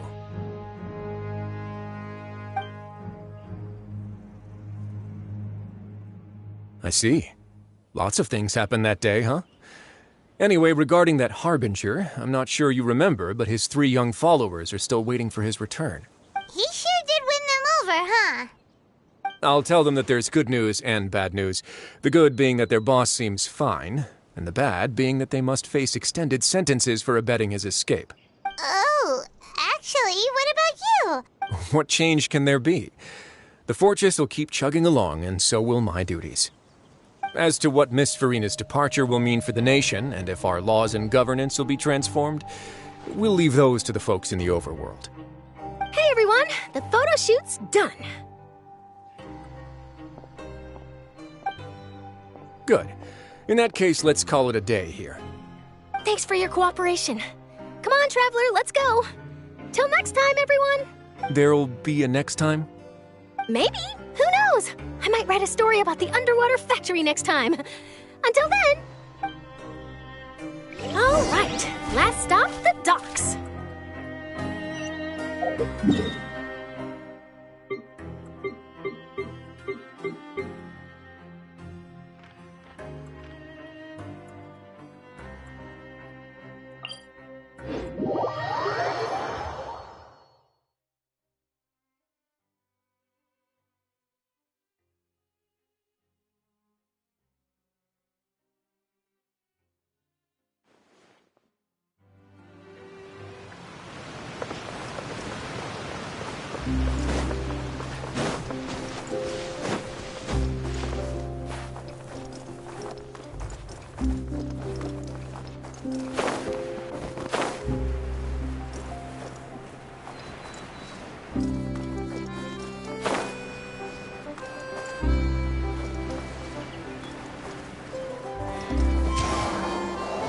Yeah.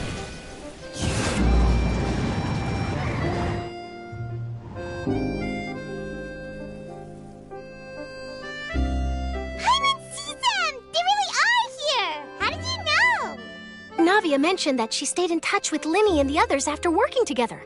Apparently, they've been at the docks distributing these strange pockets the whole time since. Traveler, Paimon. Ah, and Miss Charlotte, too.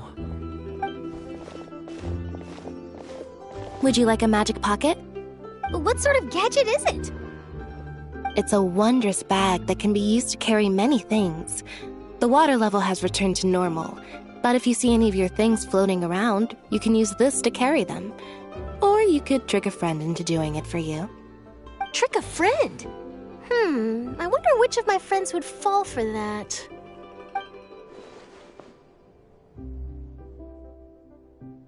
You could just make a friend like Fremine here. Isn't that right, Fremine? Is this what you meant by, I'll help you make some more friends? To be honest, that sounds pretty sweet. Could I have your contact, please? Sure. Please, write down my address. You sure are working hard to help Fremine socialize. He was the one who proposed doing this. He even wants to assist in our magic shows. Yes, I was planning to first introduce Pear as an assistant, and later Fremine himself. In the future, I think we can leave underwater escape magic to him too. That said, would anyone want to see a diver escape underwater? Oh, it'll work out. Every journey begins with the first step. He'll become a part of our show eventually. Lynette, could you come over?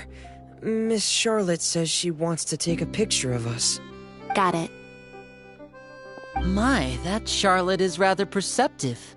She got rid of everyone the moment she realized I had something to say to you. So, how have things been, Traveler? Father says that you did a great deal during the latest events. She's very grateful for your contributions to Fontaine. That's all right. We were more than happy to help. So, what's she doing now? Oh, I guess you haven't heard. After Lady Farina left, Father and Monsieur Neuvillette opened negotiations, during which he gave Fontaine's gnosis to her as a diplomatic gift. A diplomatic gift? A gnosis? Yes, I was quite surprised at first myself. But when I thought it over, there were actually a number of things going for it. It could have been done as an apology for the incident with Lord Child, or as thanks for his help in tying the all-devouring narwhal down. Furthermore, Father did also lend significant aid to Fontaine and Poisson. Well, that's true, but this is a gnosis we're talking about. Doesn't this seem a bit irresponsible? I would agree, but I've also heard that it seems that Monsieur Neuvillette has had a significant change of heart regarding the matter. So there's some reason for this that only Neuvillette knows about? I suspect you'll have to ask him about that yourself. Yes, speaking of which, I did see him strolling around the entrance to the Fortress of Maripede a while back. Isn't he real busy and stuff? Paimon didn't think he'd have the time for that. But back to the topic. The Gnosis was given to the knave, right? What about Child? They say that he's returned to Snezhnaya to recover from his wounds. I hear that the recent disaster really did a number on his health. That's true. When you think about it, we've had loads of run-ins with the Fatui. To think we'd be allied with them this time. So shocked by such a simple switching of sides?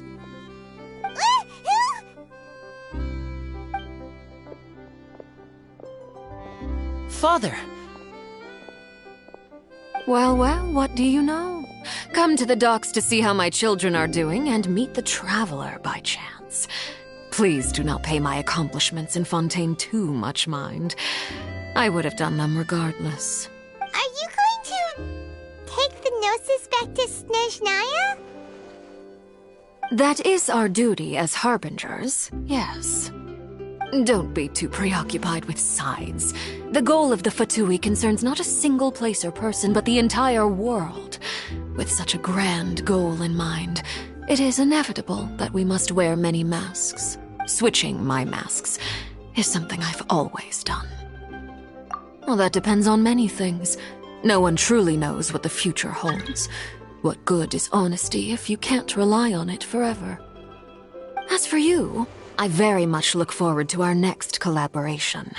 Good things cannot be achieved alone, and you've proved yourselves to be great partners. A vision? All right. I'll remember to return it. Thank you for keeping it safe for him this entire time. And that's a wrap for me. Huh? You... Greetings, Miss Journalist. Hello. If I'm not mistaken, there are diplomatic channels I'll need to report to take a photo of you. That is correct. So forgive me, but I will not be able to serve as a subject in your article. However, feel free to write as much as you'd like about our dear magicians and our upcoming rookie talent. I will. The sea breeze is quite pleasant. I shall continue my walk while the weather remains so agreeable. Farewell. Farewell, Father. Oh, she has such an intimidating presence. I didn't even dare to take a picture. Thankfully, I've already wrapped up all my pre-scheduled interviews. Thank you all. This'll be more than enough for me to write about, I'm sure. Don't be too nervous. Why don't you take a magic pocket before you go? Here, Traveler, Paimon, you take one too. To move things about? That's right. Funny. I was giving out magic pockets when we first met too. And what do you know? I'm doing the exact same thing right now. So many things have happened, but the pockets are still the pockets. I guess this must be life. We will all follow our own paths, and serendipity will lead you to your fated friends. All right then. We'll be handing out pockets in some other districts later, so we'll get going now. Have a good day, you two. Well, guess we sent Charlotte off. Shall we go see how Neverlette's doing? As long as he's not so busy that...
The entrance to the fortress!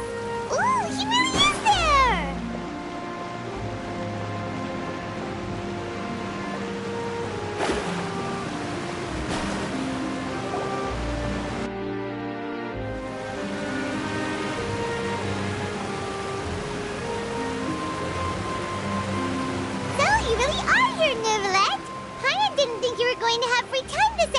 today.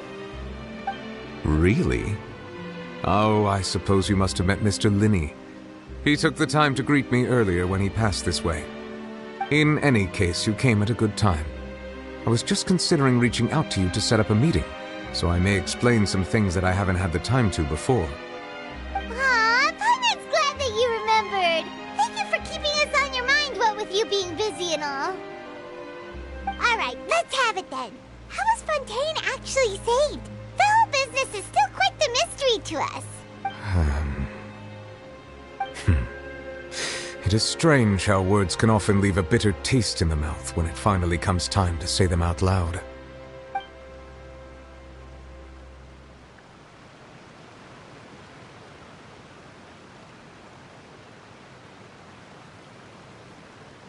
Whoa. So that's what happened? Focalor destroyed the divine throne of the Hydro Archon and restored your power to you, transforming you into a fully-fledged elemental dragon sovereign! But Paimon still doesn't quite get what you did to save the Fontanians from dissolving. For me, the authority of the ancient dragons refers to absolute control over the hydro element. Fontanians were incomplete humans born of Egeria's use of the power of the primordial sea, with constitutions similar to that of mimics. But so long as those primordial energies remain within them, I could use the ancient dragon's authority to grant them true blood, after the fashion in which life was first brought into being on this planet. In other words, when I gave my verdict, Fontanians became true humans, and thus would naturally no longer be dissolved by water from the primordial sea. Focalor must have counted on you to make that decision as well. Your verdict was the key to making the prophecy appear to have come true while saving everyone. Yeah, and in a manner of speaking, Focalor finally managed to fulfill the original Hydro Archon's wish to turn Oceanids into real people too! It seems from your expressions that you still have more things you wish to ask. Ask away. I will tell you the truth as I know it. I have investigated his case along many avenues, and I have learned that he once fell into an unknown chasm when he was young. There, by chance, he awakened the all-devouring narwhal. But whether it be by sentiment or reason, that should not have been enough to consider him the root cause of the disaster. At most, he would have had tangential liability. As for the judgment passed by the oratrice during the trial, whether it was due to that liability by association, or Focalor deliberately using him to buy time for us on the assumption that he would be able to hold the creature off, I cannot say. Guess Focalor had Fontanians in mind the whole time. In the end, it was thanks to her that they finally became real humans. Hang on a second. Paimon suddenly got another question. Back when Fontanians hadn't yet become real humans, were the children they had also transformed Oceanids? Life has always flowed like water. Do you recall how Fontanians would often come to the Fountain of Lucine to pray for children? Yeah! Lynette said the fountain is where all the waters in Fontaine converge. In truth, even those couples did not know that such prayers were no mere custom, but instead a form of ritual. Those Oceanids who were blessed within the spring water would later descend as new humans in the coming months. Paimon sorta gets it now. Either way, seems like this ritual won't be of any further use, but it'll probably live on as a local custom. Ask away. I will tell you the truth as I know it. Yeah, about that. Risley said Farina has already left. What's that all about? Ah, Lady Farina. The people are only aware that her death sentence has not been carried out. She abdicated the post of Hydro Archon and left affairs related to that title to me, before leaving the Opera House. I related Focalor's words to her faithfully and completely. After hearing them, she seemed neither saddened nor comforted. She simply said that she was tired and needed to rest. Having said that, she then packed her things and moved out of the Opera House, not unlike how an ordinary person might. But she's still got a place to stay, right? You need not worry. I will make arrangements to ensure that she will not want for food, clothing, board, or travel. In truth, I am somewhat happy for her. The wear and tear on her spirit will, of course, take time to heal, But now that she no longer has to play the role of Focalor the Hydro Archon, she can finally lay down her burdens and lead a normal life. What about you then? What are your plans now that you've regained your full powers as the Hydro Dragon? After Focalor passed on, the Oratrice also ceased to function. This matter will directly affect our trials. After much careful consideration, I've decided to take over its role in our courts. From now on, I shall hear cases and pass verdicts by myself. Looks like you're still considering stuff from the perspective of the Udex, huh? As an elemental dragon, there are indeed many things that I must do. But this power and this duty, in a manner of speaking, you could say that both were granted to me. As such, before I attend to my other responsibilities, I must first and foremost continue to serve Fontaine as its highest judge. The duty of the Hydro Sovereign and the duty of the Udex shall coexist within my person. Additionally, the Hydro Archon's departure has brought about another problem, which is that the Opera House shall no longer produce indemnitium. That's true. That power was derived from the people's faith in the Hydro Archon, wasn't it? Wait, but the various mechs and machines in the city are all still okay. Where are they getting their energy from? As I am now, I have full command over New Musia, and it can serve as a complete substitute. Another reason why I cannot quite leave Fontaine immediately. Wow. This ancient dragon's authority stuff is really quite useful, huh? Ask away. I will tell you the truth as I know it.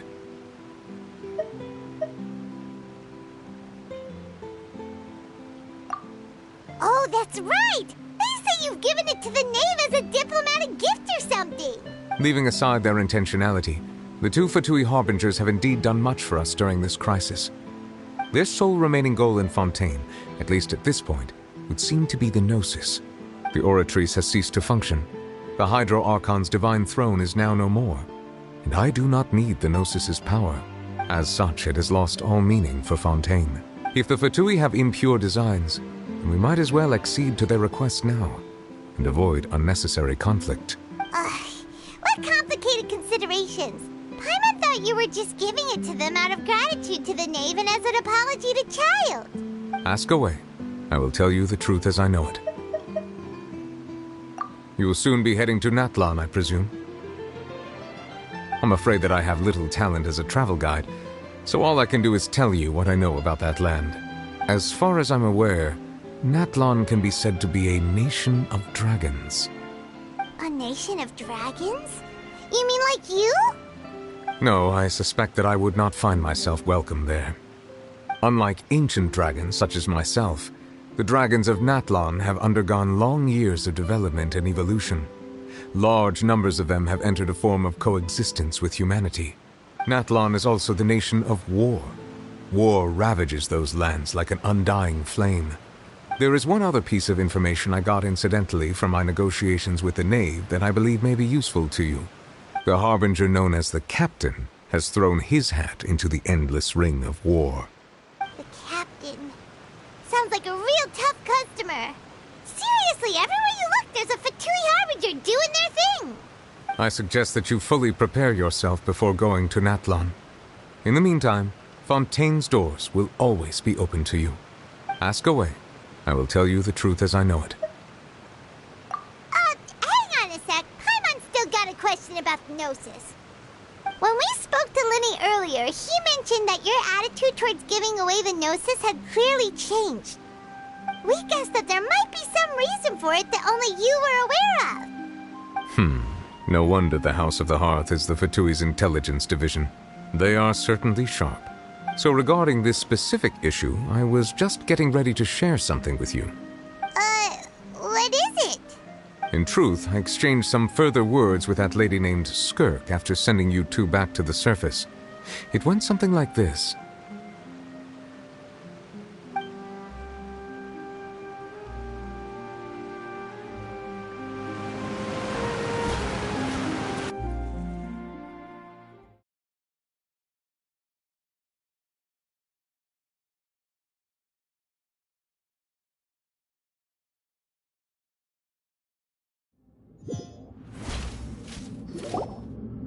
Well, we're going to head topside to see what's going on. You hurry over soon as well, all right, Nervalet?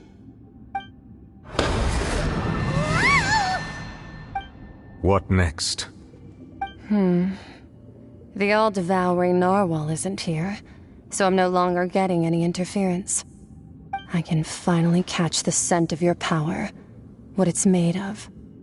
It is the authority of the planet's primordial dragons, but with something very similar to a god's curse mixed in. It's quite a novel blend. I'm sure I've encountered something like this before. What was it again? I do not know what you speak of. Of course. How could I forget? You should have the remains of the third descender on your person, yes? Remains? I've never heard of any such thing. According to your parlance, I believe it may be called a gnosis. Well, that much is true. After Focalor's divinity faded, she handed her gnosis to me. But I fear I have never heard of it described in the manner that you just did. I've been training with my master, the Foul, ever since I was young, and I have never returned to the surface since. So most of the information I possess, I got from him. It is only natural for those who are greater than humanity to possess a different sort of common sense, which is why there are so many problems in our attempts to communicate with humans. Regardless, you should probably get rid of objects of misfortune to prevent any disasters from befalling you. To live in itself is a blessing. But once a person dies, the bonds he once had with this world shall all turn to curses. What do you mean by that? No need to fret. These are just my personal thoughts, and my reason for no longer wishing to return to the surface. This third descender you refer to, who are they? And when did they die? Master never mentioned them to me. Perhaps it just wasn't that important for me to know. If you're interested, though, I could ask him. I'll be sure to pass the answer on to you next time. Next time? You believe we will meet again? I do. Wait. I have a disciple of my own, don't I? He can be the messenger then.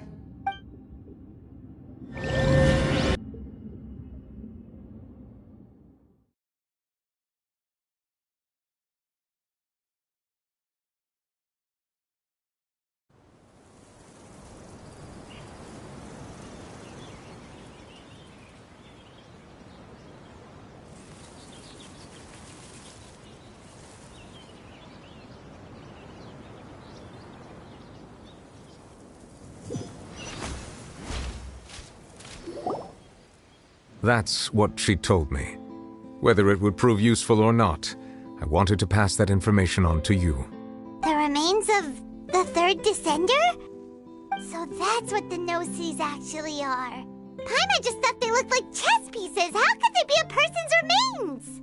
All the same, assuming that there was no misunderstanding or special metaphor at play, that is what she meant to say. And she said that it would bring misfortune and that you should check it, which is why you gave it to the Fatui! If she speaks the truth, then I would simply be putting Fontaine at unnecessary risk by keeping it here.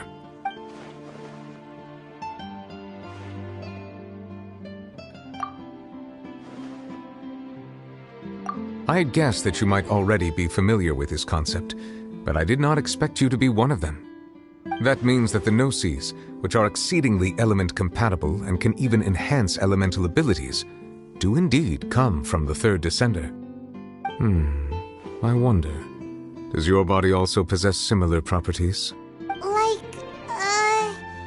Like being able to use elemental powers without a vision! That does sort of count as special compatibility, right? No, let's not think about this stuff right now. It just feels creepy. Comparing the Traveler to the dead third descender and all. That's what you say, but this topic still feels like bad luck. Once Child recovers, let's get some more answers out of him. Or go look for his master and get the answers that way. I too believe it unwise to make too many blind guesses when information is lacking. The same is true of being at court. All right. Whatever the case, it seems like the crisis here in Fontaine's over for now. Yes. All of Focalor's efforts were for this moment as well. She sacrificed herself in the end as a god, and she suffered through all those years as a human. Was that really what she wanted? I suppose that would be the mystery of a god's will. I suspect not. But once in a while I too would guess that if wishes were like the clouds in the sky, they will one day return to the earth as raindrops. Life flows like water, and rain is the final answer. The water levels may sometimes tilt one way or another, but the rain falls fairly upon all. And what, ultimately, is the difference between the rains that fall upon all of us?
Divination is about precisely foretelling one's written destiny. Over-embellishing